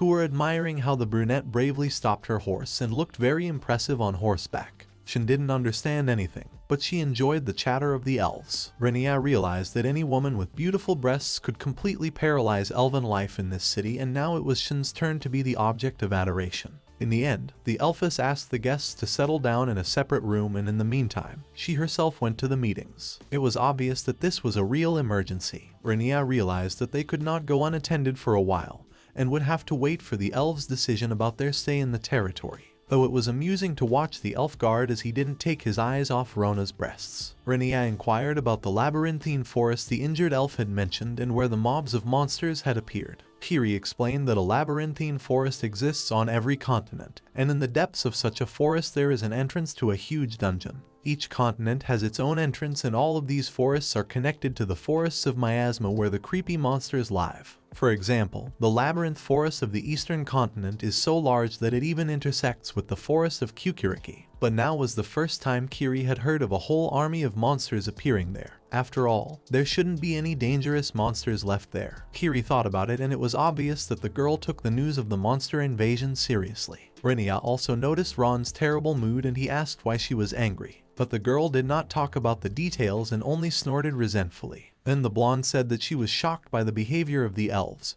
who looked at her as an object of sexual admiration. Shin was surprised, for at that moment her friend was enjoying it. Soon Kroll returned and reported that from the word of the wounded guardian was confirmed, and there were very serious events in elven territory. Therefore, it was impossible for Renya and his friends to continue to stay in this city, and they would be returned to Kunugi immediately. Renya called this decision foolish and refused to agree to such a thing. The boy asked for details of what was happening in the labyrinthine forest. Kroll, after a bit of thought, recognized that this was indeed the problem. Then the elfess told about a group of monsters in the number of 20,000, and they invaded the labyrinth forest.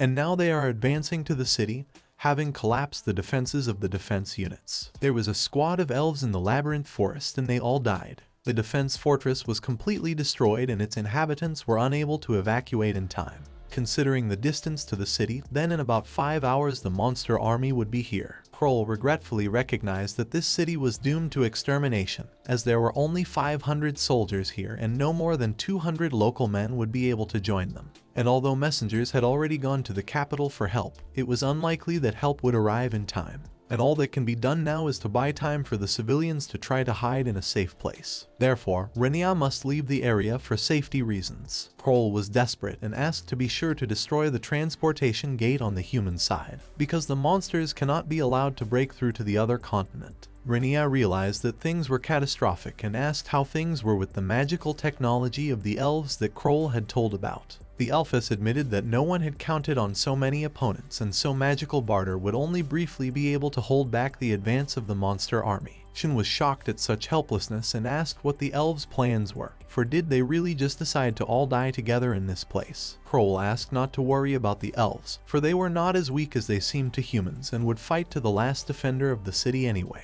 Kroll explained that although she herself was just learning, she had already been trained in the defense of the city. Therefore, she was personally willing to prove the elves' fighting skills while the residents and humans evacuated. Shin didn't understand anything about elven rules and asked what age Kroll was now if she was still learning. As it turned out, the young elven woman had celebrated her 70th birthday this year, but if translated into human age it was somewhere around 16 years old. Kroll realized that her age for humans is already a deep old age. Renya at this moment remembered his real age and felt old. Renya thanked the elfess for her hospitality and decided that if she insisted, he should do as she wished. Besides, he was in no position to offer help to the elven people. Shin was so excited about the impending danger that she declared her desire to help. But Rona reminded her friend that they had no right to interfere in the affairs of the elves. The blonde advised Shin not to forget her role and to listen to Renya, for he was doing the right thing in this situation. Kroll thanked Shin for her help with the unruly horse, for she was able to keep the elves safe at that moment. There was a tense atmosphere in the room, and it seemed that everyone present was waiting for some important decision from Renya. But the guy did not say anything and only promised to pray for the elven people and then left the room. It was very noisy outside and the population of the city was preparing for the attack of the monsters. The civilians were rushing to get away from the city and the defenders were organizing the defense of the city. Riki couldn't stand it and despite the lack of time, she asked Renya to talk to her alone. Kiri complained about bad luck because they had just arrived in the elven territory,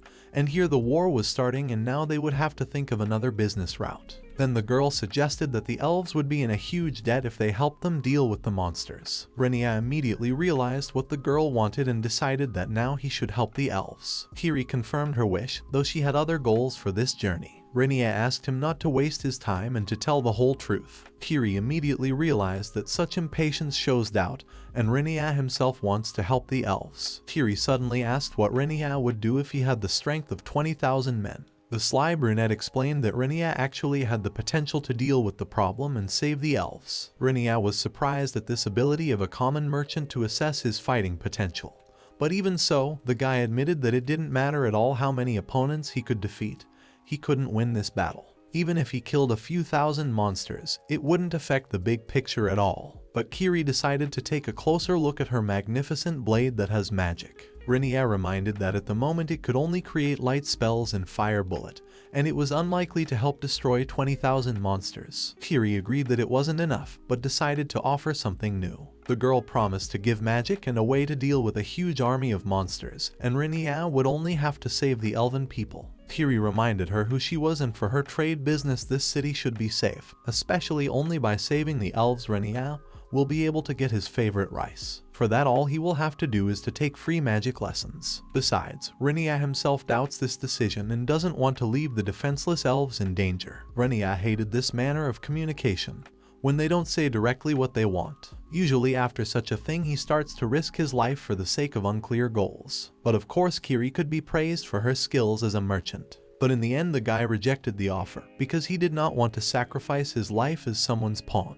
But Kiri decided not to give up and explained that she had a way in mind by which she didn't need to risk her life. Renya was surprised by such certainty and was immediately interested. Kiri also recalled how Renya had made sacrifices creating a huge amount of magic stones to get to the land of the elves, and that alone proves that there is a huge magical potential. Kiri explained that of course Shiruki helped a lot, but even first-class wizards can only make a few small magic stones in a day. And so Renya is the owner of enormous magical powers, which can be used not only to create stones. But Renya realized that wasn't the only reason for such an offer. Kiri eventually said that she could unlock the magical potential and tell him how to use it properly. Kiri asked if Renya liked such a tempting offer, and if so, she was ready to tell more. Renya thought about what was going on and remembered the worried faces of the elves, which reminded of very long ago events of the war. Doubts began to creep in and Renya remembered his original goal of just eating rice, and the effort he had put into getting to the elven lands. Renya stated that they had very little time left and so Kiri should hurry up and tell his plan.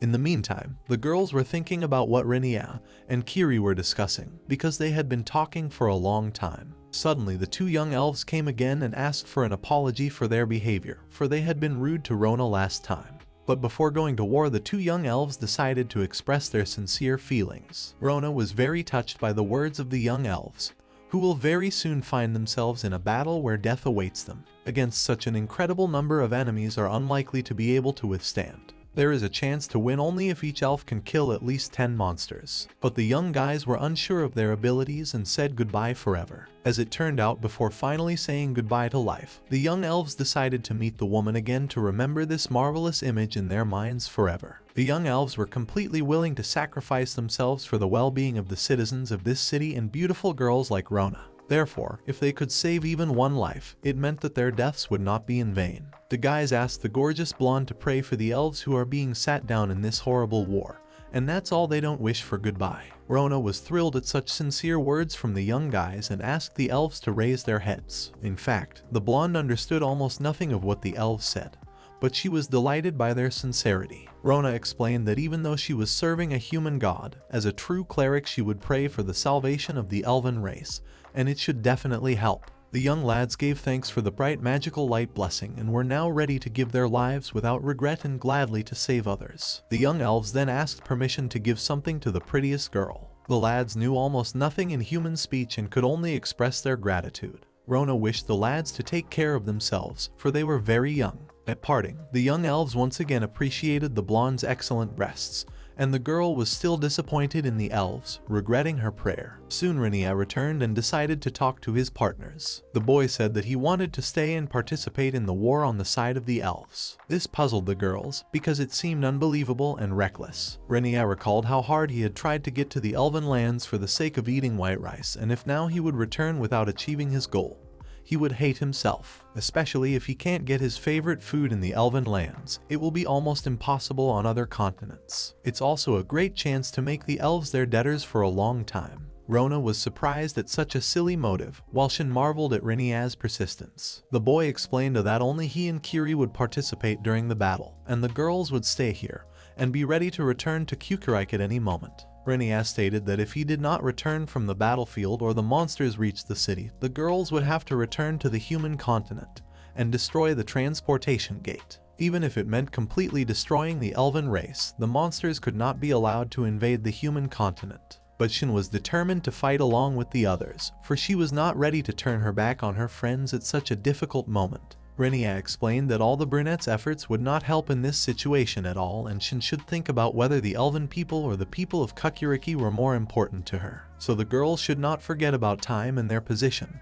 After all, that is the most important thing in such a dangerous situation. Shin finally agreed with her partner's words, because he was really right and she should do everything in her power to save her hometown. Rona was too excited and reminded of the danger that comes from a huge army of ferocious monsters. Renya admitted that he had succumbed to Kiri's entreaties and thought he had a good chance of winning this fight. Therefore, he would feel safer to participate in such a dangerous task alone. The guy decided to protect the city of elves, but how it will turn out is still unclear. That's why the girls should be safe, because that way he will be safer to fight knowing that in the city of elves he has nothing to hold him. Rona promised to pray for Renya's return from such a dangerous mission. Renya thanked her for her understanding and set off to where mortal danger awaited him. Shin admitted that she had no right to say these words, but still wanted to ask to save the elves by all means, because they are a wonderful people and deserve to live. Meanwhile, Sorvia, the captain of the garrison of the elven city of Isekai'd, was busy strengthening the magical barrier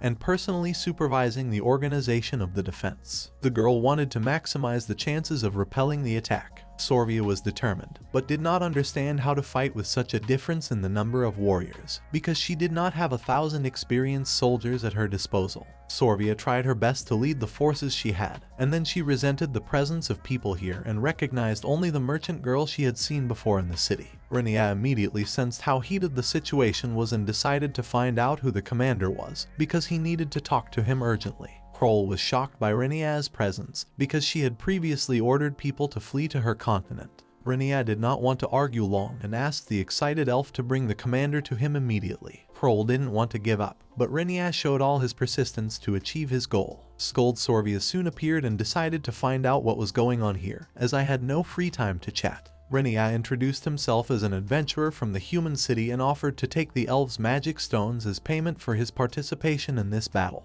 The lad promised that he would be sure to help and be useful in any area where he was put. The elves were surprised by the huge amount of magic stones, and since the magic barrier won't be able to hold back the monster's attack for long, it is possible to use these magic stones. Captain Scold thanked for the magic stones provided, but still didn't realize who she was dealing with and decided that it was most likely friend Kroll. Just at that moment, one of the soldiers reported the monsters approaching the magic barrier. Captain Scold was prepared for this and ordered her to do her job immediately. The stern girl stated that she had no time to talk, and if Renya wanted to fight, he must rely on Kroll's orders. Captain Scold ordered to immediately increase the magical barrier until it covered the maximum area around the city, and to use magical stones to strengthen the line of defense. Kroll was surprised by Renya's decision to stay in the almost doomed city, but decided to find out exactly what kind of magical barrier the elves were using, as there was no time for arguments now. Renya stated that he sincerely wanted to help, especially since the elves lacked experienced soldiers. Elphika admitted that their forces were not enough for effective defense, but now she wanted to talk about something else. The boy sensed the impending danger and asked for more details about the barrier the elves were so hopeful of. Meanwhile, an army of horrible monsters was inexorably approaching,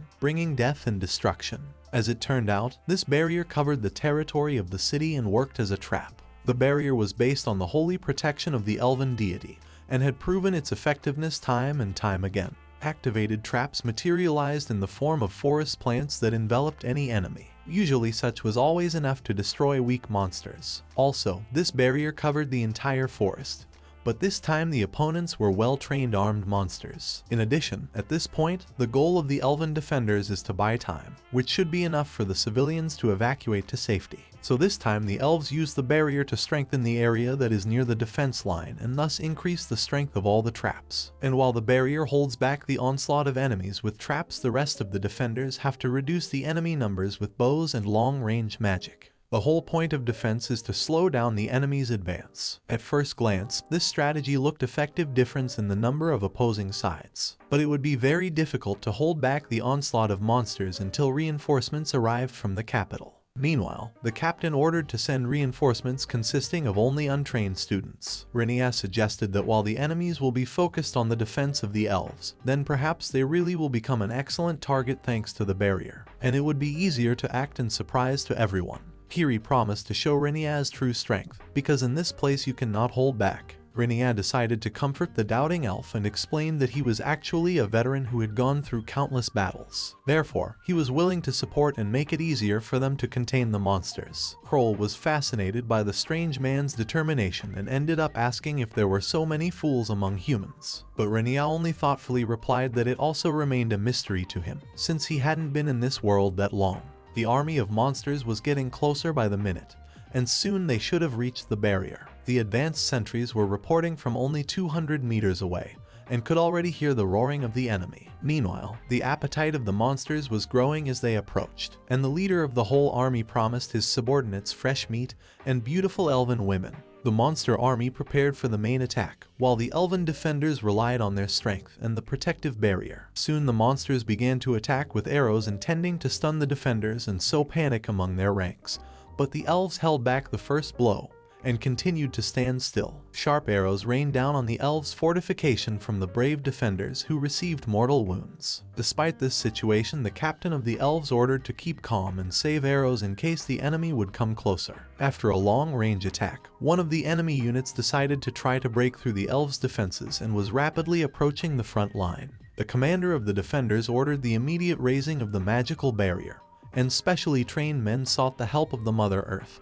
and the spirits of the forest then activated effective traps. Gradually, the traps began to destroy the monsters, reducing the number of the attacking unit. Tree roots and branches worked well in dense thickets, especially on low-level monsters. In a few moments, almost the whole group of ferocious monsters was completely destroyed, and so the first attack was successfully repulsed. The leader of the monsters was disappointed by the first failure, but now he finally learned what is the famous protective magic of the elves, and so it becomes much more interesting to fight. The chief demon ordered his subordinates to immediately continue the attack and show what they are capable of to the pathetic elves and destroy all their traps in their path. The fury of the monsters allowed them to break through the binding branches and roots, which disappointed the elf commander, as she had hoped to hold out much longer. The speed of the monsters had decreased, but still they were breaking through the traps with brute force. The elf captain realized that the cursed monsters had decided to break through instead of going around, and in some ways that was a good thing. The girl ordered everyone to prepare for her order. Captain Scold promised to repay the cursed monster for the disgrace and infringement on the spirits of fellow monsters. The warlike speech inspired the young elves and should provide morale for a while. To begin, the archers and mages were to fire, and all obeying the captain's order fired in the direction of the monsters. Sharp elven arrows pierced through the vicious bodies, and magical blows penetrated even through the orc's armor. But despite the huge losses and terrible wounds, the enemy did not stop and continued its movement towards the elves, and reinforcements were constantly being pulled up.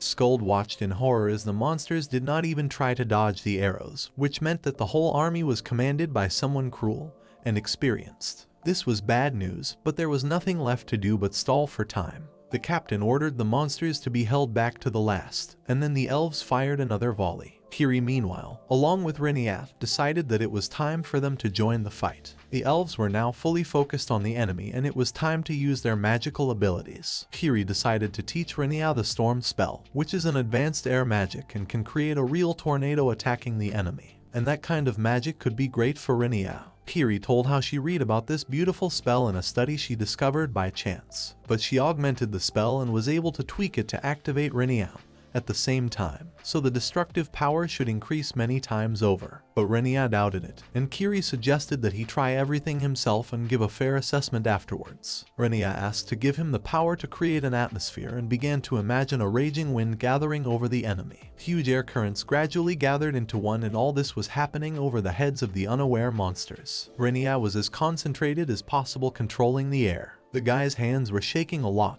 because it was the first time he tried to control such strong air currents. Kroll, watching the very strange wind, eventually realized who exactly was creating it. The most important thing was to continue to control the entire huge airflow that was 20 kilometers above the ground.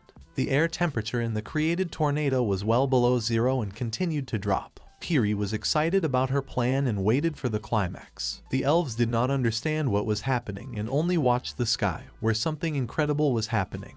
All that was left was to unleash this terrible power on the army of monsters. Renya tried his best and ended up unleashing a super strong ice barrage on the ground. The power was immense and it looked impressive. Not only the monsters at the epicenter of the tornado died from the extreme cold, but even huge trees broke like small toothpicks. Renya was able to hold back the onslaught of monsters and greatly reduce the population of demonic forces. The elves were shocked by the terrible force and feared that it might be coming at them. Kiri realized that her plan had gone off script and ordered the elves to immediately erect a barrier, or magical force. The elves were panicked and didn't know how to react. Meanwhile, Rona and Shin, even in the center of the elven city, were watching the terrible tornado and worried about their partner. Kroll and the rest of the elves used their magical shields in time and were able to escape the extreme temperature. Renya thanked the elfess for her excellent reaction that had saved them. But once the wind calmed down, it was clear that the huge forces of the monster army had been completely wiped out by just one attack.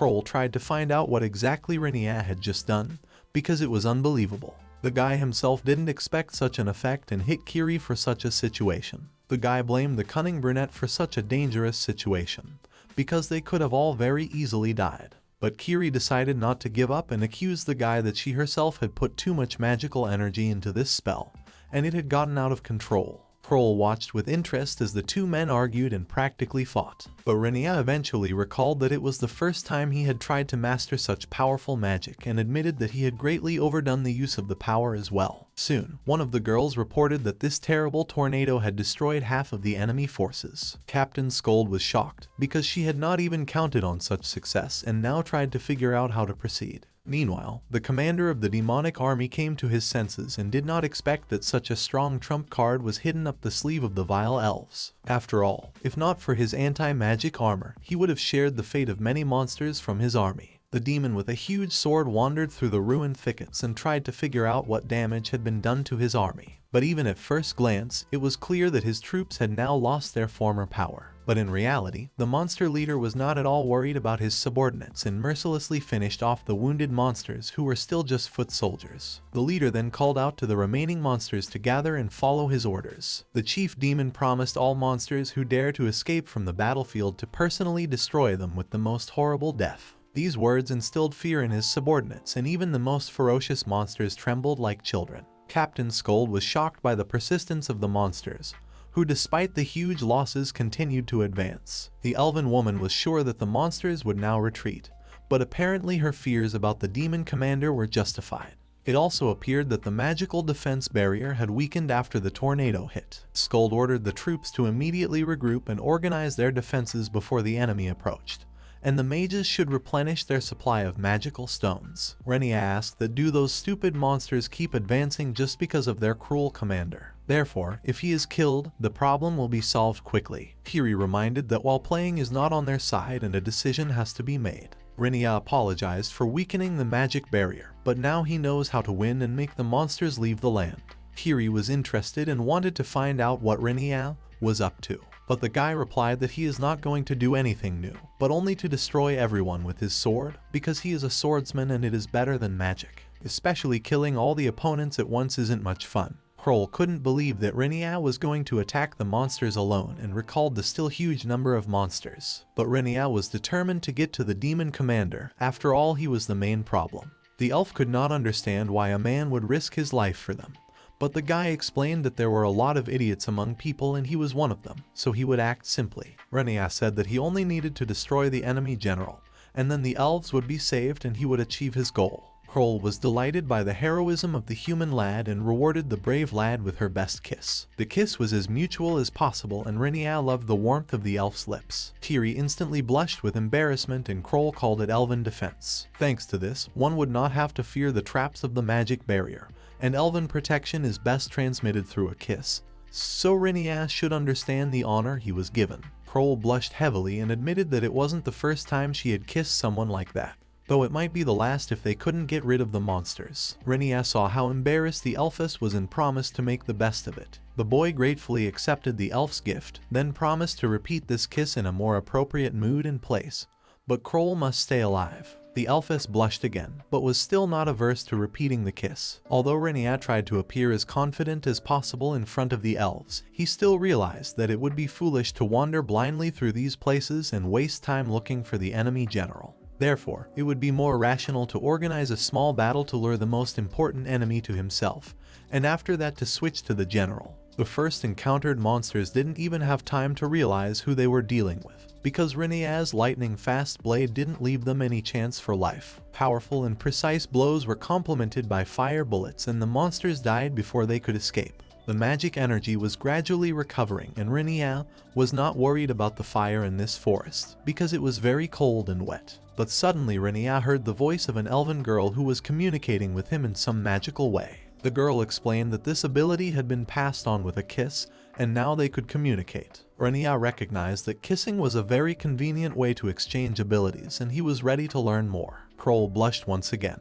and then suggested to the boy to turn 30 degrees, because that was where the elven wizards detected a powerful flow of energy. Most likely in this place there is a commander of monsters, and most likely it is someone from Raz and demons, because only they can have such a strong magical energy. Renya went in the right direction, immediately remembered his past encounter with the vile demon Emil. Demons were very dangerous opponents and Kroll advised to retreat in case of danger, but Renya was certainly not going to give up. Soon Renya met with the demon general and recognized that he was very different from ordinary orcs. The demon himself was surprised by the insolence of the man and decided to punish for such insolence. The demon general didn't expect to find a human here at all, because he was going to fight the elves. Renya decided to clarify and asked the demon if he was really the commander of this rabble. The demon answered that maybe he was, and Renya was getting angry with this chatter. The guy asked the demon commander why he decided to continue the offensive after the destruction of half of his army, because that terrible tornado should have impressed him. After all, judging by military logic, losing half of the army without reinforcements, the army is almost doomed to defeat. These words caused wild laughter from the demon, who never thought of defeat, especially when losing half of the army, and then promised to destroy every pathetic elf on this continent. The demon declared that he was a true commander and he absolutely didn't care how many soldiers he would lose during the offensive, much less the pathetic elves didn't stand a chance. The demon continued to threaten to destroy the cursed elven city even with the remaining number of troops, and then it would mean complete victory.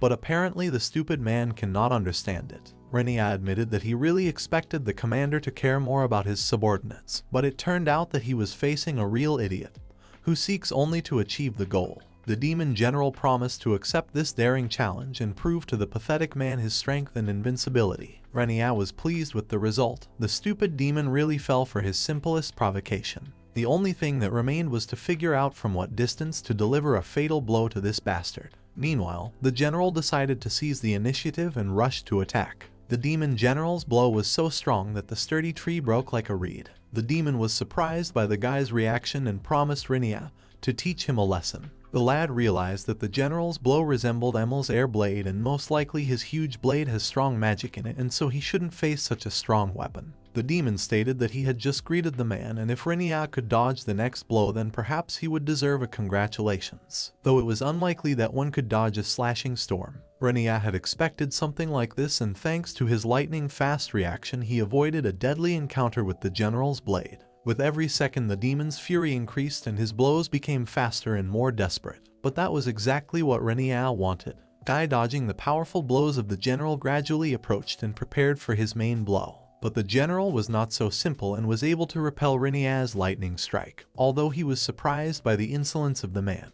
The only thing Renya was able to accomplish was to cut the demon general's arm. The guy's blade really interested the general, as only a magical weapon could damage his armor. Renya replied that he was not aware of it and just bought a sword from a merchant. At the same time, the guy realized that it was only because of the dark armor that the general was able to survive during the ice tornado. Renya said that he had figured out the general's secret, because his entire strength consisted of powerful armor and excellent weapons. The demon was very angry with the man, because it had been a long time since anyone had spoiled his mood. But Renya continued to call the general a pathetic weakling, who hides behind his magical armor and relies only on brute force and his banal sword techniques. Therefore, the biggest weakling and fool is the demon who thinks he is the leader of the monsters. Renya admitted that he was very disappointed in the demons, because they should have been much stronger. These words were the last straw that overflowed the cup of patience of the general, and he roared with anger, trying to cut the enemy. But Renya was waiting for this moment, and with a quick counterattack he cut off the demon's arm.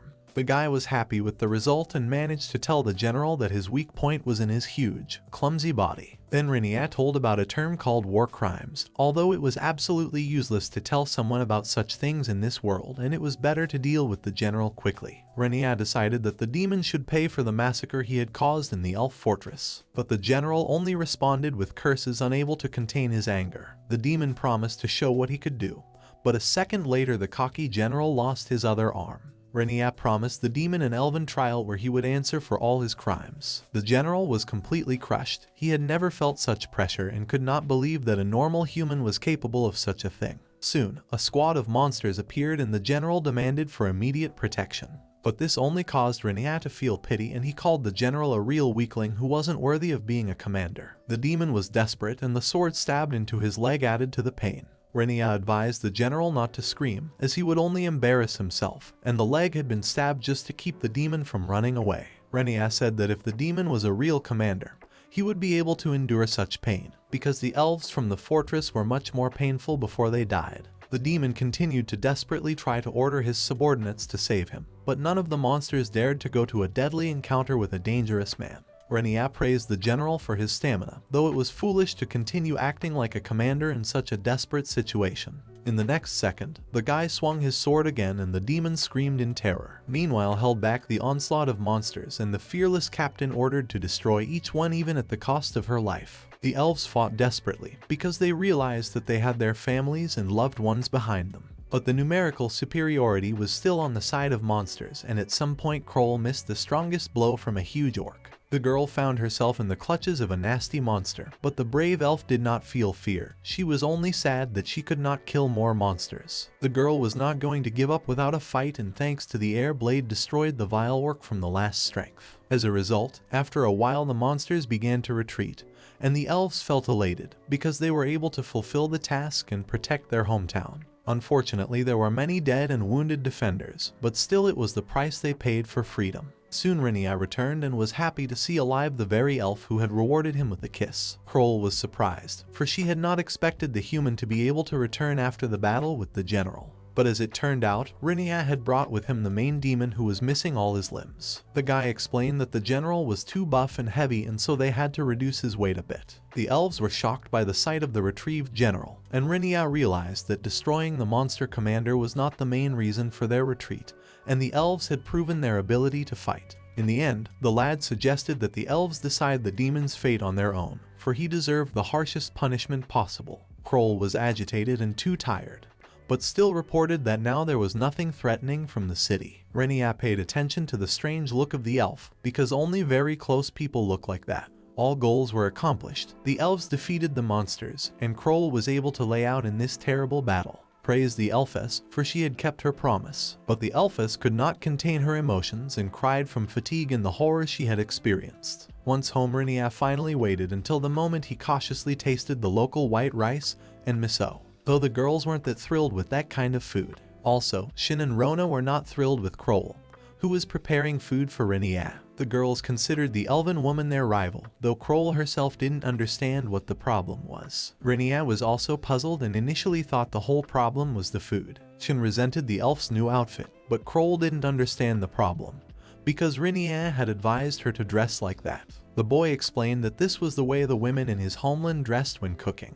Though in such a look, the aura of a true wife emanated from the elf woman and the other girls could feel it. Shin was also annoyed by the broken human language Kroll was communicating in, and Rona could feel them deferring to this stranger. All this food was very reminiscent of the native Japanese food that Renya missed so much. But Rona and Shin did not share this delight and realized that the cunning elfess had found her way to a man's heart through his stomach. The girls longed for revenge on Kroll, for she had deceived them with her childlike face, though she herself was actually well over 50 years old. After the attack of the monsters was stopped, the face of the country of the elves felt calm and life became peaceful again.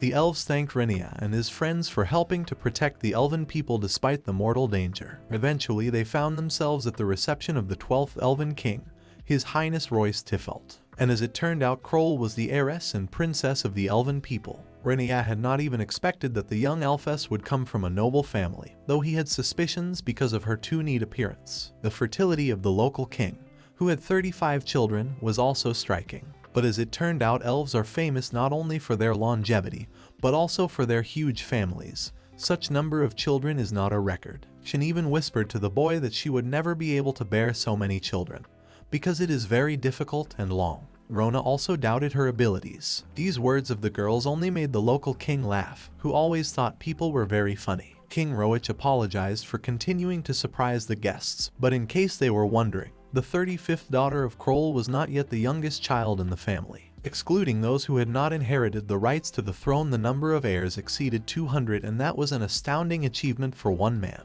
Renya also learned many other details about the rules of life in the elven country. There was a law stating that all those who did not live in the palace should be detained and a death sentence awaited them. Renya decided that would be a problem for his idea. King Roach then suggested that the guests of the human world have a little fun, for in this way they could build up trust in each other. Rona felt embarrassed, for now it seemed to her that all the elves were too liberated. The king promised that if any girl wanted to join the royal family, he was willing to personally provide security. But Rona got angry at this point and rejected such a blatant offer. One of the advisors said that he could not allow such behavior to the king. After all, being a king is a great responsibility, and to defile the royal blood with an alliance with a foreigner is a crime. Therefore, one should not pay so much attention to human breasts. But another advisor and crony, on the contrary, was on the king's side and was a supporter of the reform movement, which admired large female melons. Instantly a serious argument broke out between the two representatives of different factions. The older conservative considered the changes in the country a mistake that would lead to collapse, but the younger interlocutor reminded of the importance of the development of elven civilization, as well as in the Cultural Revolution. These arguments were a real revelation for the guests, especially for the girls, because they were actually discussing their breasts. Eventually tired of the noise, King Roach ordered silence. The king was sure that both factions were mistaken and explained that in fact he honors the traditions and culture of his native country, so he respects girls with flat breasts, but large breasts also have their own charm. If flat breasts are a sprout, large breasts are considered a budding bud, and any man dreams of being closer to it. Therefore, the most different girls with completely different melons are worthy of men's attention, because each of them is a sacred fruit. Therefore, one should accept everything as it is and never have any more conflicts. The counselors apologized for their stupidity and promised not to quarrel again. Rona was outraged, and all the guests agreed that the elven country was completely steeped in base desires. Renya decided to leave the elven territory as soon as possible, but as it turned out, all this was just a specific elven humor. Renya disagreed with the king, for such behavior would not do any good for the ruler. Then Roach said that as the ruler of this country he would like to personally thank the people who helped to suppress the invasion of a huge army of monsters. After all, only thanks to the heroic help of Renya elves remained alive, and the city was not subjected to destruction. A special admiration deserves the fact that Renya was able to capture the enemy commander, and this is worthy of a royal award. Renya didn't want to argue with the king himself, but he still thought that he didn't deserve such an award, and it was like a big misunderstanding. The boy explained that he and his friends had come to this country only for beans and rice, so he would like to learn how to grow such products himself.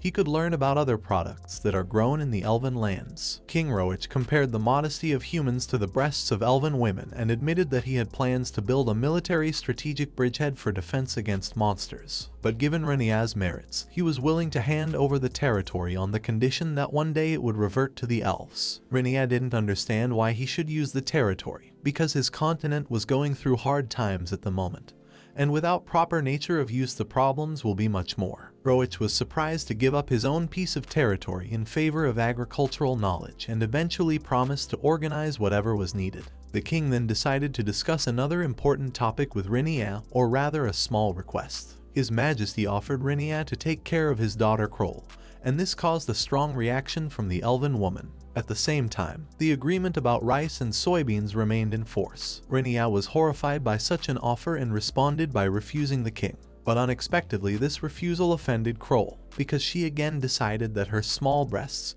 would never please anyone and she would remain alone. Renya tried to explain that it wasn't really about looks and Kroll just misunderstood him. The counselor from the conservatives accused the guy of disrespecting the king, because he responded with a refusal, and also humiliated his daughter. As a result, the guest was asked to voice the reason for the refusal, because everyone is very interested to know it. Renya reminded about the royal status of Kroll, and it should remain secret, so it would not be the best idea to let the elven girl go with the humans. But King Roach disagreed with the boy and decided that his idea would help everyone. Then Roach suggested to ask Kroll for her opinion, because she might have personal reasons to go with the humans. Renya doubted that the girl's answer would influence his decision, but Roach asked him to take care of his daughter, for it would be more dangerous for her to be here than under the care of an experienced human warrior. Renya asked to tell the details of this plan, for there was much he did not understand. But the elderly minister immediately demanded respect for His Majesty the King, though the younger counselor reminded for silence. Roach reminded that Kroll was one of the heiresses to the throne,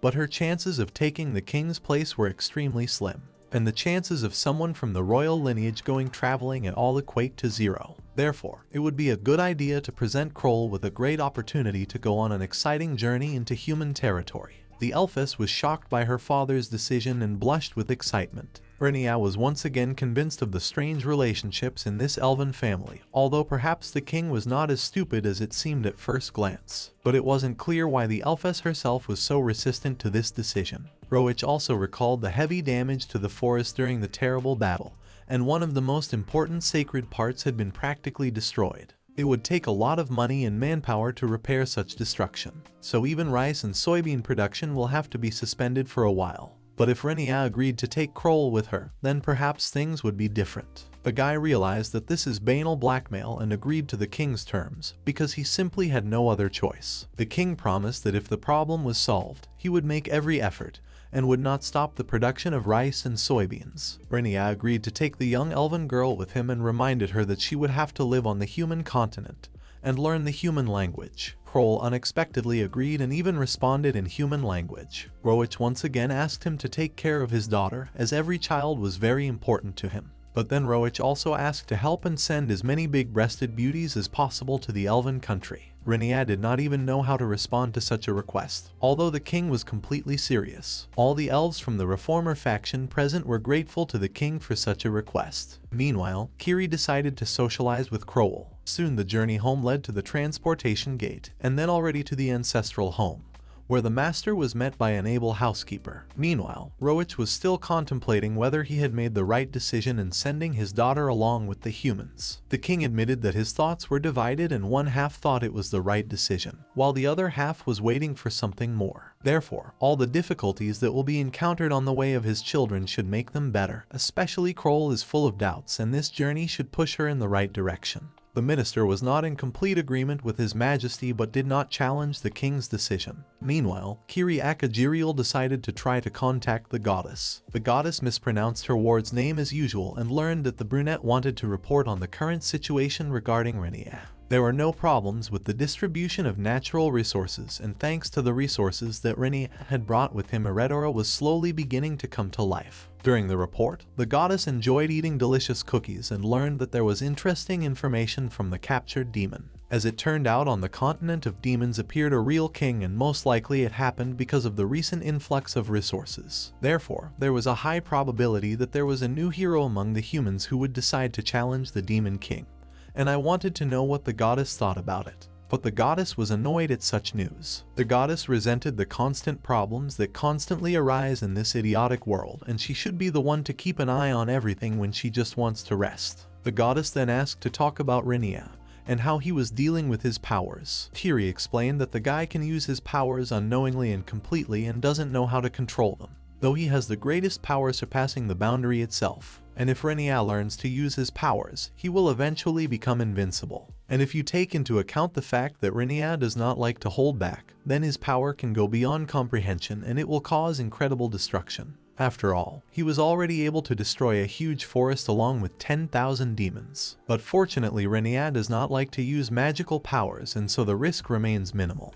But if he suddenly gets out of control, it will be difficult to deal with it. But the goddess reminded her that Kiri is a guardian angel, and so protecting the others is her job and she should fully immerse herself in it. The resentful brunette didn't want such complications in this troubled world that was only designed to be annoying. Eventually, the goddess grew tired of this conversation and advised her not to bother her with silly questions. Kiri was shocked at the behavior of the goddess, who left all the problems on her. The brunette decided that being a guardian angel sucked and there was no way to relax and rest. Kroll had started teaching little Verd the culinary arts from her first days in Renya's house. The housekeeper was a very skillful student and easily mastered even the most complicated elven recipes. Kroll was getting used to human speech and could already talk quite normally. Verd helped in this matter and repeated some phrases several times if necessary. The master with his friends returned a week after his trip to the land of elves, and Verd was incredibly surprised when she found out that she would live together with a beautiful elf girl, and Kroll was also very kind and did not hide it. Thanks to the skills of human speech received from the housekeeper, Kroll was already quite able to communicate in everyday life, and once again proved the incredible ability of elves to learn. Kroll realized that little Verd was an unusual girl because she had a huge magical energy. In addition, the young housekeeper spoke Elvish perfectly, and at their first meeting demanded to answer the most important question for her: what exactly Kroll felt for her master. The elf told how Renya had saved her life, so she owed him her life and would give it to such a brave man without a second thought. Verd was surprised at the stranger girl's candor, but her sincerity was undeniable. It was the first time Kroll had been in a human home, and she noticed how meticulously people tried to maintain their dwellings while creating a feeling of exceptional cleanliness. Renya was also pleased with the result, for the housekeeper had done an excellent job during his absence. Verd also asked the elf about her attitude to girls with large breasts, and Kroll sincerely admitted that she hated huge bumps on a woman's body. Due to their mutual interests and beliefs, Verd got along very well with the elf and they could be called friends. After that, the girls were always together and always found interesting topics to talk about, especially while cooking.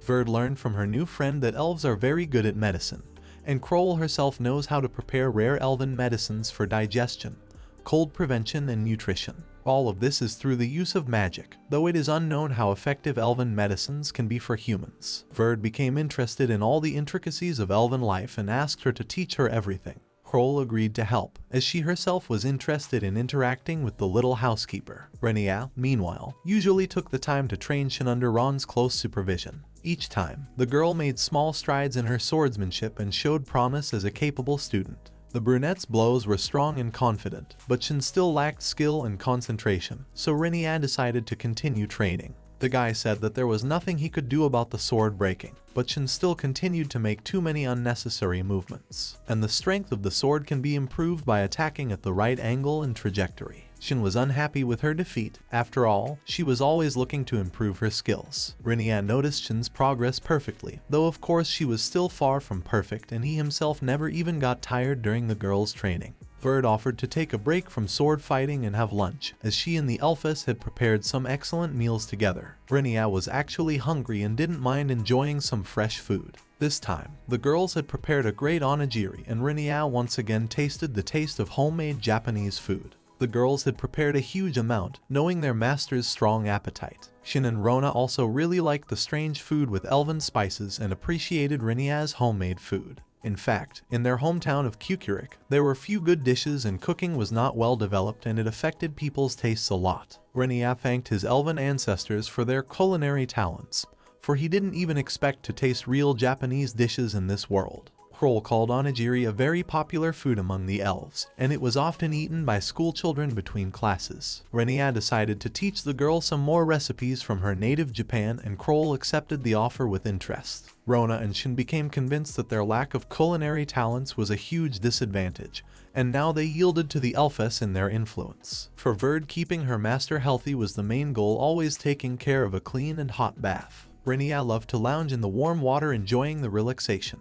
The water temperature was just the way Renya liked it, and Verd kept it at a comfortable level at all times. It was all thanks to her master's magical power, and Verd could control the temperature of the water with magic stones. It was quite large and Renya could completely dive into it. The previous one couldn't even stretch out his legs. Renya was pleased with the purchase of this house, because only in this way it was possible to feel the comfort of home. But suddenly, Renya was joined by his partners, which broke the peace of loneliness. Shin and Rona decided to take advantage of the situation and become much closer to their partner. Renya tried to keep himself in control and resist the huge temptation, but the girls called him a fool, because it was impossible to refuse a woman's love. Renya desperately resisted, and his strong body helped to cope with the two rivals, though the girls did not give up trying to win this impromptu battle. Shin and Rona tried their best to convince Renya of the rightness of their actions, but in the end they started crying and resenting the rejection.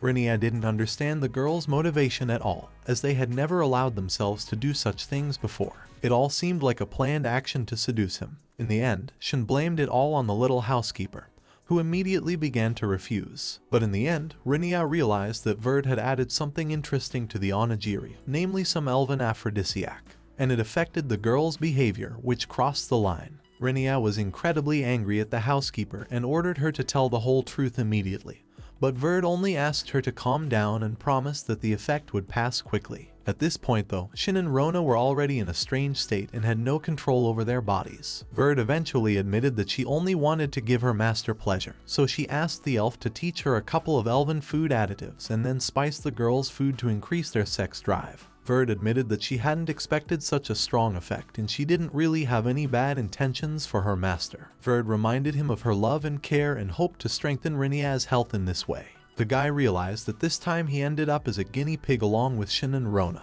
The young housewife then started crying and telling him how much she missed him during his absence. After all, Renya had promised to return from the elven lands much sooner, and she had to suffer too much alone. Verd told how she watched the house alone and was very sad and bored, and also her master, and cried constantly at night. Renya ended up being charmed by Verd's words and apologized for his long absence, for he really didn't expect to stay so long in the Elven Kingdom. But still, despite everything, Renya decided to teach her a lesson and forever discourage her from experimenting on living humans. Verd didn't expect the punishment and had no choice but to apologize. After a few painful blows to educate her, Renya reminded her to apologize to Rona and Shin. The housewife of course promised to do everything and realized it was a stupid idea to deceive her master, though she wasn't lying about the fact that she did feel lonely, even though she had a little helper in the house with her. In the short period of time Verd and the Elfess had known each other, they had even started planning breast augmentation projects. Self-proclaimed sorceress Carol was bored in her office reading a book, and just at that moment her doorbell rang. The girl was happy to see Renya, and welcomed the guy to the best store in the city. Renya, as it turned out, came not alone, but accompanied by his partners. The guy explained that his amount of magic power had increased significantly, and therefore he would like to learn new magic. Carol decided to measure the guy's magic power with a special magic ball, which had not emitted light for a long time. But as soon as Renya took the magic ball in his hands, there was a flash of incredible power, and blinded everyone in the room. The flash was so strong that even passers-by on the street saw it, and then the magic ball exploded with force in the guy's hands. Carol was shocked and accused the guest of trying to blow up her magnificent store.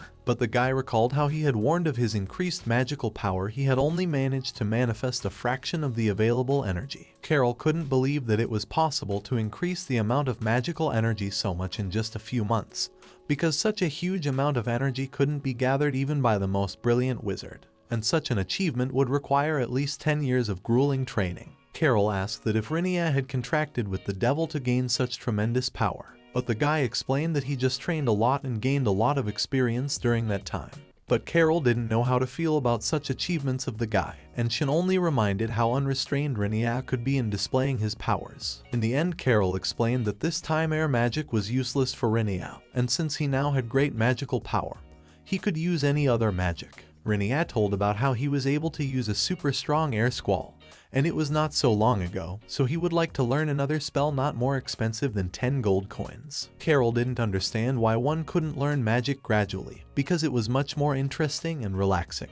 But in the end, the girl decided to invest her efforts in Renya, and agreed to help him choose the right spell. Carol rendered Renya's services for free in the hope that he would definitely get something interesting, and he would also have to return the magic ball that he broke. In the end, Renya decided to practice before mastering the new spell perfectly. The girls decided to keep their partner company, for they were interested in seeing his special magical training. Riris was walking towards them just at that moment, and the girl was glad to meet the man who had once helped her in a difficult situation. Renya told about his travels in the Elven Kingdom, and Riris asked to take some time for an important conversation. Soon everyone was back home, and Riris thanked for the beautifully flavored tea that she had never tasted before. It was just ordinary black tea, but in these lands it was a real rarity. Real black tea was usually Renya's favorite, but after traveling to the Elven Kingdom, he had developed an appetite for green tea. Eventually, the boy asked what Riris wanted to talk to him about. As it turned out, the girl was embarrassed by Az's recent formal proposal and so was too nervous to talk about it. Renya didn't understand what the problem was, since it was great news and he thought they had been dating for a long time.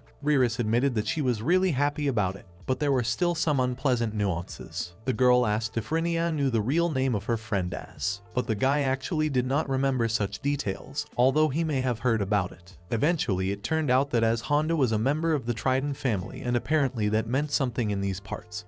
But Renya still didn't understand what the problem was. But gradually Renya realized that his friend Az was actually a rich man. You couldn't tell that from his appearance. Riris explained that Az is the second son of the Honda family, and most likely he just ran away from his home to become an adventurer. But even so, Az remains a man from a noble family, while Riris was an ordinary commoner girl. That's why Riris felt awkward and thought that their union was a mistake.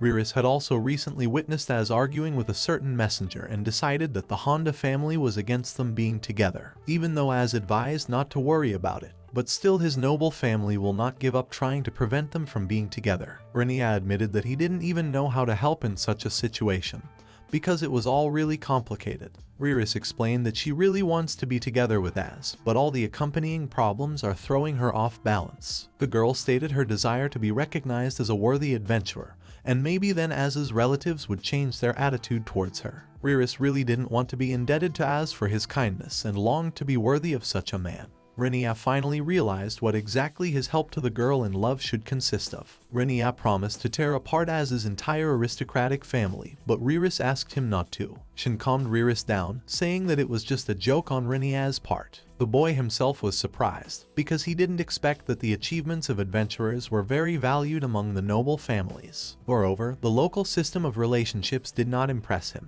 Shin explained that in these lands everything is decided by money and property. This is especially evident in Trident, as it borders the territory of demons. And it is also known that the Emperor's daughter herself attends the School of Adventurers, and it has become fashionable. Renya remembered his scholastic battle at the Adventurers' School, for there he had actually met the children of rich and powerful people. That said, the lad felt that Riris was more lacking in confidence in her own abilities rather than any accomplishments. It was her lack of confidence that allowed the foolish students to behave so rudely. Renya asked what exactly Riris wanted to do to solve the problem. But the answer was obvious, and the excited girl showed the list of actual tasks from the guild that she had managed to compile before this visit. Among the available tasks were destroying the goblins that were harming the farmers, driving the kobolds out of the local mines, and exterminating the zombies terrorizing the village. All of this was routine in Renya's opinion, but there was one more quest that Riris suggested he pay attention to. This quest had to do with conquering a wyvern, and it had already piqued Renya's interest. As it turned out, in the depths of the hermit's tomb there was a nest of wyverns, which had to be destroyed as soon as possible.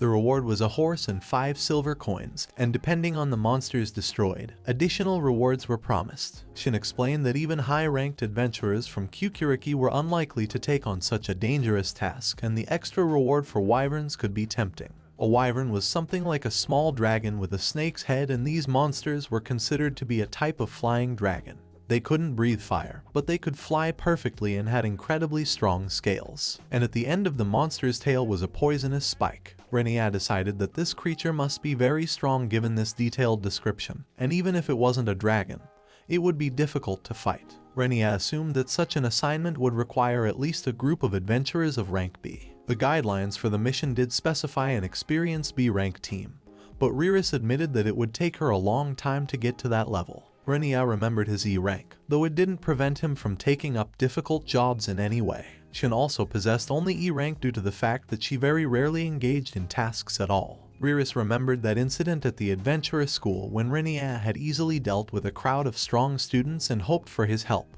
Renya at that moment had felt lied to by Shin, who had only attributed her low rank to her unwillingness to do the tasks, even though she actually found it difficult to complete them. Kroll already understood human speech well and reminded of her B rank with which she could take this task without any problems. It was a surprising discovery for everyone, and Renya asked if elven ranks were not different from human ranks. But as it turned out, the ranks were completely independent of race, and Renya mentally praised the elf for her fine achievements. Shin declared her determination to take on this difficult task, and she personally wanted to check the results of her training as soon as possible. Renya was surprised to see such a belligerent attitude from the brunette. Then the guy realized that Shin was just jealous of Kroll, but the brunette blushed and started to deny it. But Renya himself was not averse to trying his new air spell in action during this task. Renya said that he was willing to take this assignment, but first they would have to be well prepared and they would be leaving in a few days to search for wyverns. Riris was happy and thanked the guy for his help. The girl really wanted to do everything for her lover as Renya promised to make a real woman out of Riris, though it sounded ambiguous and everyone laughed. In the next few days, the team was really busily preparing for the dangerous journey. And firstly they had to create a great blade for Shin to replace the one that had broken. After starting the journey, the team found themselves in a mountainous area where the information said there should be a nest of wyverns. At this, Renya explained to the brave elfess that she didn't have to go along with them. Kroll explained that she didn't mind participating in dangerous tasks at all, as she wanted to be by Renya's side at all times. Shin and Riris were with the man such frankness of the elven woman, for they could not allow themselves such a thing. In the end it turned out that Renya could not go with everyone as she had some important business to attend to at her parents' house. Soon the presence of monsters was heard and eventually the team found the place where the horrible wyverns lived. As it turned out there were quite a lot of monsters, and seeing people the pack gradually gathered together. The elfess suggested not to waste time and to deal with the monsters as soon as possible before they started attacking. Renya realized that the flying monsters would be much more dangerous than the creatures he had encountered before. But this would be the perfect opportunity to test his new spell to the fullest. To begin with, the adventurers spotted no more than 5 wyverns. Renya would have liked to attack unexpectedly, but in this situation it was unlikely to succeed.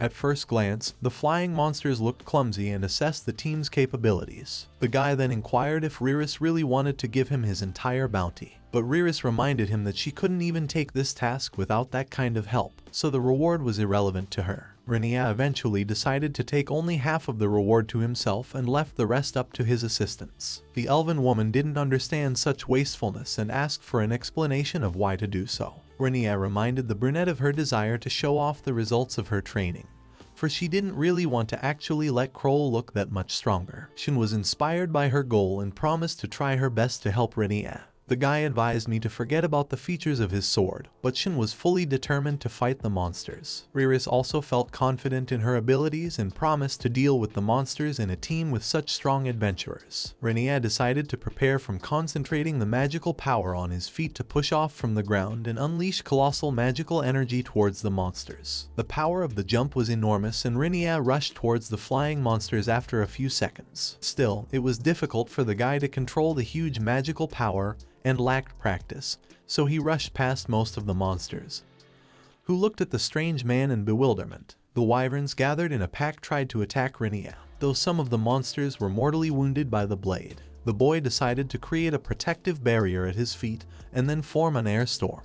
The main goal was to create a foothold in the air to then attack the monsters and gradually began to control his new powers. The first approaching wyvern felt the sharpness of the blade and lost its wing. Renya was encouraged by the success and decided to tackle the rest of the monsters. After a few seconds, he managed to reach the next monster and jumped on its back. This was a fatal mistake for the wyvern and it was impaled by the blade. After a few successful attacks, Renya felt the advantage of high-level magic, allowed to quickly maneuver and effectively attack a superior opponent. Meanwhile, the girls watched the battle and once again marveled at how unrestrained Renya was and completely unaware of the expenditure of magical energy. Shin asked the elfess if she could also use air magic, but Kroll said no. The elfess explained that one needed the highest level of combat style to use air magic. And magic energy like Renya's is terrifying, as it keeps increasing by the minute. Renya is able to use spells simultaneously without words and it's a rare talent. Kroll also decided to participate in the battle and prepared her magnificent elven bow for shooting.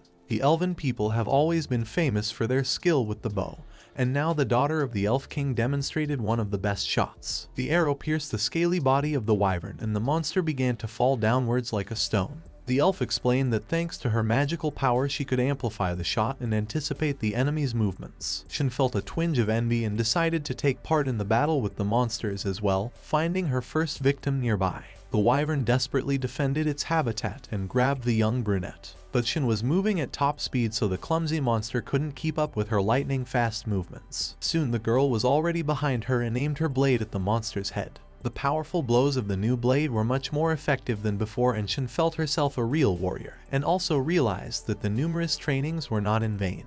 But even the dying wyvern tried to attack the brunette and grab her with its huge maw. Thanks to her lightning-fast reaction, Shin was able to avoid critical damage, but decided to behave much more carefully. Kroll Boulevard was impressed with the brunette's abilities, for she had indeed become very strong.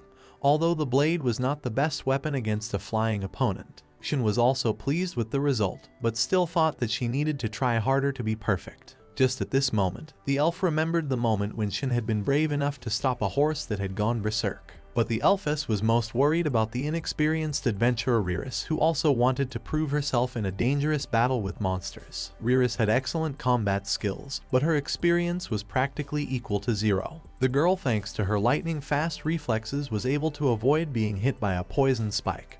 But she was still in a difficult situation. The elf decided to intervene in the situation and thanks to her magical abilities helped Riris. The young adventurer calmed down a bit and thanked Kroll for her help.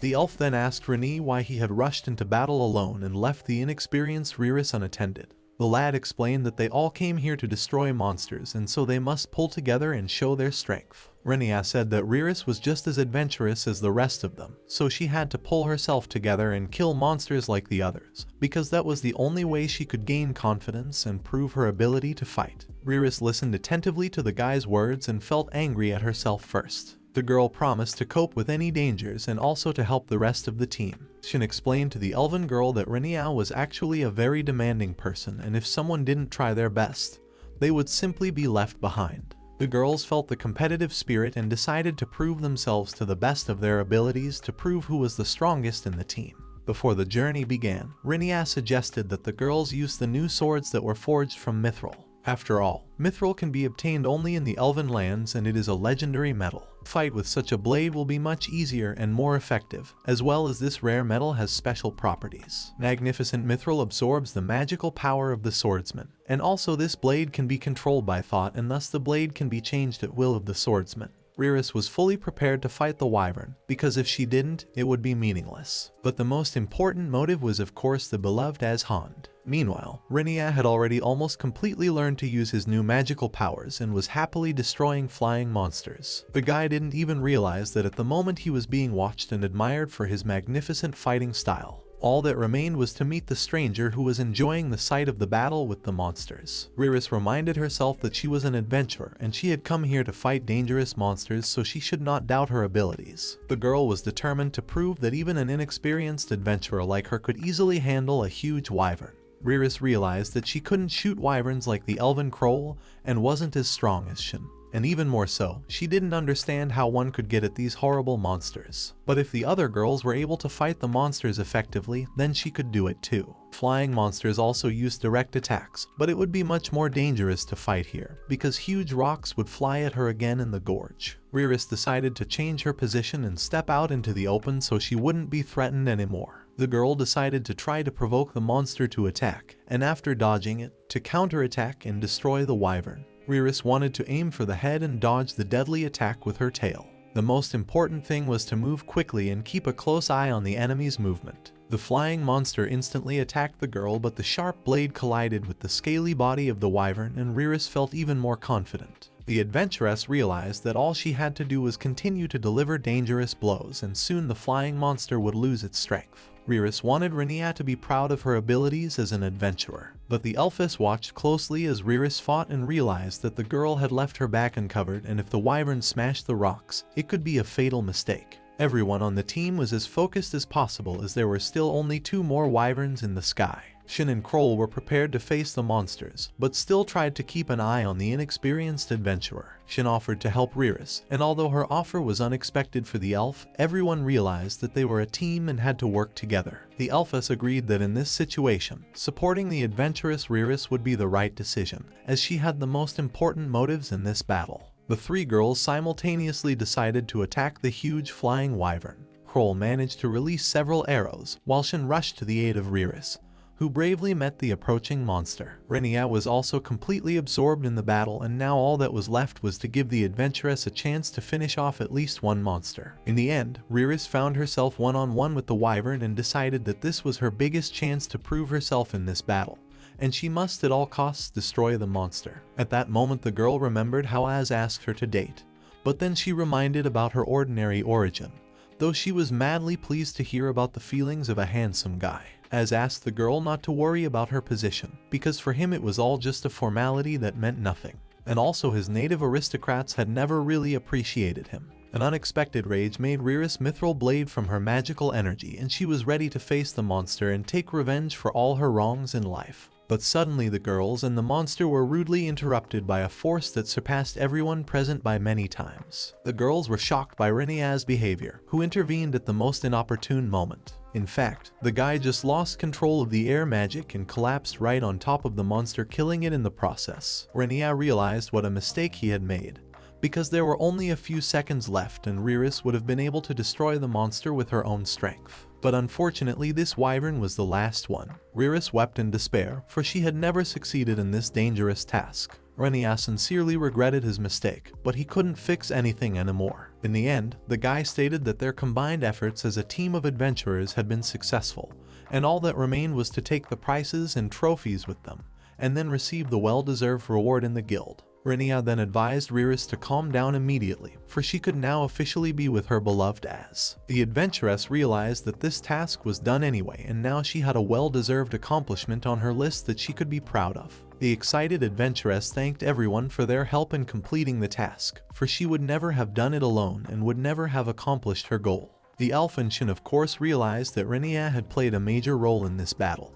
and it was all to blame that he had never learned to control his powers. But the result was achieved, and it didn't matter who actually destroyed most of the monsters. Renya still felt the excitement of the battle and asked if there were any other interesting and dangerous tasks in the guild. But as it turned out, this was the best assignment he had encountered recently, and the others were trivial and uninteresting. Usually in the vicinity of Kukurika, strong monsters appear by themselves, as the wyverns were able to drain an entire nest and settle into the area. Therefore, the guild should clarify about such things and monitor information about appearances more carefully. Suddenly, Renya felt the presence of someone unknown and started looking around. Suddenly from above someone unknown said hello, and that voice made him feel fear and danger. A huge dragon towered over the team of adventurers, amazed everyone present with its size and claws. No one even noticed the approach of such a huge monster, and it was a complete surprise even for Renya. The sweeps of its huge wings made the dust rise and visibility deteriorated drastically. The elf didn't understand how a dragon could even appear here, since they only inhabit the northern continent. But after calming down a bit, Renya felt the lust for killing and agreed that ordinary wyverns were no match for a huge dragon. The elfish Kroll decided that even altogether they would not be able to cope with such a serious opponent, and suggested Renya to think about escaping. But the lad was determined to silence the Az family forever and was already contemplating how he could best destroy the dragon. Riris was horrified at what was happening and fell to the ground. The girl couldn't control her emotions and her body trembled with fear. Shin also doubted the right decision to fight the dragon and looked at Renya with suspicion. The boy was inspired by a worthy opponent, and the dragon was looking at the pathetic humans who dared to oppose him. But suddenly something incredible began to happen, and Renya's resolve was broken by strange white ribbons that instantly began to envelop his body. Renya cursed everything in the world and didn't understand where the white bandages had even come from in such quantity. But the unfamiliar female voice suggested just talking. After all, it was absolutely not necessary to fight every time. What is going on? And the stranger stated that they have not seen each other for a very long time. Soon the bandages released the gorgeous female body, and the stranger smiling happily greeted Renya, though no one present recognized her. The strange red-haired stranger tried to communicate as if she knew Renya well and asked how he was doing.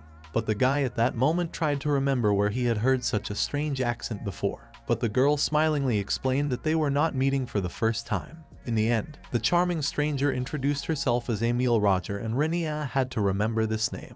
The guy was shocked, because it was the same demon who had transformed and caused him a lot of trouble. Renya still did not understand how it could happen, because Emil was a guy. But the joyful demon admitted that in the past he had indeed been in a man's body. Emil enjoyed his new body and tried to show it off, enjoying the reaction to his new appearance. Renya was shocked by this transformation and asked how Emil had even decided to undergo such a transformation. Shin asked to explain what was even going on and who this stranger named Emil was. Everyone present decided that the naked girl was another acquaintance of Renya's that he had never told before. But the presence of a huge dragon made one worry. Emil, meanwhile, remembered that he had seen the charming brunette before, and then wondered how Ron was doing, since her ugly huge breasts had only disgusted him in the past. Shin wasn't too happy about this knowledge of the strange stranger, and Kroll was surprised at the reaction to Ron's huge breasts. Renya decided that he was very lucky since I had Ron along with them on this journey. For some reason the demon had a genuine irritation with her. The young Alphys meanwhile determined that the mysterious girl definitely belonged to a magical race, although she looked like an ordinary human.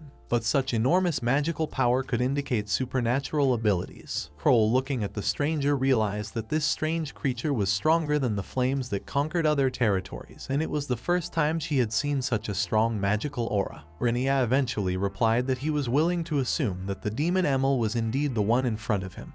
But why such an unexpected encounter and still together with a dragon? The boy assumed that in such an insidious way Emil decided to avenge the past defeat. But the demon continued to smile and advised Renya not to be so cold and angry, because during their last meeting there was a real passion between them. Renya had called Emil a vile pervert who was always thinking only of his own pleasure, and would do anything for his pleasures. Emil thought about the guy's words, because he hadn't expected such a frank treatment. Emil then explained that in the past this was his temporary form for normal business trips, but now he was in his true form.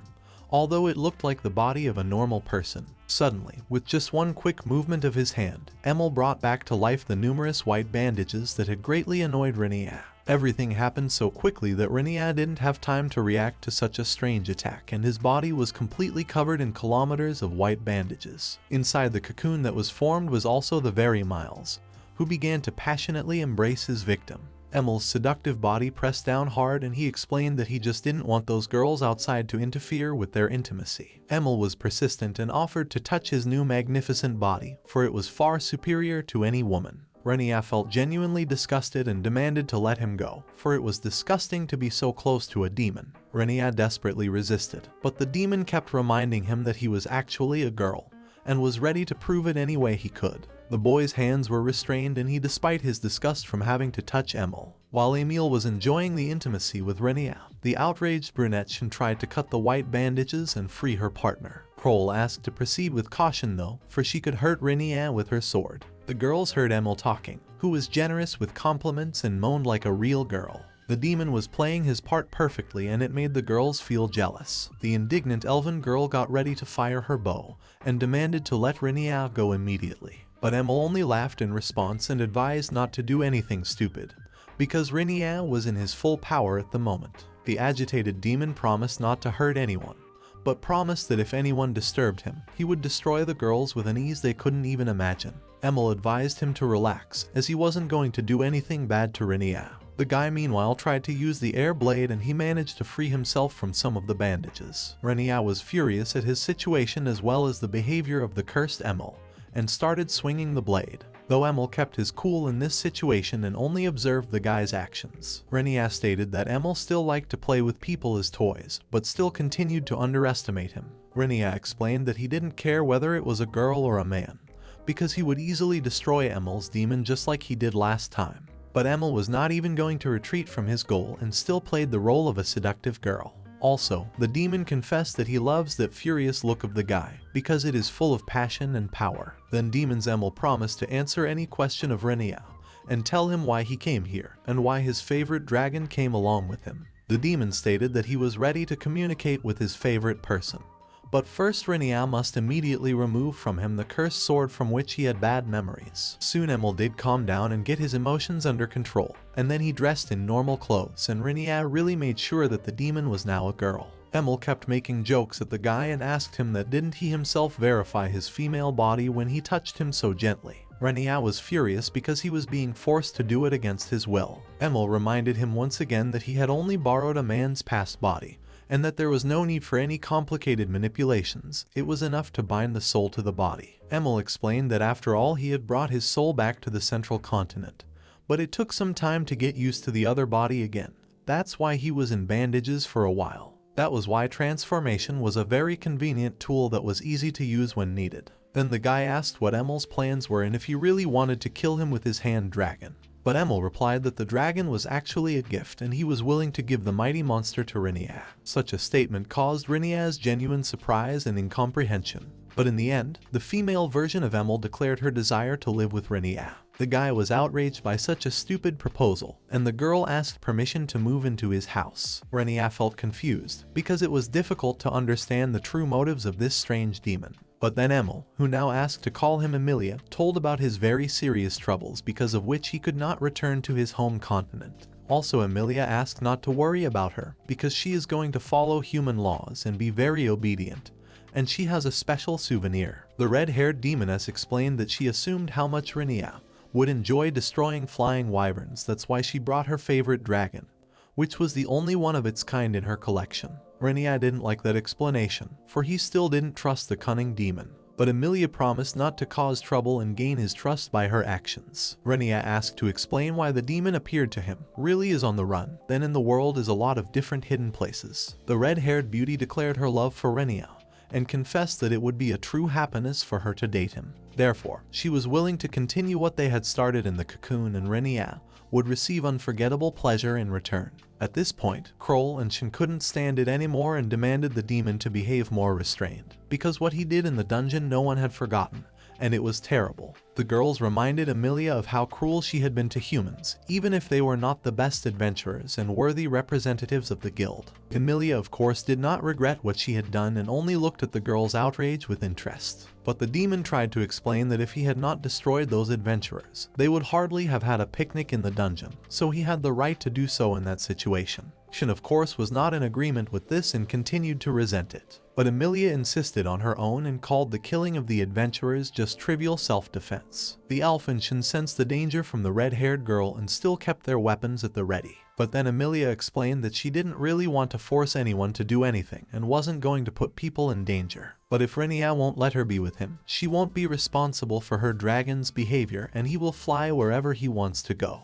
The girls continued to be angry, for they could do nothing about the vile demon, and Renya once again felt like he was being manipulated for his own ends. In the end, Renya promised to destroy the dragon immediately so that the demon would not dare to threaten anyone else with this huge monster. The girls were shocked by the decision of their partner, because alone to fight such a strong dragon seemed a real suicide, especially they could hardly help themselves. Emilia was irritated by this decision and reminded that this dragon was a gift for him and therefore he could do whatever he wanted with it, although it was stupid to kill it. But Renya insisted on his decision to kill the dragon, because it would be too difficult to keep this huge monster. And the dead body of the dragon was a great compensation for ruining the task that Riris wanted to do. The elven Kroll was scared and still offered to just run away, but Shin gripped her blade harder and decided to fight any opponent that got in her way. Emilia called the guy a crazy soldier who constantly dreams of fighting, and then reminded him that a dragon was not as easy to defeat as a normal wyvern.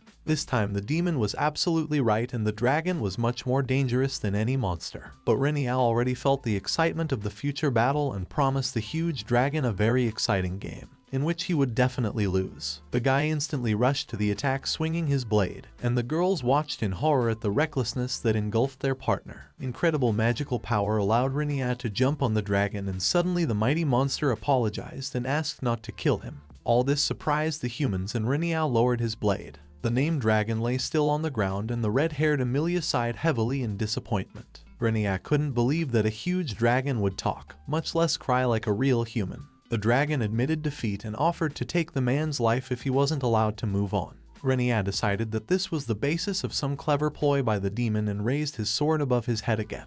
But the dragon declared that he was absolutely serious and continued to cry. Renya asked the demon for an immediate explanation, for he could not kill the sobbing dragon. Emilia explained that this huge dragon was actually abandoned because it was too slow to escape and ended up being a loyal servant to him. Also, Emilia explained, in fact this dragon only looks so dangerous and ferocious, but now it was scared by Renya's immense magical power. Elf Kroll and Shindin immediately believed that the huge dragon could be just a frightened beast that was showing off and displaying feigned anger, but Renya would continue to be convinced that it was some cunning plan of the demon. But the dragon kept crying and saying he didn't want to hurt anyone, and how much he wanted to live. It all turned out to be utter madness, because everyone had always known that dragons were ruthless creatures. Meanwhile, Emilia was thinking that Renya's great magical power was to blame and that the other dragons would probably be weak opponents for him too. Emilia was fascinated by this brave man and felt her desire only growing stronger. The demoness longed to enjoy with Renya and be always by his side. The guy felt the gaze of the demon, who again tried with all his appearance to seduce him and demanded to stop immediately. Emilia supposedly did not understand anything and pretended to behave decently, but Renya again remembered that moment in the cocoon and he became disgusted. The guy then stated that he had completely lost the urge to kill such a cowardly dragon. Renya said that now there was no point in it and he didn't need such a dragon, so the red-haired demon could look for another home on any of the continents. In the end, the guy said goodbye to Emilia and advised to never harm ordinary people again. But the red-haired demoness asked to stop, and then asked if Renya would just leave her in trouble like that. Renya said that he doesn't want to solve other people's problems as he has enough to take care of Shin. But the red-haired demoness promised to give many more very interesting things, and despite the resistance of the guy held his hand tightly. Emilia began to tell that she has a lot of rare metals and various magical stones, which she is ready to provide for her protection. Renya did not want to hear anything and threatened to chop the demoness with his blade. The girls meanwhile watched this argument and did not know how to feel about it. Then Emilia remembered some request Renya and promised to solve any problem if he only trusted her and tell her. The demoness listened very carefully and realized that all of Renya's problems were related to the young adventuress, who was even hurt during the battle with the wyverns. Emilia was not against giving this girl a dragon as a pet, but it was unlikely that experienced dragon riders could be found among humans. But the demoness was ready to part with the dragon if it would help her to get closer to her favorite person, and she offered such a deal. The dragon was indeed very obedient and immediately approached its mistress. Emilia stroked her hand dragon, which was very afraid and trembled like a small animal. Everyone watched the manipulations of the demoness with interest, and Renya even began to worry about the huge dragon, although recently he himself was going to kill it. But the demoness asked not to worry and continued the strange actions with the dragon, and then suddenly slipped her hand right into the head of the monster. Renya watched with interest, although he did not understand why this cunning demon digs into the head of the dragon. In the end, the red-haired demoness pulled out of the dragon's head a small red-colored gem and explained that for humans it is the same magical stone. But only this stone contains magical power with some peculiarities, and each dragon has such a stone individually. That is why such stones are considered rare and incredibly valuable, because they contain something like DNA. Also, this magic stone can be used for a special magic contract. Renya listened carefully to the demoness and finally, after some thought, agreed to Emilia's terms, and if she succeeded, she could stay in his house. Emilia was happy, and now she could be near her favorite person and hide from her big troubles. After a few minutes of the adventurer, Riris woke up and asked what happened, and then she noticed the red-haired girl and tried to figure out who it was. Riris was so shocked by the encounter with the huge dragon that she passed out and hit her head, and at this point only remembered how they all went to destroy the wyverns together. But the dragon of course did not go anywhere and scared the young adventuress again. Riris screamed in horror and started to crawl backwards. But this time everyone looked at the dragon with complete indifference, and Renya explained to Riris that the dragon was now her new pet. The adventuress didn't immediately realize what was being said, as she still couldn't cope with her fear. Meanwhile, the red-haired demoness explained to the dragon that this frightened young girl would now be its new mistress. The dragon only nodded approvingly and growled slightly. Then the frightened girl caught a glimpse of the mighty monster and felt a strange sense of closeness and kinship,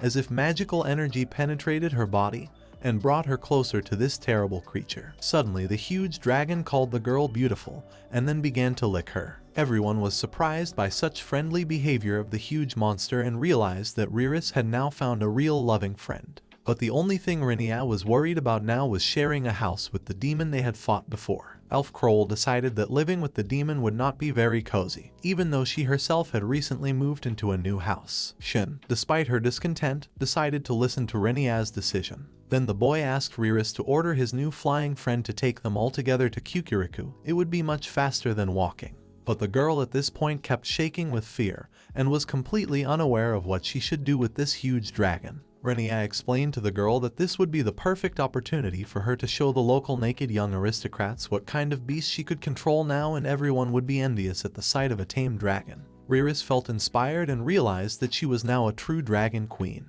The lazy guards of the city were idling and chatting about their problems as usual, but then they saw a black dot approaching in the sky. The soldiers weren't too worried, because they thought it was just an ordinary wyvern that would fly away at the first archery shot. But as it turned out, it was a huge dragon, which frightened the guards. An alarm was instantly sounded in the city, and all the soldiers began to gather at the northern gate. Messengers were also sent to the Adventurers Guild, and all the archers and wizards quickly gathered. Everything that was happening looked like panic, because there was no point in gathering at a certain gate of the city when a real dragon was flying in the sky. Of course, as Hond, who had also been summoned to defend the city, heard about the incident, Riris watched from a bird's eye view and realized the horror she had created in the city. Renya explained to the girl in advance that the whole team would get off early, and she would fly to the city alone, because it would be a great chance to prove her strength and importance to everyone. But most of all, she wanted to surprise her lover as Honda, who had been waiting for her return for a long time. Riris noticed as below and ordered the dragon to descend immediately to the city wall. The dragon obediently obeyed the orders of its new mistress and began to descend sharply. The tension among the soldiers was rising to an extreme, and the archers were ready to shoot, barely holding the bowstring with trembling hands. Many soldiers abandoned their positions and were so frightened that they began to run away. Riris shouted and tried to calm the locals, but no one could hear because of the noise and fear. After a few minutes, Az recognized his beloved and could not believe his eyes, for she was on the back of a huge dragon. But when the huge flying monster landed near Az's feet, the guy felt a real terror. But then Riris jumped off the dragon and wanted to be in the arms of her beloved as soon as possible. Riris said that she was ready to give Az an answer to his proposal, and then apologized for making him worry and waiting for a long time. Riris was blushing and embarrassed, but still tried to express her sincere feelings as clearly as possible. Az at this time was shocked by such a spectacular appearance of the modest girl,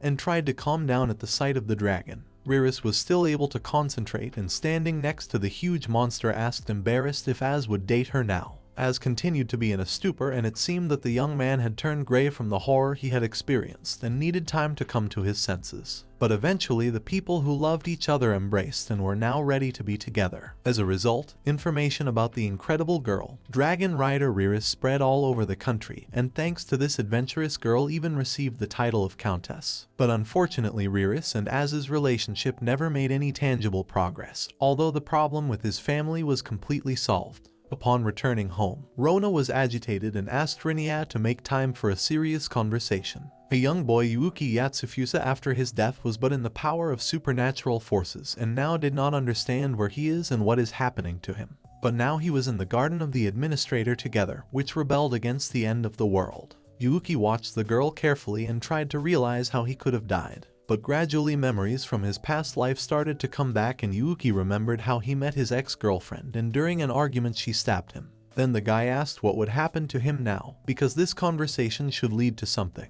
The girl promised that everything would be fine and there was no need to worry now, as Yuuki got a chance to live his new life. The guy meanwhile assessed the girl's appearance and asked who she was. The girl stated her origin from a world that is different from human, and she herself is one of the 5 pillars supporting the Eldora goddess, and she is also the administrator of the clan.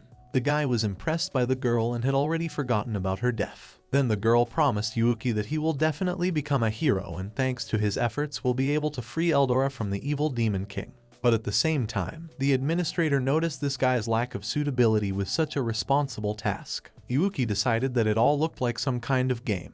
They fell to him the helm of some legendary hero with incredible abilities. The girl praised Yuuki for his cleverness, and as an advantage he would of course get some useful abilities to make it easier to resist the demon king. The boy was glad to be able to cheat, because it was so much easier to defeat any opponent. But the girl explained that first, in order to become a real hero you need to learn sword magic, and will also need to know the local language to communicate. And also when a real hero leads an army into battle, he unleashes holy power and it increases the group's abilities. Yuuki didn't understand anything at all, but it all sounded very cool, and he liked the attention of a beautiful girl. The administrator, on the other hand, clarified that it was all about the benefits available. But then the naked guy said that things don't really work that way and the service here is very terrible, because thanks to these opportunities he won't be any different from the others. Yuuki suggested using his personal ideas, because that would be better. Yuuki inquired about the availability of beautiful girls in this new world. Also, the guy called it too boring and stupid to gradually level up and earn experience. But if there was the ability to make people obey his orders as slaves, it would make the hero's life much easier. The admin girl agreed to this requirement and added the ability of having slaves. Yuuki was pleased with the result and thought about the new requirements. Then the naked guy asked that his male power be infinite, and he could please women all night long. Such a demand angered the goddess, but she was able to contain her emotions and take it calmly. The girl decided that even if you change the rules of behavior of the hero, he will still remain the hope of all mankind, because in the future a very harsh fate awaits him. Then the goddess asked the guy what he wanted as a parting gift, because she was ready to bless him or do something special. This was the moment Yuuki had been waiting for. The guy wanted to feel the goddess' hard blow on him and the girl fulfilled this silly request. The goddess was outraged by the man's behavior and thought about a possible mistake that could have happened during the selection of the candidate. The vulgar guy managed to piss off the goddess and she got very angry. The irritated goddess inadvertently placed an administrator's curse on the character, but in the end she was not too upset about her mistake after looking at the brazen man once again. The summoning ceremony had already begun and there was no way to fix the settings now, so all she would have to do was pray that this human scum would be able to accomplish his main task. After a few minutes Yuuki woke up and found out that it was time for him to leave for his new world. The goddess was still able to calm down at this point and wished the hero to save the world and hoped for his good qualities. Meanwhile, Renya provided the demoness with a spare room to stay in, which Emilia liked and was happy. Her new place of residence. The demoness decided that in this place it would be much easier for her to conduct her experiments, because this room would not let out the smell of medicines or the sounds of experiments. This room appealed to the demoness and brought back memories of her favorite dungeon. Renya advised the demoness not to lower her vigilance, and if she detects an enemy, she can always escape or kill him. But Emilia only joked that she would not mind a night attack. Though at the same time, the demoness realized that these people were the only way to fit into human society. In the end, after the victory over the wyverns a few days passed, Emilia has completely settled in the new place and felt at home enjoying the peace and quiet. Though Shin and Kroll still watched the red-haired girl with suspicion, though there were no problems and everything was calm and friendly. Maid Verd was the only friend for the demoness and they chatted well discussing different topics in private. After the adventurer Riris got her own huge dragon, she received a title and a new estate next to which she kept a huge monster. After moving to the new place, it was decided to keep the dragon in the mountains nearby. As Emilia explained, as long as the contract on the magic stone is in force, then even if the dragon is far away from its mistress it will not escape. After the return of Riris' dragon to the mountains, the city was quiet and peaceful again. Renya was finally able to pay off all his debts thanks to the income from the sale of magic stones and the reward for slaying wyverns. Little by little the boy began to get used to his new life, but one night the unexpected happened. After a wonderful time in a warm bath, Renya was about to go to the kingdom of Morpheus, but at that moment Shin knocked on his door and asked to give her time for an important conversation, to which she agreed. After the girl entered the room, Renya noticed her strange state and asked what happened to her. The enchanting blonde suddenly threw off her light robe and confessed her desire to be much closer to Renya. The guy instantly lost all his sleepiness from such a sudden proposal, but Shin continued to insist on her desire and caused Renya's irritation. But the girl tried to explain that she had never been with men before and wanted Renya to be the first for her. The guy decided that the brunette was again under the influence of Verd's specific spices and already wanted to call Ron for help. But the brunette began to assure Renya that she is absolutely serious about this issue and decided for a long time on this proposal. In the end, the guy said that he realized how serious it is for Shin and is ready to help her with something.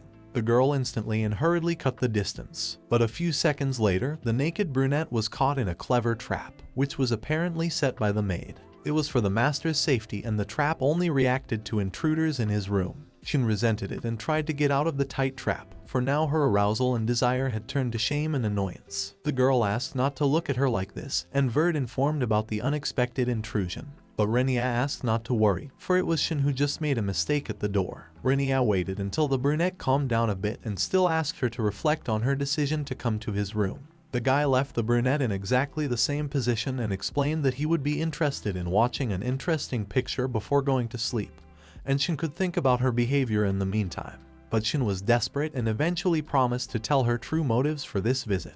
As it turned out, Rona had advised her friend to come to Renya's room in the evening and try to seduce him. But still the guy felt that there was something else that the girl was afraid to say. It turned out that it all had to do with Shin's background. Renya, after returning from the mission, he noticed the serious look of Ron, who was very worried about something, but did not dare to tell the truth. Shin explained after thinking for a while that they were alarmed by the appearance of a new demon king.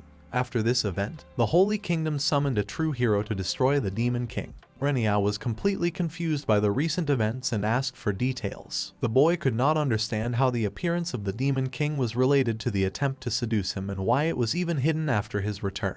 As it turned out, the human hero was summoned about 2 months ago, but for unknown reasons his troops have not yet left the capital of the kingdom. One of the most obvious reasons for the hero's inaction was his creepy desire to stay with the girls. Everyone was horrified by the morals of this man, who resembled a common pervert. After his appearance, this unstable hero ordered to deliver for him all the beautiful girls of the holy and neighboring kingdom, but never gathered to fulfill his heroic duties. In addition, the hero was already equipped with everything he needed, but the hero doesn't even think about his true purpose. Renya realized that humanity should not hope to save such a hero, and advised Shin to stay away from him. The girl explained that now they had come to the right part of the conversation, because they needed to remember what country they were in.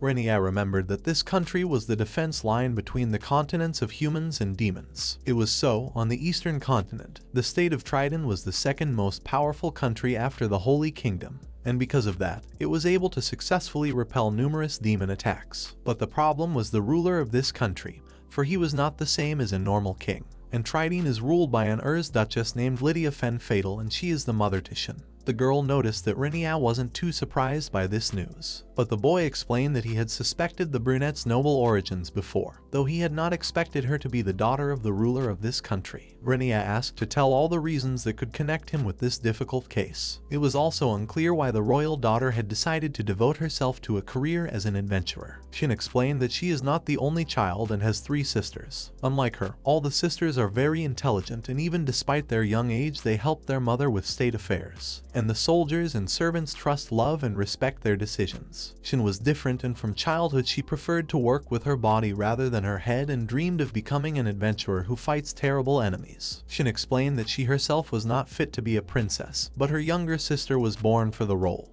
and only Mei would be worthy to take the throne when the time came. But the title of the first princess that belongs to Shin posed a huge problem, and so she ran away with Rona. The brunette was greatly ashamed of the story and was very nervous telling it. Shin assumed that her mother and sister probably kept in touch with Rona and knew about all her affairs. Renya decided that it was quite normal to watch her daughter who had left her home. But the brunette apologized for all these mysterious events and admitted that she could now trust Renya, and was ready to tell everything. Renya suggested not to worry about it, because he does not care what exactly happens Shin, as his attitude will not change. Moreover, he himself has some secrets that he has kept silent about. Then the guy suddenly remembered that he met a girl at the adventurer school with the same last name as Shin, namely fought with that girl named Natalia. The brunette had admitted that she was a distant relative, but they had barely spoken to each other. Shin admitted that her title of princess never bothered her and she would rather get rid of that burden of responsibility. And the hero in question apparently heard about the real princess and demanded that Shin be brought to him immediately. That's why they want her to be sent to that vile man immediately. Renya realized what the problem really was, because Shin absolutely did not want to end up in the hands of a strange pervert. The brunette was very angry and never considered herself a beauty who would be hunted like that. Especially near her there are always girls who are much prettier than her, and now she herself had to find herself in a strange situation.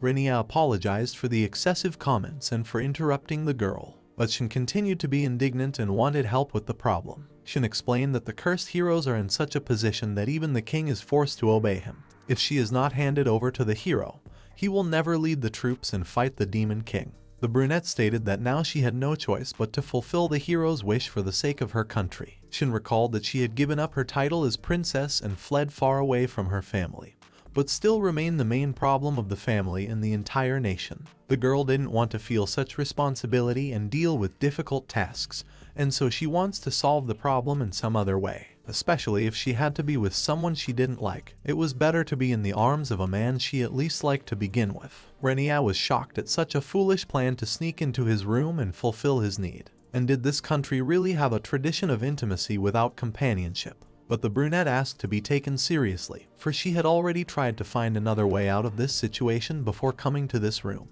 Shin explained that she only wanted to fight alongside Renya, but ended up being just a burden and didn't achieve swordsmanship. But the girl also remembered all the adventures she had had with Renya, and the many training sessions she had had in the battle with the wyverns. And now that she got a small chance to become a worthy partner for Renya, there were again terrible problems that were difficult to cope with. Renya was already emotional and still offered the girl to do what she came to this room to do. The brunette instantly blushed and started crying and then closed her eyes. But Renya of course wasn't going to take advantage of the girl's stupidity and only slapped her forehead. The girl was outraged by such an act, but Renya reminded her of his advanced age at which it is better to use some stimulants for intimacy with the girl. Renya advised the girl to put her thoughts in order and not to make such mistakes again.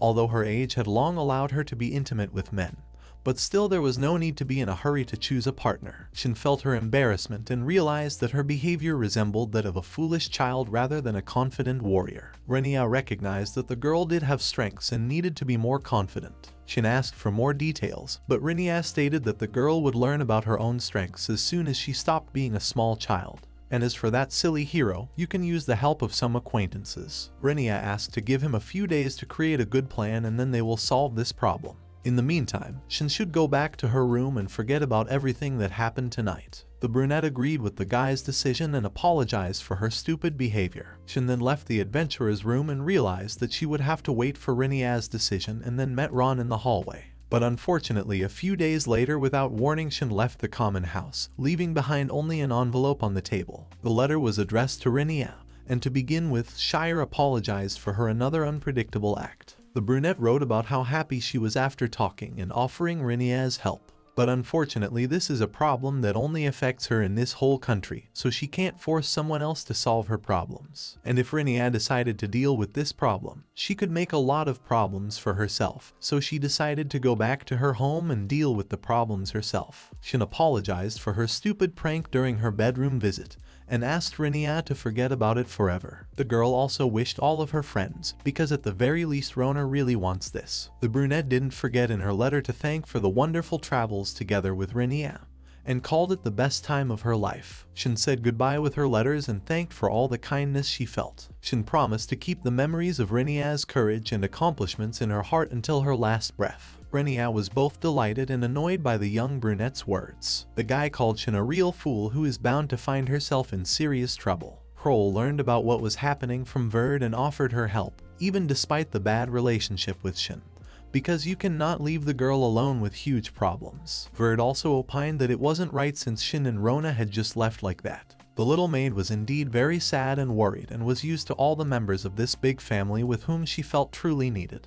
Verd asked Renya to put all doubts aside and get to work on saving Shin immediately. But the guy himself was going to do the same, so he promised the worried girls to drag the idiot Shin back home by all means. Kroll and Verd admitted that they hadn't counted on such determination from Renya, and thought he didn't care at all about the stupid brunettes. But Renya was truly angry and wanted to tell Shin everything he thought about her stupidity right now. The guy was also resentful of the unpredictable problems that had been added on his too old back. Renya didn't care at all about the girl's wishes, but now he wanted more than anything to find Shin and speak his mind. Renya promised to put the bratty brunette who fancied herself the savior of an entire country in her place. The elf and the maid were happy with the guy's decision, because his anger will help to achieve the desired result. Then the guy decided to find out something before going in search of the missing brunette, and promised to return home soon. Meanwhile, the guardian angel Kiri continued to try to break into the administrative area, but all her attempts were unsuccessful, because she met a huge amount of serious defenses, and so it was necessary to track down the hero summoning system. But in order to do so, it was necessary to penetrate the castle of the Holy Kingdom. The The girl absolutely did not want to do this. There was a huge amount of security in the castle, and she did not want to stand out with her abilities. Kiri mentally cursed the stupid administrator, who randomly took and chose the most insignificant person as a hero and found him at the bottom of civilization. After all, compared to him, even a demon lord would be a pleasant conversationalist. Kiri had only recently secured permission for additional human resources, but the damned administrator had ruined everything. Guardian Angel always relied on the favor of the god, but now she was ready to destroy the cursed hero with her own hands, because he caused a lot of problems not only to her, but also to people. But unfortunately, all this anger could not be unleashed on an insignificant hero, because she had no right to do so. Her role was only to cover her tracks and settle the problems. But all this was a waste of valuable resources. In the end, the girl decided to ask people she knew to handle the problem, but she had a feeling that they wouldn't like the idea and would have to work hard to convince them to do it. Kirino decided that she was overworking in this world, and the goddess simply had to increase her salary and improve working conditions. Meanwhile, Renya told about the problem Emilia, who did not understand why she should help the brunette, with whom she practically did not communicate. But still, the demoness was interested in this problem, because lately she was very bored. Emilia remembered how Renya had helped her with the shelter and provided her with a place to live, so she was willing to help with the problem and give her her best. Emilia still didn't mind seducing the young guy she thought Renya was, but the adventurer tried to keep his confidence despite all the vulgar hints from the demoness. Renya asked to repay him in another way and showed the invention from his home world, and there it existed only on paper. Renya tried to do everything by memory, and since in this world there is a very convenient magic, so any invention will be easier to reproduce.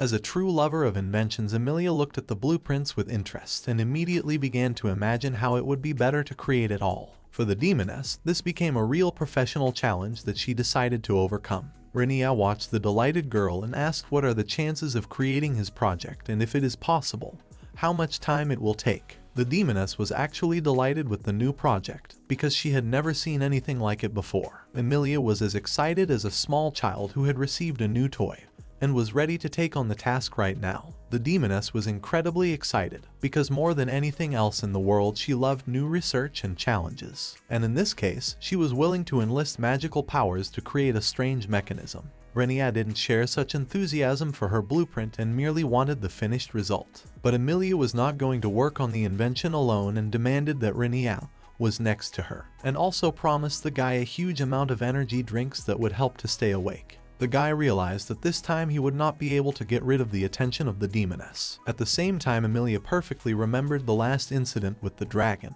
because it is a lot of unnecessary attention and could not be allowed to let people find out who exactly is the true master of the monster. For the new project, the girl demanded a huge amount of hard metals, still the scales of wyverns. The girl was also thinking about what kind of power source to use and even wanted to use Renya's magical powers. But in any case, this entire city would be stunned by such an invention. According to Az, the shortest way to the holy capital took at least 3 days, and if the necessary preparations were taken into account, the whole thing would take at least 5 days. The entire journey could take about a month, but unfortunately there was no other choice, because the transportation gate was not connected to the holy capital, so Shin could travel there by magical ship. Meanwhile, all the preparations for Shin were indeed finished, and a change of clothes had already been prepared on the ship. There were also servants on board who were ready to take care of the princess. Rona was very worried and asked if Shin was sure of her decision. The princess admitted that she was ready to do what she had to do, as she had been free for too long already. Shin stated that it was time to sacrifice her body to save the entire country,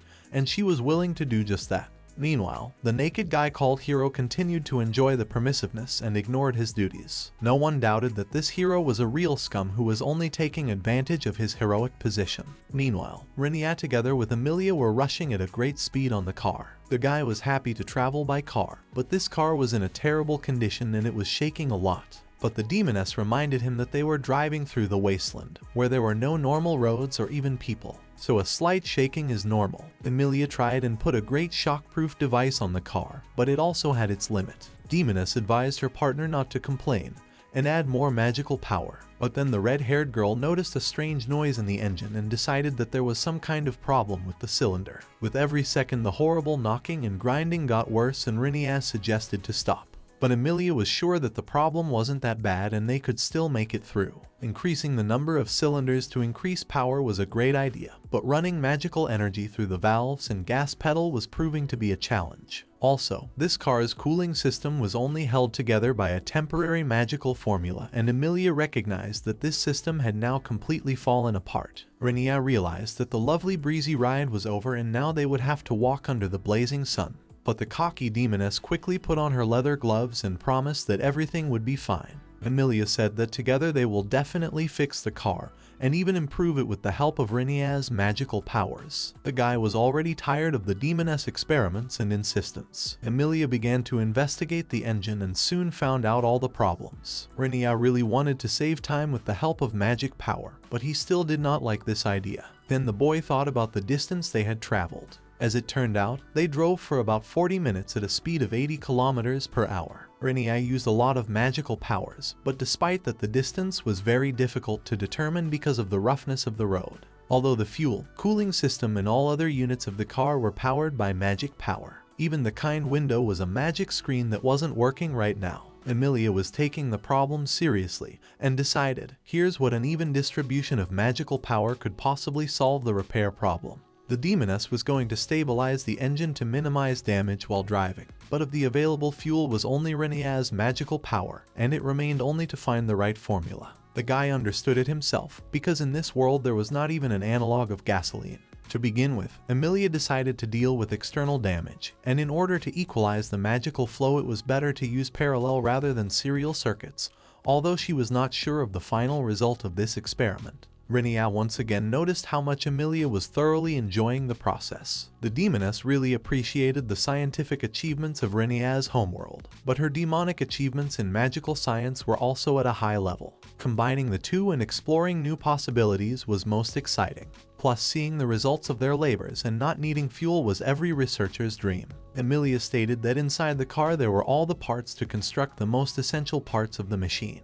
The demoness decided to leave the repair of the car to Renya, while her mother wanted to deal with the magical formulas inside the engine. Renya was already tired of his partner's orders, but was still confident in Emilia's abilities. Renya even regretted for a moment that he didn't ask Demoness to build a real airplane, because such a journey was too tedious and difficult. Though if one imagined an airplane crash, it would be a real horror, and it's a good thing Verd and Kroll stayed home. While Renya and Emilia were working together to repair the car in the holy capital, the hero Yuuki continued to enjoy the debauchery and did not even remember his duties. A servant informed the hero that a message had been received from Trident, and the ship of the first princess had left the city of Gosh 3 days ago. Therefore, the arrival of the princess is expected tonight. But Yuuki's hero didn't even remember his demand to bring him the princess, and was surprised by such news. But after a few minutes, the hero's drunken mind still remembered how he dreamed of seeing the dark-haired princess. Yuuki was actually getting pretty tired of blondes and wanted something new, and he didn't want to fight the Demon King at all.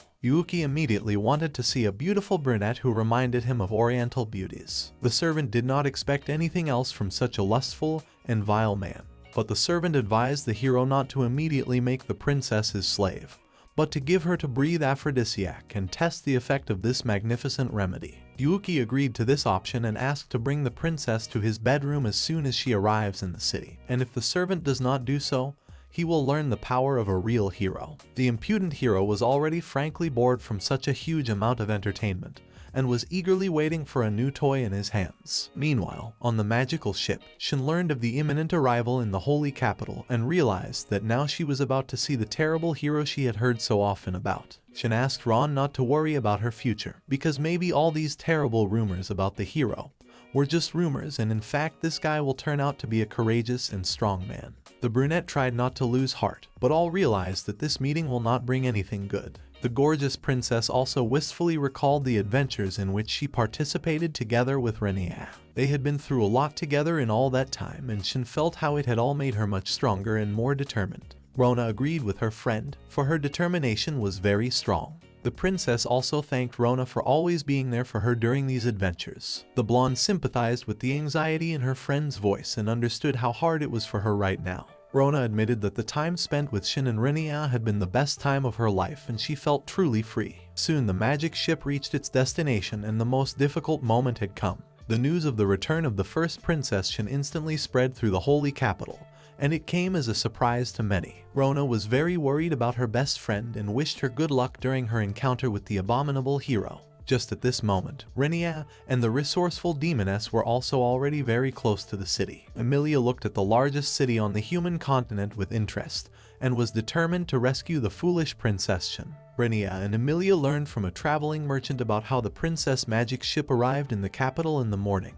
After waiting until late at night, the partners easily crossed the city wall and went in search of Shin. Renya realized that they had too little time to achieve their goal, but first they had to find a magic ship, because it was too dangerous to get into the castle at once. Emilia noticed Renya's fatigue after the tiring road and suggested that they go somewhere quiet. But the guy as usual ignored all the hints of the cunning demoness. Renya admitted that he really has not yet had time to fully recover, but there was no choice and had to hurry. But Emilia said that it was foolish to waste time in such a case and look for a magic ship in the night city. Meanwhile, Princess Shin had already learned about the upcoming meeting with the hero Yuuki, who invited her to his bedrooms. All the servants in the palace sincerely sympathized with Shin, because now she was to become another victim for the perverted hero. But the princess herself was serious and already prepared to meet her fate. Shin soon found the hero's room and introduced herself as the first princess of this state, and then demanded to be let into the hero's room. Once in the room, Shin immediately smelled a vile sweet odor that spread with thick smoke. The princess then noticed the unconscious girls on the floor. Yuuki then called the princess to him and watched Shin's reaction with interest. Meanwhile, Rona continued to stay on the magic ship and decided that she needed to return to Trident tomorrow. The blonde was worried about Shin, and although it was all about protecting the kingdom, it was too much. A few minutes later, the noise of battle was heard and Rona instantly grabbed her blade to defend herself. But then there was an unexpected encounter. Renya and Emilia quickly dealt with the guards of the magic ship and were happy to find Rona. The blonde was surprised to see her friends in this place, but Renya asked that Ron didn't pretend that she didn't expect such a thing, as she was the one who sent Shin to his room in the evening. The guy then stated that he had spent a lot of effort and time and hence he should take the stupid Princess Shin with him. Rona confessed her cunning plan and thanked Renya for his determination to help Shin, as she was now in a terrible situation. Just at this time, the hero Yuuki was admiring the princess's appearance, as Shin looked incredibly like a young Japanese beauty. Shin looked at the guy carefully and decided to clarify whether he was really the hero who could save the kingdoms. Yuuki, like a real idiot, started screaming and calling himself a superhero in bed and the strongest guy. Shin looked at the hero with regret and realized that unfortunately the rumors were justified. Yuuki advised the princess not to worry and then suggested that she enjoy her surroundings, as the two of them could easily warm up the atmosphere in the room. Shin continued to hope for good things and decided that the hero wanted to boost morale before the battle with the demons. Yuuki didn't want to hear about battles and horrible demons, because it was very boring and dangerous. The guy didn't like hardship and tension at all, and only wanted to have fun. Yuuki then asked the princess not to worry and to undress soon, because it would be difficult to have fun in clothes. The perverted hero continued to joke and decided that it was okay to try it for the first time even with clothes on. Shin was shocked by such behavior of the hero and could not even respond to such impertinence. The princess demanded that the hero promise to fight the Demon King, as well as to never threaten the neighboring kingdoms. Yuuki realized that the girl in front of him was not as simple as the others, but Shin continued to insist on her own. The light-hearted hero eventually began to portray something like concern for saving the kingdom and promised to fulfill his duty in a completely non-sincere manner. And to make it more convincing, he swore on the beautiful body of the goddess who had sent him here. But after a few seconds, the lying hero laughed and declared that it was all just a joke. The princess was outraged and began ordering the hero to prepare for battle against the demons. After a few seconds, Shin felt her body disobeying and a strange magical force restraining all movements. As it turned out, Yuuki had used a divine gift of coercion that completely controlled any opponent. Yuuki explained that he could easily make the princess a slave and even make the local soldiers attack his own kingdom. The cocky hero called it a wonderful ability that helped him make friends quickly. Yuuki enjoyed his power and advised the princess to just relax and enjoy herself. The lying hero saw Shin as just another target for his constant nightly entertainment and didn't care about the kingdom's problems. Yuuki didn't even remember the princess's name and wanted to make another obedient doll out of the girl. Shin couldn't resist, but even in this situation she remembered Renya with hope. Suddenly, the window exploded with a whole bunch of shards and strangers burst into the room. The man appeared to be wearing a horrible mask and looked very menacing. The summoned hero was terrified and didn't realize who had so boldly burst into his room and ruined the fun with the princess. The spectacular appearance of Renya and Emilia in their new guises impressed the profligate hero. Renya, wearing a terrible mask, decided to waste no time and immediately grabbed his blade. Renya instantly approached his opponent and attacked him.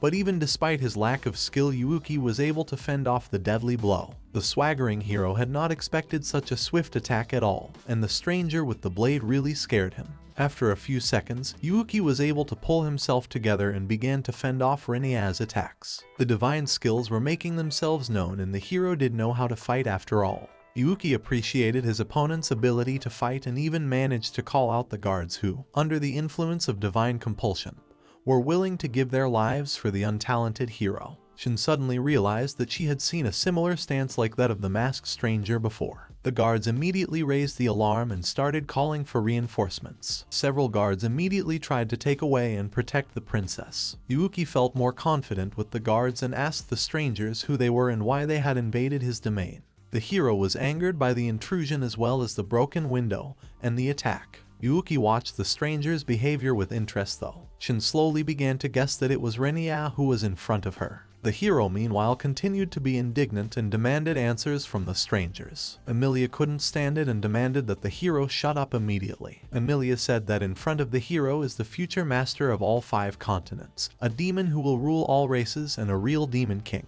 From this news, Yuuki was shocked and almost dropped his blade. Renya, in spite of the intemperance, realized that the color of Emilia's hair and voice certainly like a demon. But the hero was no longer afraid with the support of the soldiers and asked why the demons had come to him in the first place. Then Yuuki promised to quickly finish with the Demon King so he would not have to go to distant lands and organize a real battle. In doing so, he would get some beautiful toy girls as a bonus. Emilia was disappointed with the human hero who only thought about personal pleasure. The demoness was glad that she went on this adventure because it is a lot of fun. Before sneaking into the castle, Emilia and Renya decided to roughly break into the room and pass the guy off as the Demon King. The plan was simple and ingenious. Rona supported this idea and decided that if successful, it would be possible to save not only Shin, but all races. Though the girl was afraid of unforeseen situations, Renya was not so much sure of success and did not even know how to behave properly in the role of the King of Demons. Emilia advised her partner not to worry,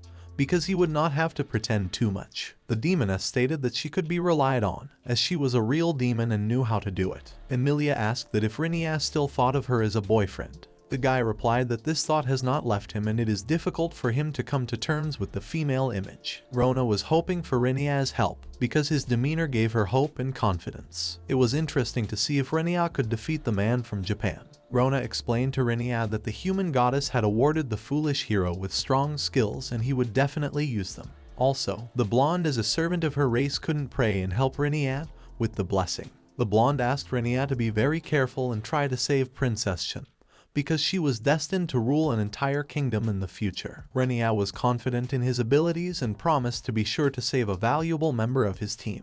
The blonde promised to follow the plan and wait for her friends in the prepared place, although she didn't understand how they would manage to save the princess. Renya remembered Shin's worries and how she genuinely wanted to fight alongside him. Just at that moment, Renya felt a strong magical influence, and the vile hero applied divine coercion. But Yuuki didn't stop there and ordered the soldiers along with the princess to attack the intruders. No one could resist the divine compulsion and the abominable hero was completely confident of his victory, for all the people present gave him an advantage. But Emilia was unimpressed by this and asked for permission to deal with the foolish man. Renya was furious that the hero's behavior was ready to destroy him on the spot.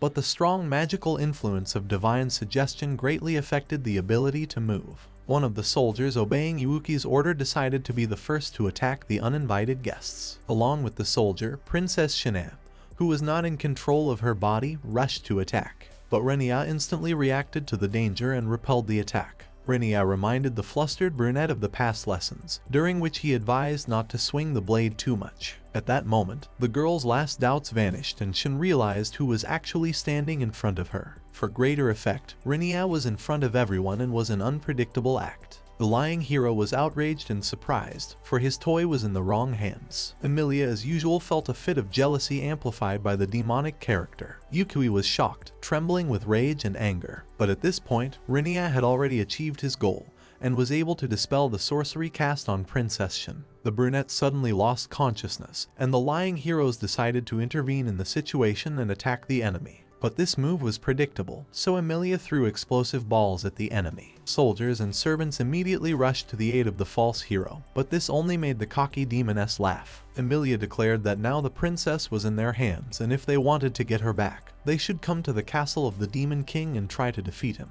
The services were shocked at such a treacherous kidnapping but could do nothing about it. The hero meanwhile tried to come to his senses and coughed loudly, but as it turned out it was just ordinary thick smoke, and Yuki quickly came to his senses and used a teleport to block the escape route of the disguised friends. The lying hero stated that they had just started the fun, but the cowardly Demon King was trying to escape from his main opponent. Yuki decided to punish the troublemakers and not let them escape with his new toy. Renya mentally reprimanded himself because he didn't expect the stupid man to be so annoying at all. Renya was surprised to see the hero appear so quickly, but it was all possible thanks to Yuki's teleport and flying ability. The lying hero stated that he would not allow his woman to be kidnapped and just run away, so he was ready to defeat the Demon King here and now. Renya looked at the strange movement of the hero, who seemed to call lightning with his blade. As it turned out, the lustful hero decided to use his unique ability Thunder Hammer and concentrated the incredible power of lightning in his blade.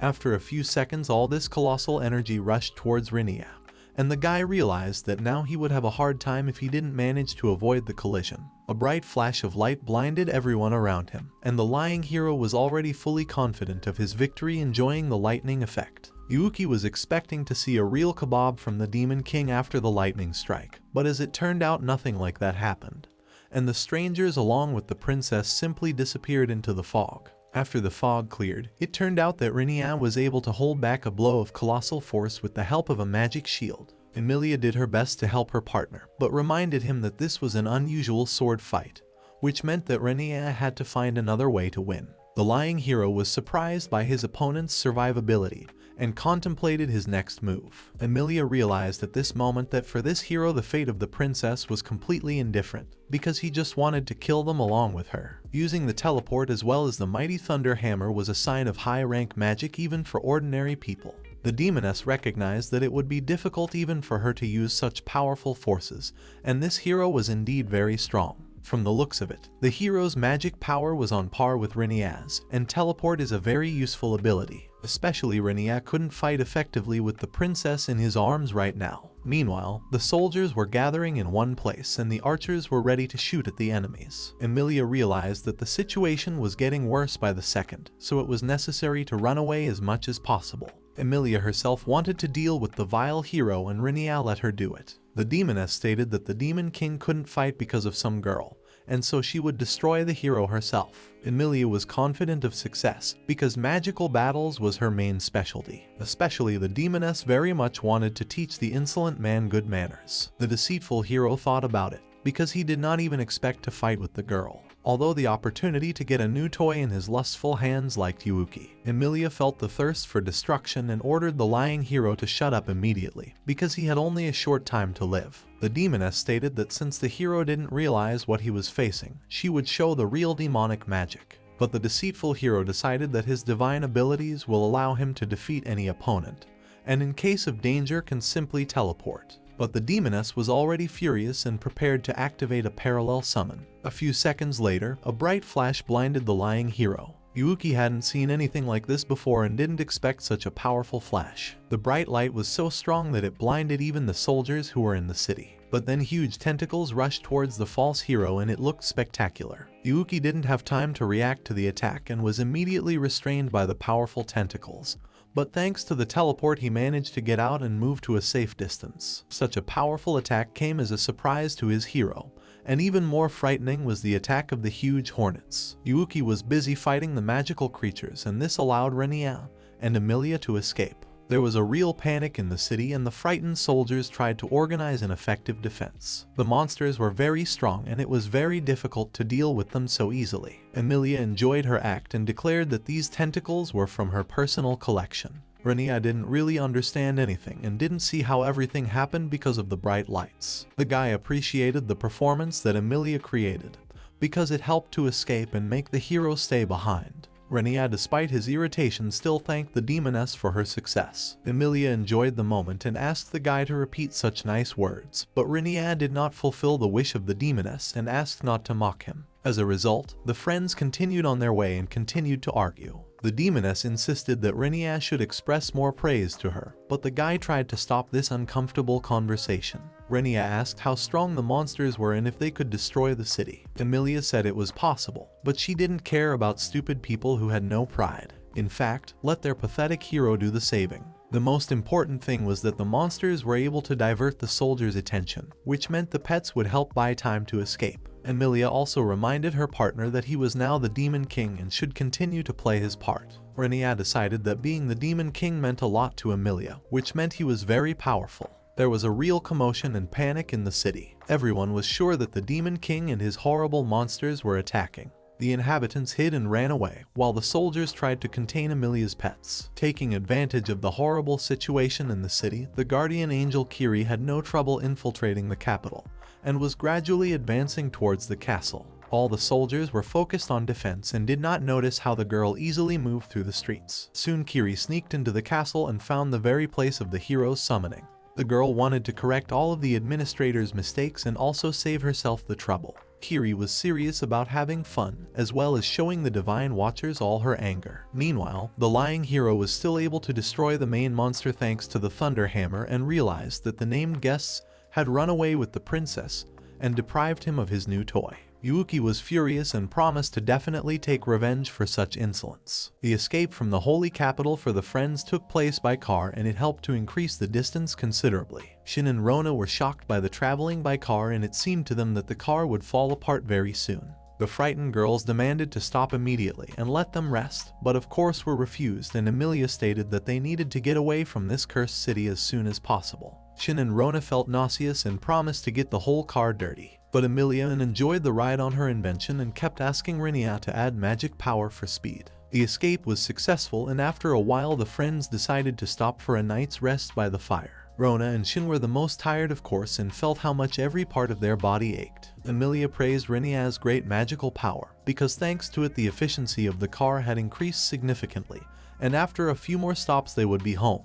Renya agreed that their escape had been successful, and most importantly no one was chasing them anymore. But after a while, everyone discovered that Rona had disappeared somewhere. Princess Shin woke up just at that time and asked to know where they were. Renya asked the girl to calm down and explained that they would be home soon. The princess was indignant, but no one could understand why Shin was not happy, because she was rescued from the hands of a vile and lustful hero. After a few minutes, the brunette still calmed down and remembered exactly how everything happened. Shin realized that all of this was not a hallucination, but reality, and Renya had really saved her. The princess immediately blushed deeply and became embarrassed, for she also remembered that strange kiss, after which she lost consciousness and remembered nothing else. Renya did not understand what was happening to the girl and decided that it was all the effect of the terrible incense. But the cunning Emilia immediately understood everything and told how passionate Renya was at the time of the kiss. In the end, the demoness told how they arranged a grand performance in the castle, and thanks to this hero will go in search of the king of demons and leave the capital of the kingdom.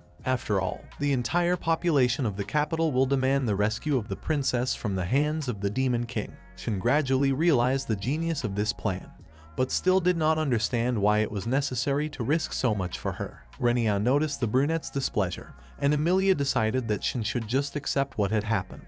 But the princess was only outraged by what she saw in the castle and the behavior of the vile hero, who arranged a real personal harem out of the capital of the kingdom. Rona reminded that the hero absolutely did not care about the fate of the princess and was unlikely to go on a dangerous journey for her sake. Shin was in agreement, and Renya finally saw the very brave brunette. Shin was outraged by all the happenings in the capital of her kingdom and said that the vile hero might demand one of her sisters instead. Therefore, all their efforts might be in vain. The discussion of future affairs occupied the time of the friends for a long time, and everyone expressed their own opinions. Afterwards, Renya asked Emilia what she used the moment she threw the smoking orbs at the hero. The red-haired girl was pleased at the attention to her abilities and immediately blushed. Rona and Shin felt jealousy again, for to them the demoness was a rival. Emilia said that before the escape, she specially threw in the vile hero 3 smoke bombs that contained a special poison, so it's likely that this poison should have worked by now. The first poison causes a terrible headache, nausea, and diarrhea if touched by a woman. The second poison causes a burning pain in the lungs from the mere smell of a woman. And the third and strongest poison causes severe burns from touching a woman's bodily fluids. So if at least one of these poisons works, the hero's life will turn into a real hell. Everyone was delighted and amazed by the cunning of the demoness. At this moment, the red-haired girl was like a real devil in female form. Emilia explained that these were all advanced demonic poisons that Verd had helped her create. Therefore, ordinary human medicine would not help cure such a strong effect. The demoness promised that if the hero tried to pounce on the woman, he would feel incredible pain and suffering, and his death would be long and agonizing. If everything worked, the cursed hero would cause no more trouble and leave the kingdom's capital forever. Just at that moment, Yuuki felt the full range of horrible sensations and didn't understand why he couldn't get closer to the woman. The hero's entire body was literally burning and his lungs refused to breathe. The hero demanded to bring the best doctors to him and after a while realized who was to blame for his condition. Yuuki wanted to heal as quickly as possible and destroy those who did this to him. But Emilia knew that even if the doctors tried to cure the hero, the consequences of the poison would not go anywhere, and they would not be able to remove the poison from his body, and then Yuuki would realize the consequences of his recklessness. The most important thing was that the idiot would of course be sure that the real Demon King was to blame for everything and would never guess that they, ordinary people, had done it. Renya was still worried about the consequences and asked if Emilia herself could not play the Demon King. But the demoness assured that there was nothing difficult about it, even though the hero must win. Renya still agreed to follow Emilia's plan, and now decided to get busy with lunch. Shin was flustered by the situation, for all the trouble had started because of her. The red-haired demoness was not at all worried about the problems and just wanted to continue improving her car. The princess thanked Emilia for saving her from the hands of a terrible hero. The brunette also admitted that she had a bad opinion of demons after that incident in the dungeon.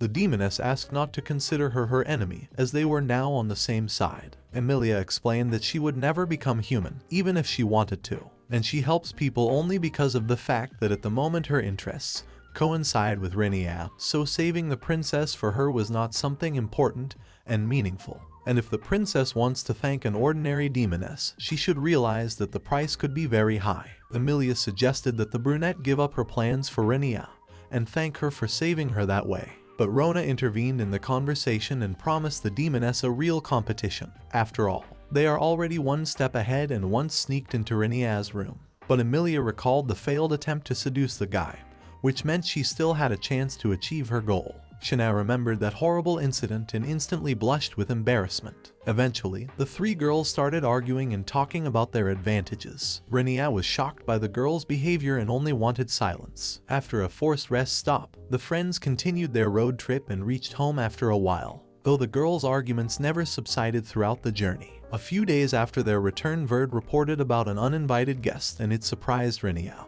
because he did not want to communicate with anyone after the tiring adventure. As it turned out, the second princess and Shin's own sister Maria, also a brunette, had come to visit.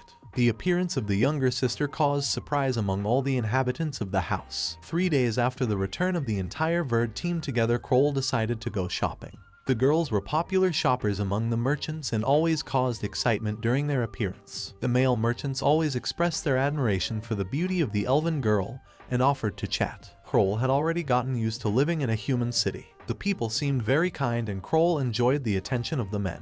The only thing the elf did not like about the human city was the crime that thrived on the streets. The girl witnessed 2 young aristocratic adventurers trying to stop a skillful thief. But the robber was very skillful and could use magic, so he thought it was easy to cope with young and inexperienced adventurers. Kroll decided to intervene in the situation and very easily disarmed the bandit with her elven magic, and then apologized for her action. Auren marveled at the beauty of the elven woman and thanked her for her help. Natalia felt a surge of jealousy at this point and ordered her partner to follow her. Despite her displeasure, Natalia still shook hands with the elf and thanked her for her help. Verd decided that today Kroll could find another friend among the humans, and that was a good thing. Maria behaved very politely and began by apologizing for her unexpected visit to the Reni house. The girl explained that she was the second princess and had come here as a representative of Archduchess Lydia Femfatale. Maria immediately thanked Renya for his concern for her foolish older sister Shin. After sitting on a comfortable couch and taking a few sips of fragrant tea, Maria asked how it was that the Demon Kings kidnapped and ended up in this house. Renya looked at her friends, asked what they had told their family, but Shin replied that she didn't tell anything and that's why she stayed at home all the time and didn't go out anywhere. Rona also kept all the secrets and didn't tell anyone anything,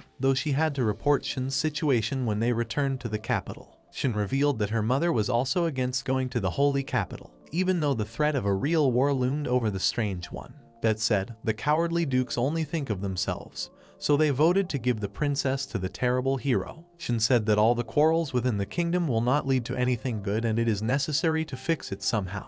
Renya now understood why Shin had gone to the kingdom's capital. Rona thought Maria and her mother were wise women. After all, they had decided to figure things out for a reason. Renya said that he understood everything and now the girls will go together with him, because constantly hiding will not work anyway.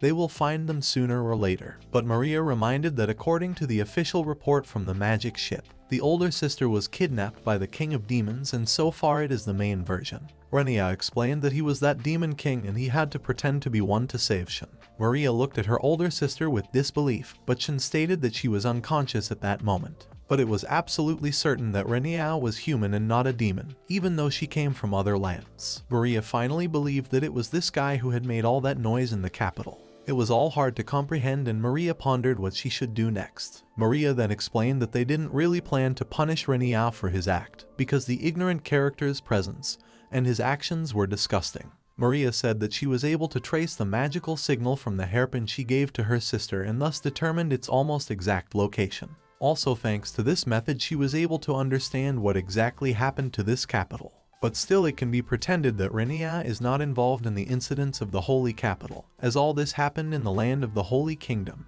the jurisdiction of which does not apply to this city. Trident, on the other hand, handed over the princess to the cursed hero at his first request and no one is responsible for what happened in the capital of the kingdom. Renya said that all of this could be considered as Trident's plan if someone finds out that he was involved in this incident. Maria agreed that the situation was indeed very complicated. Maria explained that they could turn over the culprit to Renya, but that would be a very stupid decision, especially since she had no desire to die in this town. And the Holy Kingdom does not need it, because of the moment the hero ignored all requests to march on the Demon King, then cast a shadow on the honor of the Holy Kingdom. However, now the hero has changed and is preparing for a great battle against the Demon King. There are also rumors that the hero is gathering representatives of neighboring kingdoms for a general meeting. That is why the hero is about to make his first move and thanks to Renya's act, everything went in favor of the Holy Kingdom. The same applies to Trident. But the most important thing is that Princess Shin returned alive and well. No one would have dreamed of such a fortunate coincidence just a few days ago. Renya realized that his entire introduction had benefited two huge countries and now they were united around one goal. Maria agreed and confirmed that Renya's antics had rallied the people and motivated them to fight the Demon King. But all of this would last until the false hero destroyed the Demon King, though it was unknown if he could actually do so. Maria of course did not know what the campaign against the Demon King would end up being about, and she herself was constantly thinking about it. But in spite of everything that was going on, it was obvious that only Renya could destroy the lustful hero. But then Maria explained that in fact they would like Renya to join the war with the hero. Thanks to this it would be possible to significantly increase the fighting force. If Renya agreed to cooperate, he would definitely get immunity before the other kingdoms and of course a reward for his efforts. Renya realized that they wanted him to kill the hero who actually has to defeat the Demon King, though it was unknown if he would have the strength to do so. Maria replied that it could only be found out during the battle, especially since Renya knows better what he is capable of. Renya then asked what would happen if he just gave up on the stupid idea. Maria stated that in that case she would have no choice but to hand him over along with his older sister to the Holy Kingdom.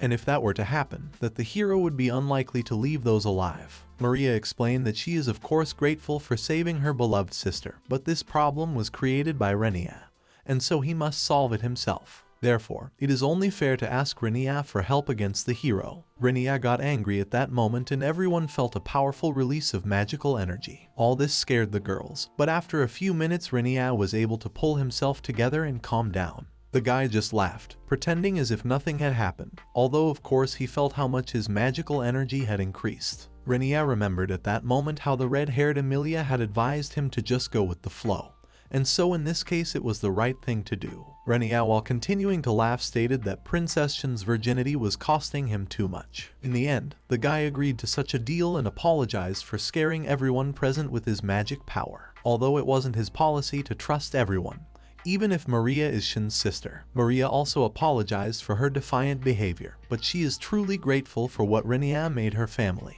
But anyway, the main task for her is to protect her home kingdom. Renya appreciated Maria's bravery and even began to doubt her younger sister, because Shin doesn't look as brave and determined. After Maria was left alone in her carriage, she cried sincerely. The girl was actually very frightened and had never before felt such an eerie aura as Renya's. But then Maria remembered her big sister and realized that things were much better than they could have been anyway. Maria was really glad that her older sister was doing well. Meanwhile, the goddess looked at the image of the so-called Demon King and realized that judging by his magical energy he came from Eldora. The goddess decided that since she knew nothing about this character, he must have been sent to the higher divine ranks. The goddess decided that if this really happened behind her back, then her affairs were very bad. The goddess thought about the possibility of getting rid of the hero, although perhaps it was too late to act, because the higher ranks in any case found out everything, and therefore it is necessary to use the scum of the hero as soon as possible. Just at that moment, Kiri's guardian angel appeared and finally realized who made a mistake and called such a despicable hero. Kiri asked the goddess if she even knew how much trouble this hero had brought to the people. Kiri explained who she really was and advised the administrator to treat her with respect. The administrator was startled by the appearance of the guardian angel. Kiri, on the other hand, reminded her of the huge problems the administrator had created because of her stupidity and ignoring advice. Kiri dropped her human guise and wanted to immediately relax and forget about all the problems. To do so, the guardian angel asked the administrator to help her in this endeavor, and so she could at least partially make amends. The guardian angel was furious and decided to remind the administrator of her place, for they already had huge problems with resources, and her mistakes only made things worse. The administrator realized that Kiri was the one who had hacked the summoning gate. The guardian angel stated that all these mistakes had made her mistress very angry, and so she must restore the balance. The administrator asked to take her time. After all, there were many problems in other worlds too, and why in such a case all the attention was on Eldora. But Kiri replied that she was only following her mistress' orders. Kiri agreed that other worlds were also suffering from lack of resources, but that didn't mean that Eldora wouldn't get the punishment she deserved. Besides, the administrator had disobeyed the order of a god of the highest rank, and such a transgression could not go unnoticed. It was foolish to expect forgiveness after such a mistake and now only needed to accept it. The administrator really didn't realize who exactly she had angered so much and decided to fight back. The administrator instantly donned her divine armor and declared that she would not allow some angel messenger to punish her. The administrator attacked Kiri and the guardian angel managed to repel the strongest blow at the last moment. The administrator's powerful magic shot made a huge hole in the angel's wing, but that only fueled the interest in the battle. The administrator decided to fight at full strength and landed several powerful blows. Kiri blocked each of them, but realized how strong her opponent was. Neither of the girls wanted to concede in this fight and they generously exchanged blows. Kiri praised her opponent for her stubborn resistance, but she wanted to win no matter what. The goddess, meanwhile, was resentful and angry at everything that was happening. She considered herself the best and most skillful among all, but still realized that it is very difficult to control 10,000 worlds, especially when everyone makes mistakes. The goddess ordered her angelic servants to bring her tea and delicious cookies immediately, and decided to immerse herself in the problems that had accumulated recently. Soon the goddess' wish was fulfilled and she received tea and cookies. The goddess then remembered Kiri, whose name she kept confusing, and decided that she was due for her task. The goddess then learned of the battle and began to watch it with interest. Of course, she hoped for a victory for the guardian angel and counted every blow. But as it turned out, fighting the administrator in her domain was not an easy task, and Kiri gradually lost the initiative in the battle. The administrator reminded her that she was a goddess and therefore no message from the guardian angel could not cope with her on her territory, because here she had absolute power. The administrator felt her superiority and decided to crush her rival as soon as possible. But Kiri said that it was time to stop playing silly games and it was foolish to consider her an enemy who just wanted to fight. Kiri said that just because she was able to get here, she had the upper hand, which meant that the administrator no longer had absolute power. Kiri explained to her rival that she was able to find her through the trail left in the lower world after she summoned a talentless hero.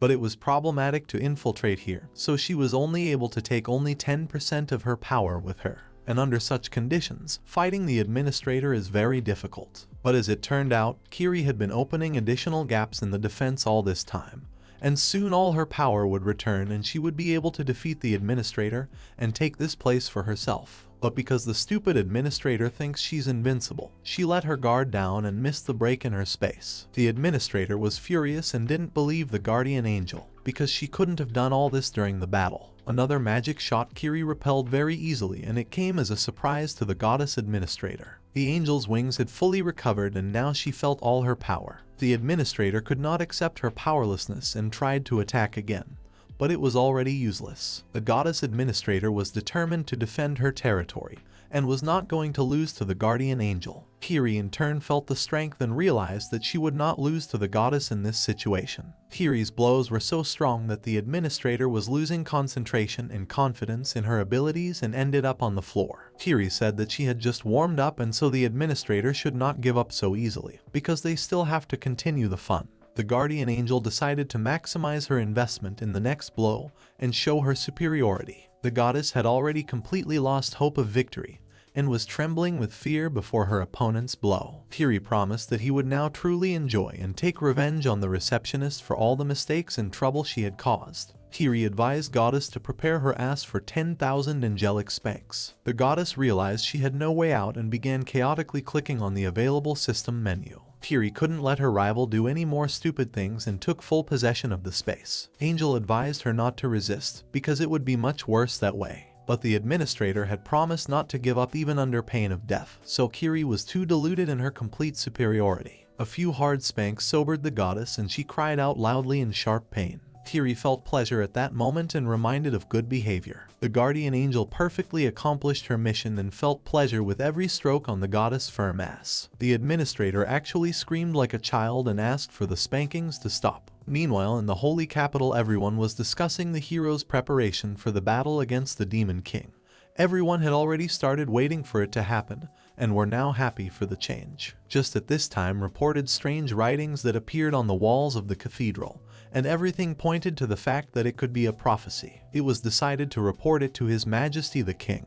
But first everything had to be clarified and be sure of divine influence. That said, everything had to be kept secret even from the hero. The aristocrats were agitated by the recent events and were trying to figure out how the hero would act and what they should do with the messages that had appeared in the cathedral. Meanwhile, Renya appeared before the soldiers and announced that now they would all act under his command. The experienced soldiers were suspicious of the new commander and quietly resented him among themselves. One of the soldiers asked how it was possible that they would now be trained and commanded by an unknown adventurer, since they were elite soldiers. The soldier decided to find out what rank Renya had, and the guy didn't hide the truth, saying that he was actually a regular rookie. The experienced soldiers started laughing, because it was funny for them to see an E-rank adventurer who wanted to teach them something. Renya stated that he had respect for all the soldiers and realized how experienced warriors they were. It was also obvious that for the soldiers to work with a newcomer would be a waste of time, and so he was willing to apologize. Renya stated that in such a situation there is only one way for him to get to the position of commander,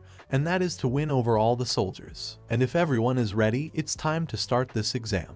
Renya asked the soldiers to show their abilities, because it would be very useful for him to know how experienced they are. The most important of the soldiers gladly accepted the challenge and personally wanted to fight the brazen adventurer. The chief warrior then called on all the soldiers to show the instructor the real strength of the elite army and prove to the adventurer his insignificance. But after a few minutes, all the soldiers were unconscious and it shocked the cocky commander. Renya was glad that he was now able to accurately determine the fighting potential of the army, but only the commanding captain remained. The experienced soldier could not believe that his best subordinates had lost so easily to a pathetic adventurer. Maria was pleased with the result and decided that Renya could easily command the soldiers and only needed to get used to the new role. The boy noticed how much Shin was worried and asked why she couldn't calm down. The princess kept recalling her reckless act of going to the hero and apologized for it again. Renya asked if it was even okay for the princess to appear in public. But Maria explained that only the highest ranks knew about the incident in the holy capital, and the soldiers were forbidden to speak of it.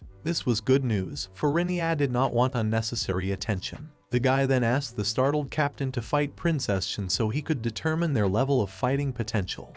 Shin was glad for the opportunity to show her strength and was ready to defeat the captain of the guards. Maria was upset with her sister's behavior as usual, and the captain didn't know how to fight a real princess. Renya reminded the captain that Shin was not only a princess, but also an E-ranked adventurer. But no matter what, the captain must fight to the best of his ability, for he would become the laughingstock of the soldiers if he lost. And people will always say that the captain is weaker than the princess he has to protect. Spyro was ready to fight and the captain was too worried, though his motivation was greatly increased. The battle lasted only a few minutes and Shin won a confident victory over the experienced captain. The princess didn't even immediately believe that she was able to win so quickly, but everyone recognized her excellent swordsmanship skills. Renya praised the princess for her excellent blade work, and it made the brave brunette blush like she was a small child. Shin was happy at that moment and she liked Renya's praise. The girl was also delighted with her quick victory over the experienced captain. Shin wanted to keep fighting, so she asked Renya to prepare a new challenge for her. Maria finally realized what exactly her older sister was most interested in.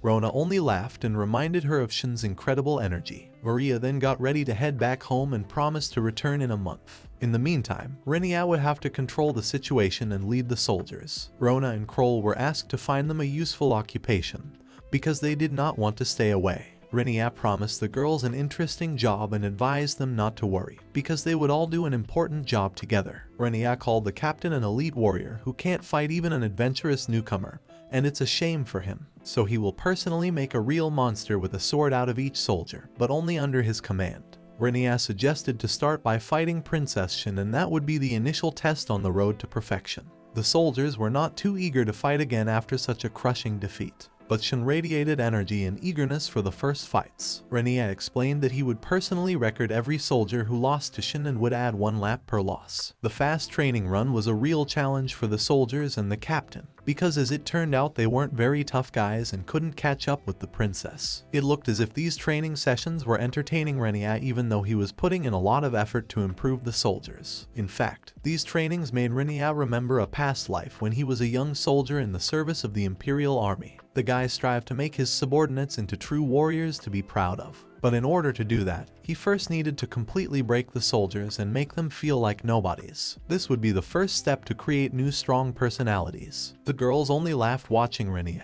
for he took his role as commander and mentor very seriously. Shin still enjoyed the fights and easily sent the soldiers into knockouts. Rona and Kroll, meanwhile, were handing out healing potions to the beaten soldiers and cheering them up. The girls made the wounded soldiers very happy and resembled real angels. Every day the soldiers overcame grueling physical training and of course throwing exercises. Skill drills were a mandatory part of the training and the physical exertion increased every day. The training left the soldiers with no energy for anything else, and it seemed to them that they would never be able to get rid of their unbearable instructor. And after a month, as promised, Maria returned and decided to check the results. What Maria saw amazed her, because now there were real athletes in front of her, ready for any difficulties. Maria decided that Renya had overdone it, although he had achieved the desired results. Shortly after all the events in the Holy City, one of the king's closest men came to him with a report. According to many eyewitnesses, they had noticed an unusual beam of light that had struck the main cathedral,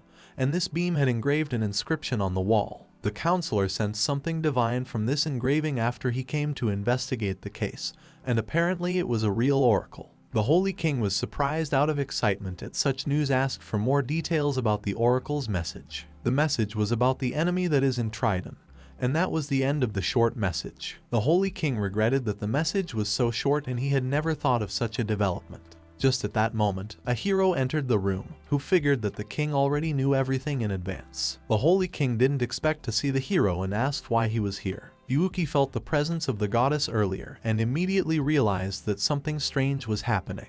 And then, thanks to the information received from the soldiers, managed to learn about the message in the cathedral. The hero already knew well that Trident was the kingdom of a black-haired girl with a ponytail, with whom he never managed to get closer. But in this case, a cursed demon lord intervened and brazenly kidnapped the princess, and in such a case one must go and completely destroy the entire demon kingdom for the sake of preserving peace. But the Holy King reminded the hero that he has no right to destroy everything in his path, because this kingdom is the last line of defense against demons, and if not to behave carefully, the demonic monsters can take the chance and attack the continent of people. But the hero reminded about the special task of the goddess during which he must destroy the leader of demonic monsters and whether the Holy King will violate the order of the goddess. In the conversation intervened Counselor and reminded that the prediction has not been completed and it is possible that this enemy is different from the demon lord who appeared last time. The first thing to do is to carefully decipher and properly understand the divine prediction.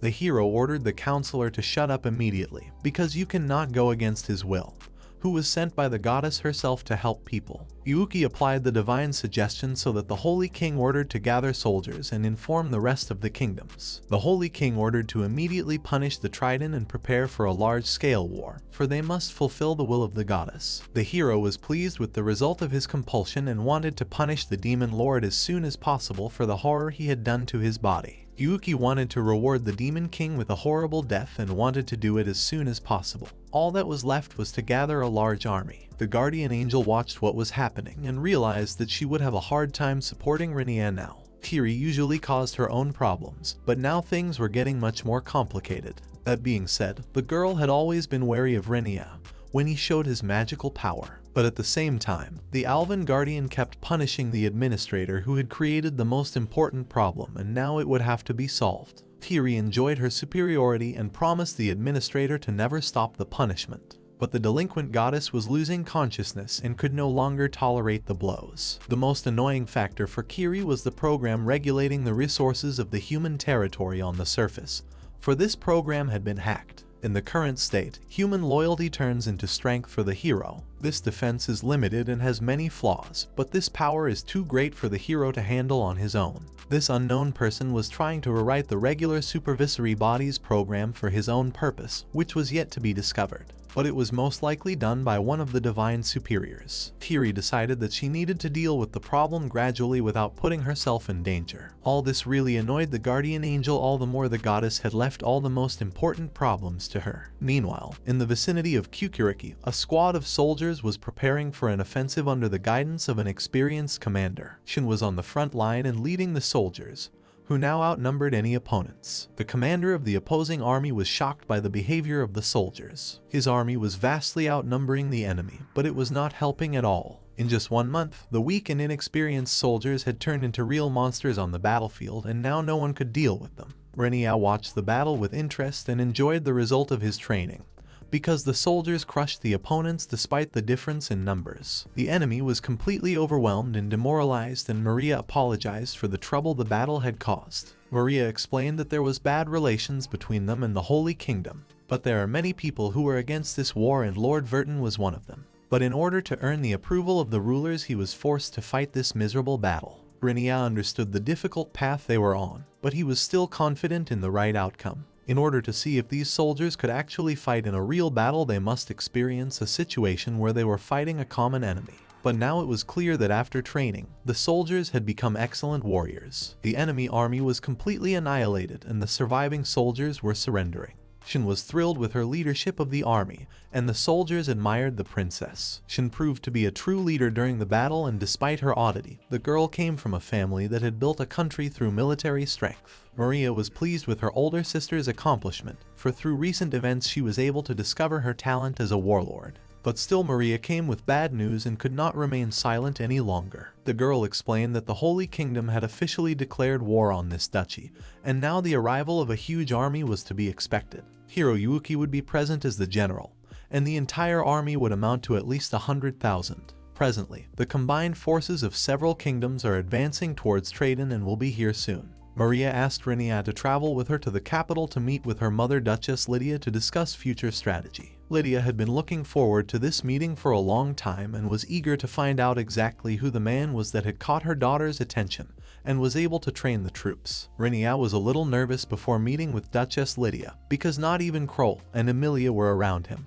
who decided to stay at home and not participate in important negotiations. In fact, the elven woman was in no way going to meet with the Duchess and even began to cry at the possibility. Shin decided that they had met once before and something unpleasant had happened. Lydia immediately welcomed the arriving guests, and especially her daughter Shin, who had not visited her home for a long time. Shin herself was happy to meet her mother and hugged Lydia with pleasure. The Duchess asked the princess never to leave unannounced again, but Maria immediately reminded her of the guests with whom she needed to have an important conversation. Eventually, Lydia declared that she was the reigning Duchess of Trident and was willing to provide any assistance to the guests. Renya immediately noticed the girl's magnificent figure and the fact that her mother was as beautiful as her daughters. Lydia noticed Renya's gaze on her huge breasts and joked that her daughters would surely grow the same melons. The boy imagined the Duchess a little differently, but Shin explained that her mother usually acted much more serious, so he shouldn't pay attention to her appearance. He pulled himself together and introduced himself, trying not to look at the Duchess' beautiful body anymore. Lydia admitted that she has heard a lot about Renya's adventures and his incredible strength. She also knows how much her daughters admire the young adventurer. Then the Duchess really got serious and started talking about the official declaration of war from the Holy Kingdom.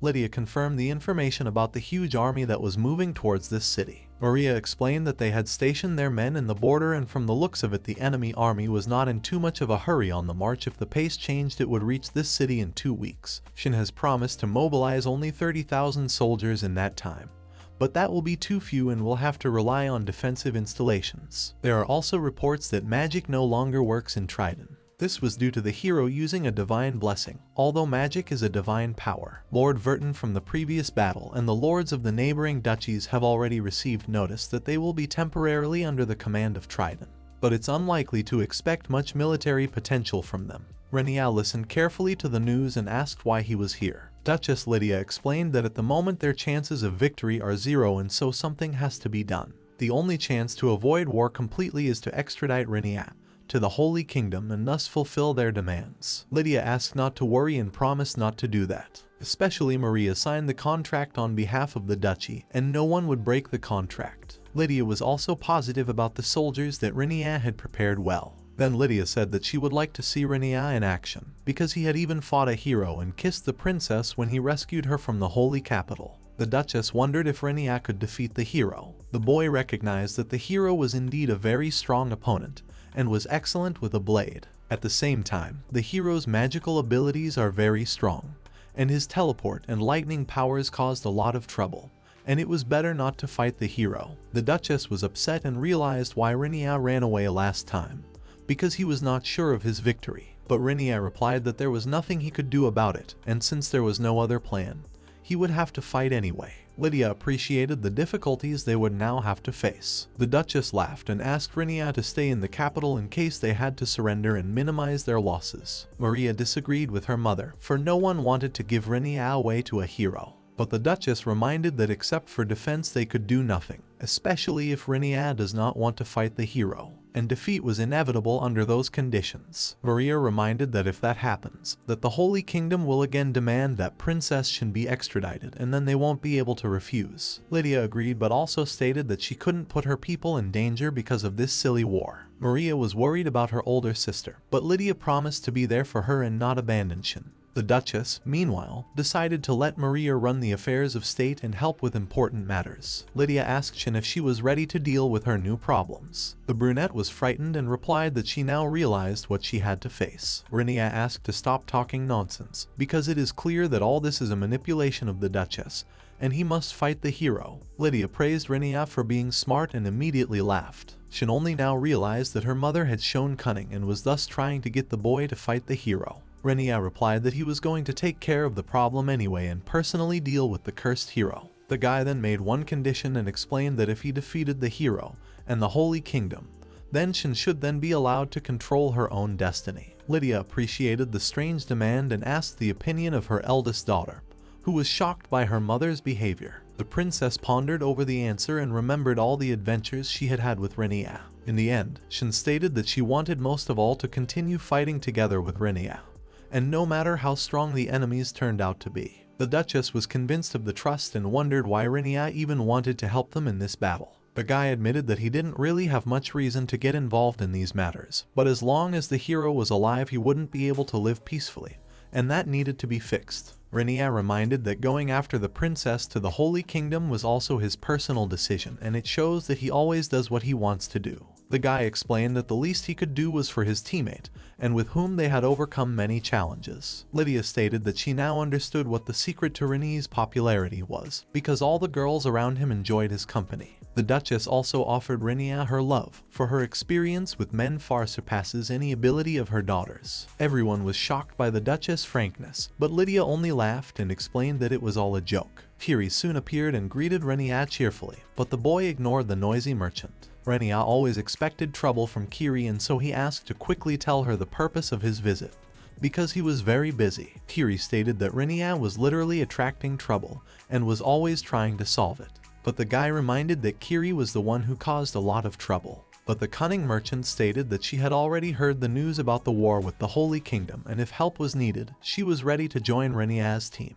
The guy replied that he didn't know what Kiri could do to help on the battlefield, since she could only cheat and trade. But the girl promised not to cheat this time and not to demand to create terrible spells. Kiri demonstrated a special amulet that could suppress the magic of any opponent, and could also reduce magic damage. Renya was surprised at such a free gift from the cunning girl, but Kiri claimed it was a show of her friendly attitude. Kiri also had a gift for Shin as well. Renya still accepted the strange gift and remarked that Kiri always has something useful, and it's on time. Kiri admitted that she just admires Renya's immense power and wants to be there for her. The merchant called herself a real fan of Renya, and that's why she is ready to help even in hopeless situations. But the guy continued to look distrustfully at Kiri, who was always looking only for personal gain. Renya still stated that he was willing to believe Kiri this time, but if some unpleasant surprise happens again, that merchant can immediately dig her own grave with the hero. After this conversation, Kiri breathed a sigh of relief and realized that it was becoming more and more difficult to deceive each time, although it was Renya who should be the hero now. Meanwhile, the huge army of the Holy Kingdom continued its movement, and the hero was looking forward to the decisive battle where he would avenge all his suffering.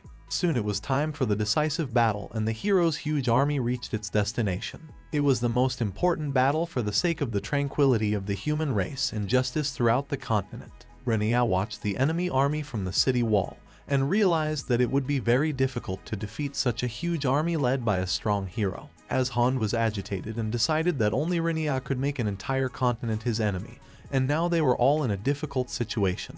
Renya apologized and promised his friend to make sure to repay that debt. Az called his friend an optimist who hopes to survive during this battle, although it's hard to believe that Renya can even lose to anyone, especially after his dungeon adventures. Az also recalled his debt that he continues to pay back. Az was referring to his relationship with Riris, who also decided to join the battle and help with the help of her hand dragon. Riris was very nervous and jumped off the dragon unsuccessfully, but Az was there to catch his favorite girl. Riris blushed with embarrassment, but still was in no hurry to leave the adventurer's embrace. Az also felt embarrassment and decided to distract himself. Just at that moment they announced the arrival of a group of adventurers' students. Az decided to personally check the students' readiness for battle, and Renya praised his friend for his success in teaching. At this point, the united army of the Holy Kingdom had already crossed the border of the duchy, and now they were close to the city, continuing their movement. Riris had done a reconnaissance on the dragon before this and found out from the number of flags that the entire enemy army was in one place. In about 24 hours this army would be at the walls of the city, so it was necessary to prepare for the meeting as best as possible.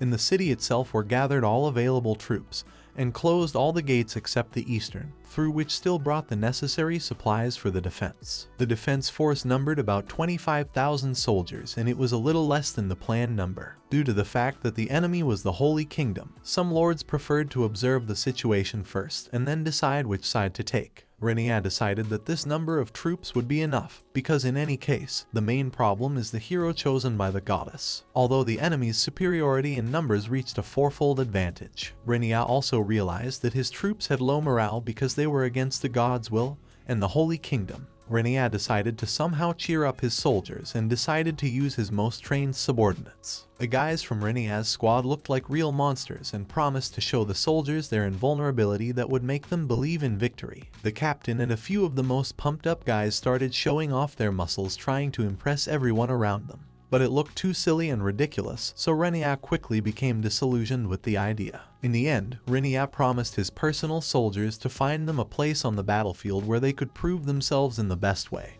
But for now they should continue to prepare for the most important event in their lives. Maria was not so sure about the invulnerability of the trained soldiers, although she recognized that they had already proved their abilities and could defeat 100 opponents. Maria then announced unforeseen reinforcements that will also help in a difficult situation. Renya doesn't play to the surprise of seeing the captain of the Elven army, Skuld, who decided to give thanks for saving the Elven people and join Renya's army. Skuld explained that she had come a very long way to return the favor and was willing to fight on the toughest part of the front. Renya thanked the Elven woman for her help and felt that his troops would now get extra motivation. Kroll decided to intervene in the conversation and reminded him that she was the one who asked her father, the king of the elves, to send a squad of elves to help. Thanks to the transportation gate, 200 elven archers and mages were able to be transported. Kroll urged the elven warriors to prove themselves and risk their lives for the man who had once saved their country, especially since Duchess Lydia had personally thanked the elves for their help.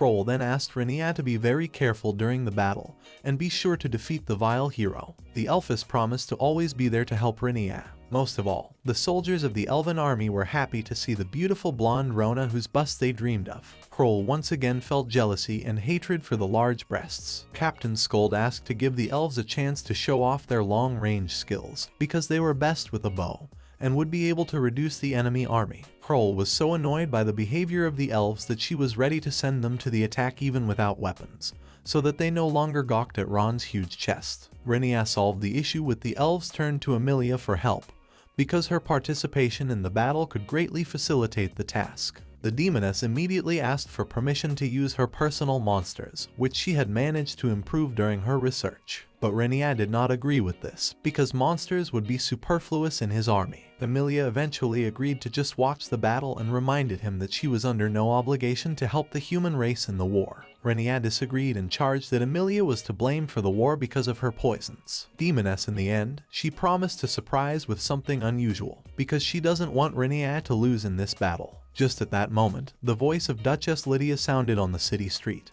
who decided to personally address all the defenders of the capital and wish them good luck. The Duchess thanked for the excellent preparation for the defense of the city and apologized for not being able to prevent this war. The demoness invention impressed the locals and soldiers. In the end, Lydia stated that the Holy Kingdom had declared war for no reason and it was a shock to her. The Duchess then decided to explain how things really happened. Lydia placed all the blame for what had happened on the foolish hero that the Holy Kingdom had summoned. This vile man decided to get the charming Princess Shin and make a slave out of her. But when the whole truth was revealed, he had to kidnap Shin and save her from such a fortunate fate. That's why the Holy Kingdom decided to declare war and achieve their criminal goals. The Duchess spoke the right words that were meant to inspire the soldiers to believe in the rightness of war against the Holy Kingdom. Lydia asked the soldiers not to worry about the sheer numbers of the enemy army, because they had a warrior on their side who was as strong as the Demon King himself. Also, the Duchess didn't forget to remind the elite warriors who were invincible in close combat. Lydia then personally thanked the elven warriors who came from faraway lands for the sake of justice, and means they would never lose to the Holy Kingdom. In the end, the Duchess promised a special reward for those who would fight the best, and this reward would be given to her gorgeous daughter. Lydia was able to raise the morale of the defenders of the city to the maximum level in just a few minutes, and now they were ready to destroy anyone in their path. Soon the moment of truth came and the united army of the Holy Kingdom approached their main objective. Renya had not even expected such a huge number of enemy soldiers and realized the fate of this city would soon be decided. Renya decided to address the soldiers of the enemy army and declared that he was the real hero. Renya confessed that he was forced to impersonate the Demon King for the sake of saving the princess and justice. And he also knows the true reason for the battle that is to take place at these walls. It's all a mistake to achieve Yuuki's criminal goals. Renya said that the lying hero only wants the antidote and revenge for his personal humiliation. Renya suggested that the hero should personally go out and ask for what he wants, instead of hiding behind the holy goals of fighting the Demon King. After all, it's despicable to be such a coward and hide behind ordinary people. Renya wanted to provoke the hero to a fair fight, after all, so it was possible to avoid huge casualties among ordinary soldiers. The guy reminded of the real threat from demons, and it was foolish to fight against humans. Renya's words made some soldiers doubt the rightness of this battle, but the influence of the hero did not allow to make the right decision. Kiri meanwhile watched what was happening from a safe distance and regretted the wasted human and magical resources. But the guardian angel could not interfere, and it remained only to believe in Renya's abilities. Despite all the efforts and provocations, the hero did not respond to the challenge of a fair fight, and Renya asked not to call the bastard a hero. The boy explained that in his native country heroes were called the bravest and most honest people who did everything to protect people. Emilia admitted that the traditions of different worlds are very different. Although in this world, a hero and a demon king are opposite characters who can display their incredible abilities. The demoness wanted to influence the situation and promised to help end the whole situation. Emily turned to the enemy character and started insulting him, calling him a stupid scumbag. Emily also reminded him of how Yuuki was now unable to approach beautiful girls, and during their last encounter ran away like a pathetic coward. The demoness enjoyed her insults, and it surprised even her allies. Renya thought that the girl is very overdone in her intention to provoke the hero, but as it turned out it was effective. A powerful lightning bolt of energy pierced the sky and crashed into the city wall. The strike was powerful and bright, but Renya had faced it before and was able to block the magical power. Emilia was pleased with the result, and Renya rushed off to find the hated hero. The demoness enjoyed what was happening, as Renya was once again unstoppable. The guy was rushing to meet the army of enemies, and the enemy archers decided to meet Renya with a barrage of arrows. Thanks to his magical defense, Renya was able to deflect the arrows and continued to move towards the enemies. Renya delivered a powerful blow to the first warrior he encountered and knocked him off his horse. This spectacular appearance frightened many of the soldiers, and they began to gradually retreat. The hero meanwhile used the teleport and once again escaped. Just at that moment, the siege of the city began and the soldiers tried to climb the wall. Maria took charge of the defense and ordered the soldiers to attack the enemy soldiers who were trying to take over the city walls. But in doing so, Maria realized that she would not be able to hold back the enemy soldiers who were under the influence of magical suggestion for long. Before the battle began, Duchess Lydia spoke of how the heroes of the human race were summoned with God-given power. The legends told of how the heroes' companions were enhanced by the power of holy influence, and in doing so, they could display incredible strength. Renya realized that motivated enemy soldiers were a huge problem. Lydia was also worried about the possible effects of magical enslavement. With this ability, the enemy hero could influence the enemy soldiers, and if that happened, the city's defense would collapse. It was obvious that those who worshipped the human god should be wary of the holy influence. Although this influence did not apply to elves and demons, because they worshipped completely different forces. Renya realized that in such a case, the abominable hero would try to stay away from the front lines and use his magical abilities. Based on that, the whole battle strategy would have to be changed. Renya also recalled his previous encounter with the hero during the infiltration of the holy capital. Aside from fighting prowess, Yuuki didn't possess any charisma or teamwork skills to lead a huge army. It was likely that from the beginning, the enemy army had been controlled with the power of a saint, just like the demon army during the attack on the elven city. Shin guessed that they needed to destroy the hero, and then the enemy army would lose their advantage and maybe even retreat from the city. The only problem was that the holy influence made it difficult to get close to the hero. Renya decided to destroy the enemy hero by all means, because that was his real job. Maria continued to lead the defense of the city while Renya was already in the heart of the enemy army. Renya used his blade to make his way through the enemy soldiers, hoping to find the cursed hero as soon as possible. It would be much easier to find the hero with the flight ability, but it was hard to defend against the enemy arrows that would fly from all directions. Although getting through the dense ranks of enemy soldiers got difficult and long. Renya also didn't want to use his magic powers, because there was no hero around and it was a foolish idea to waste them. Kroll meanwhile tried to find the hero's whereabouts with search magic thanks to the lightning he released into the city wall. But it was difficult to find the hero's position, because he was constantly changing his location. The only thing that was found out is that Yuuki was constantly in the deep rear of the enemy army. He hid among the knights and sometimes approached Renya. The Elfess warned of such cases and advised caution. Renya thanked Kroll for her help, as it made it much easier for him to navigate being in the center of the enemy army. The Elfess reminded him that they were on the same team and she should be helpful. Renya realized that the abominable hero was looking for an opportunity to attack unexpectedly with the cover of regular soldiers and being in a blind spot. Meanwhile, the ordinary soldiers kept trying to destroy Renya and were constantly attacking. Renya spent a huge amount of energy to repel attacks from different sides, and gradually it began to get very annoying. Sometimes the enemy soldiers acted so recklessly that they killed each other in their attempts to attack Renya. Suddenly, Renya noticed a hero ahead of him and made a powerful jump, deciding to shorten the distance. The attack was so swift that Yuuki didn't have time to react and missed his blade.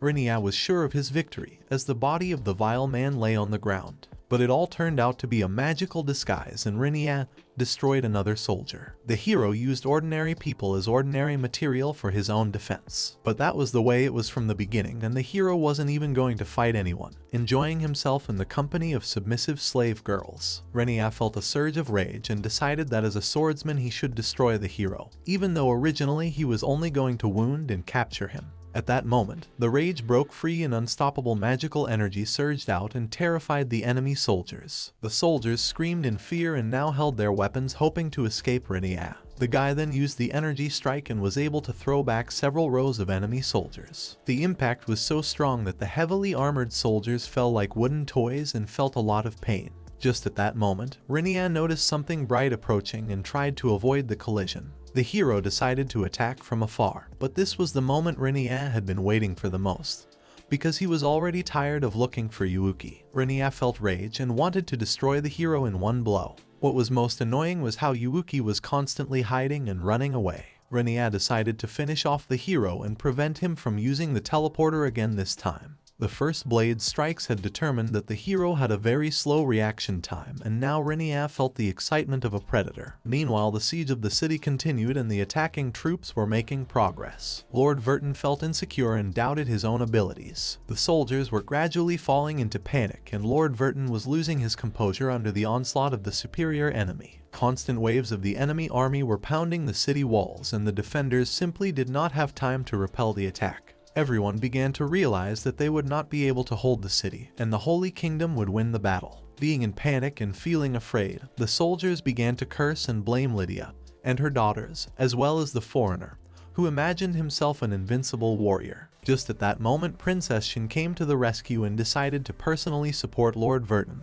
and his soldiers. As it turned out, Shin arrived accompanied by an elite squad that decided to change the difficult situation on this section of the front. The princess promised a speedy victory over the hero, but in the meantime it is necessary to contain the attacks of the enemy army and allow Renya to do his own thing. The elite warriors gradually instilled confidence in the frightened soldiers and began to throw the invaders off the city walls. The timely intervention of an elite squad of soldiers helped to remedy this section of the defense and impress the terrified warriors of the Lord. Captain Case was so keen that he nearly caught an enemy arrow. Shin rejoiced at his success and advised the elite soldiers to hold back. Lord Verton, meanwhile, calmed down and remembered the importance of commanding troops, and then urged his soldiers not to retreat and to destroy their enemies. Meanwhile, Renya fought the enemy hero, but was never able to break through his defense. Yuuki felt in a difficult position, as the enemy's speed did not allow for a counterattack. The hero cursed the false goddess who promised him the best sword skills, but as it turned out he couldn't defeat the pitiful man.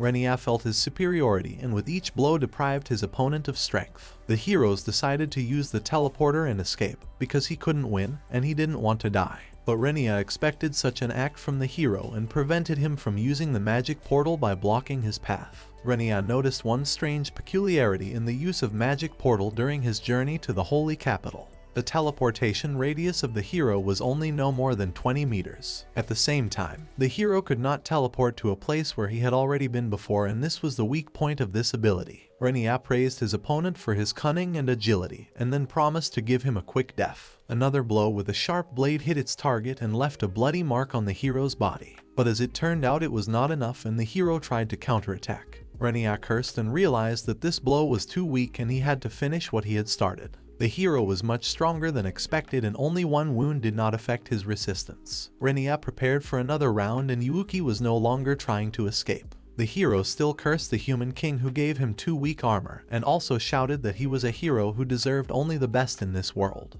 Renya watched the hero's tantrum and then reminded him that no one promised an easy battle, and if Yuuki wanted to, he could just give up. Renya explained that the hero couldn't win because of his lack of experience and weak spirit. Renya reminded his opponent that they both came from another world and are strangers here. Therefore, if one only relies on the strength and defense of others and neglects training, one cannot become a true hero. Renya called his opponent a complete lowlife who didn't deserve to be called a hero. This made Yuuki furious and he demanded to shut up. But then Yuuki started coughing and spitting blood. Renya was pleased with the result and explained that he had sprayed a special poison in the air that reacts to the hero's illness. Yuuki was shocked by such meanness and felt worse by the second. All that poison that had been tormenting him reactivated again and added unbearable pain. Yuuki started threatening and insulting his opponent, but that only caused Renya to laugh. The guy advised the hero to enjoy an agonizing death because he deserved such an end. But then suddenly Renya threw a vial of antidote to his opponent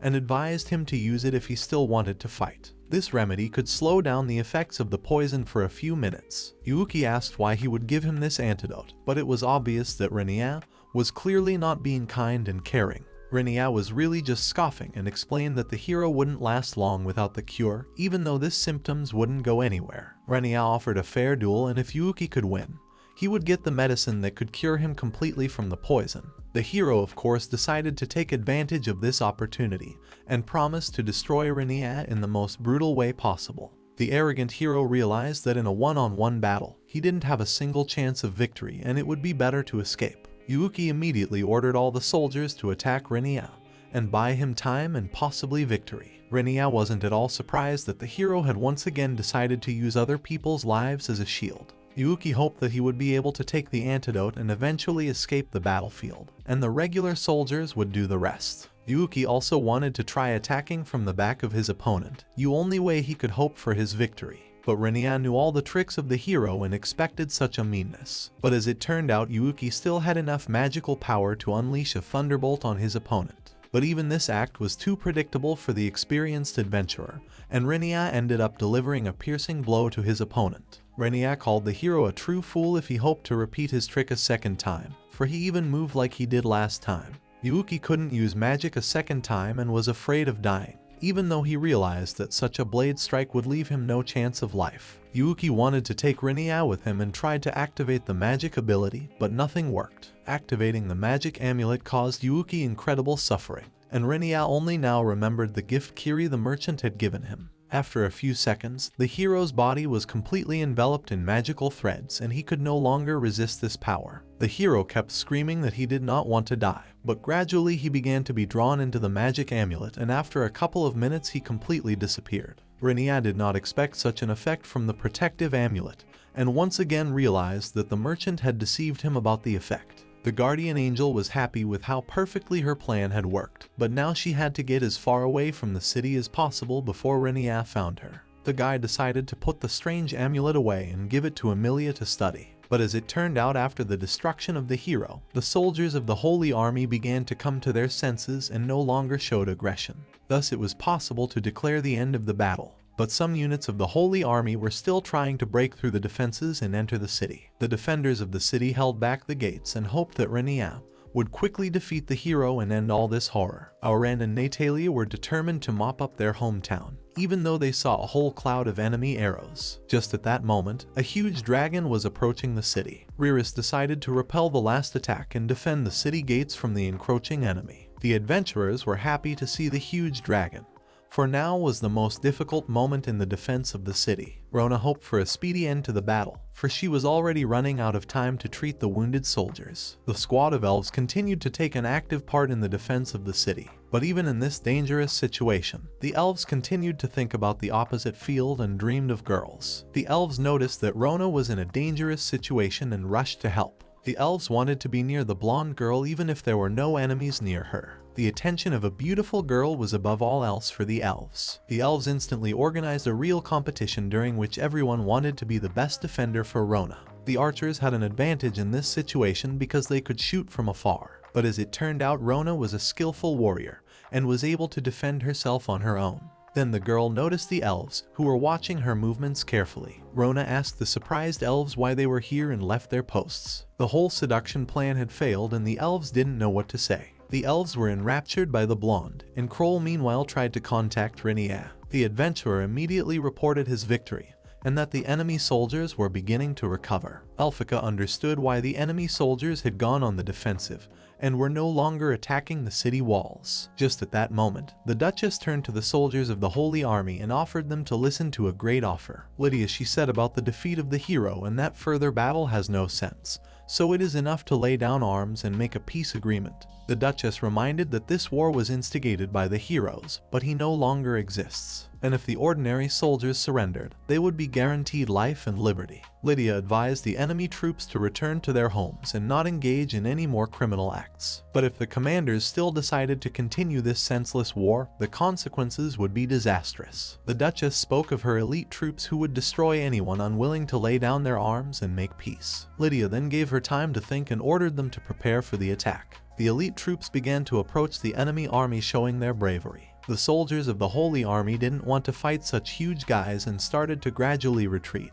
But some foolish commanders tried to give orders and continue this battle. In the end, Captain Casey's elite squad rushed to attack and easily started to destroy the enemy soldiers. The elite soldiers felt their complete superiority and enjoyed the battle where they had no equal. Shin was also enjoying the battle and could barely keep up with the elite troops. The girl had finally found her true calling and was excited about her new opportunities. The commander-in-chief of the Holy Army couldn't believe how easily his troops were defeated in front of a small enemy unit. The commander realized that Lydia's words were not a bluff and now he was losing the battle. As a result, the commander-in-chief ordered a retreat and an end to this battle, for she no longer had any reason to fight for obscure targets. Commanders did not want to lose soldiers in a senseless battle, began to organize a return home. They were also all hoping for Lydia's promise to make peace and not pursue them. As it turned out, the outcome of the battle was decided not only thanks to Renya, but also thanks to the efforts of an elite group of soldiers who finally demoralized the enemy commander. After the General Assembly, the commander-in-chief addressed the troops and officially announced that the combined forces of the Holy Kingdom had returned home. This was the best event of the day and everyone involved in the battle was truly rejoicing at the end of the futile extermination. The wounded received treatment and the survivors laid down their weapons. Duchess Lydia thanked her troops for their steadfastness and dedication during the defense of the city. Mary surveyed the aftermath of the siege and savored her success. A real celebration was beginning in the city and Renya was pleased that he had been able to prevent the crimes of a hero and save the honor of a young princess. After a grueling battle, Renya decided to relax in a hot bath. The conditions in the capital were great and the only thing missing was real Japanese sake. When the lying hero lost the battle trident and the Holy Kingdom made a peace treaty, and since the whole war wasn't started by them, there was no problem to sign this agreement. All the minor battles ended quickly without the sides suffering much damage during this short war. Even so, the Holy Capital promised to pay for all the damage that had been done during the battles. As it turned out, Duchess Lydia was an experienced politician and was able to secure excellent terms for her country. Thanks to Mary and her assistants, all the families of those who suffered or died in the war quickly received their compensation from the state treasury. And all the soldiers who proved themselves during the battle received a guaranteed reward for their services. As a result, no one was spared the attention of the Duchess and everyone appreciated her generosity. Since then, half a month passed and the city returned to its normal quiet life, while Renya continued to enjoy the Duchess' hospitality and relax in the hot water. Lydia eventually decided to give the adventurer the title of Count and land as a reward for his incredible services. The Duchess explained that Renya's fame was so powerful that he simply could not help but reward him, because otherwise many people simply would not understand her. Lydia recalled the devious act when Renya addressed a speech and a challenge to a false hero. Especially this victory happened in full view of everyone and now Renya became a real hero among people. Shin could leave the castle and become the master of his own destiny. Renya realized that he simply could not refuse the reward and now cornered by the cunning Duchess. The girls explained to the hero that now he can establish his own city, and they will easily lend him the money to build it. Renya accepted the offer and 3 months later the grandiose construction of the new city began. Thanks to his magical abilities, Renya easily cleared the territory and accelerated the construction work. Transportation of materials was handled by a dragon, which could carry huge weights from anywhere on the continent. The construction of the new city also involved elite troops, who did not know fatigue and worked without interruption. After a while, the outlines of the new city began to rise on a high hill. Emilia was busy designing and utilizing the newest inventions for construction. Soon a magnificent city called Klinge was built, with the illustrious victor of the battle against the false hero as its master. The city was built in only 3 months, though it usually took at least a few years. The main attraction of the city was a huge bathhouse that could accommodate many visitors at once. All the girls enjoyed the hot water and socializing, and the elfess admitted that there were no such conditions even at her home. Emilia had installed a lot of magical technologies in this castle, among which were hot water pipes, freezing cabinets, automatic lights, and means of communication.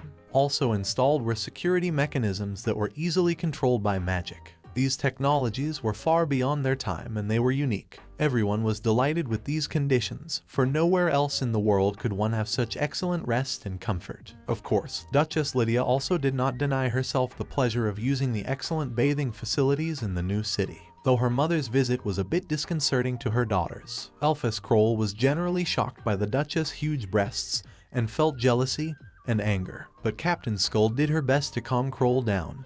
After all, one could not insult the Duchess. Verd reminded the Elphys that Renya was not at all worried about women's forms, for none of that mattered during a frank conversation. Meanwhile, Renya was enjoying the solitude in the hot water and decided that it was a great idea to make separate baths. The girls, meanwhile, could not understand why the Duchess had chosen to join them in such a frank manner. Lydia explained that she had decided to personally cement the friendship with her visit and strengthen the bond between the cities. According to the Duchess, such frank communication fostered friendship and a mutually beneficial relationship. Emilia decided to support the Duchess and used her next unique invention. As it turned out, cunning demoness designed a common bath where it was possible with a special mechanism to remove the separating wall. Renya did not know this and was suspicious of the strange sound. After a few seconds, the separating magical wall disappeared, and Renya realized at the sight of a whole group of naked girls that his paradise of solitude had been completely destroyed. All the girls immediately wanted to hug the real hero and thus show their friendship and appreciation. Even Kroll, who hardly possessed any female breasts, decided to keep up with the rest and strengthen the friendship. But Renya decided not to give up without a fight and instantly bared his blade. But as it turned out, such a desperate act failed to scare the naked girls, who were ready to do anything to strengthen friendship. Similar situations occurred for a few more days, and finally Renya made conditions to build a dividing wall so that he could safely take a bath alone. But even such small troubles could not spoil Renya's mood, because now in his new life in this magical world a new period was coming and he was ready to live and enjoy every minute in his own city.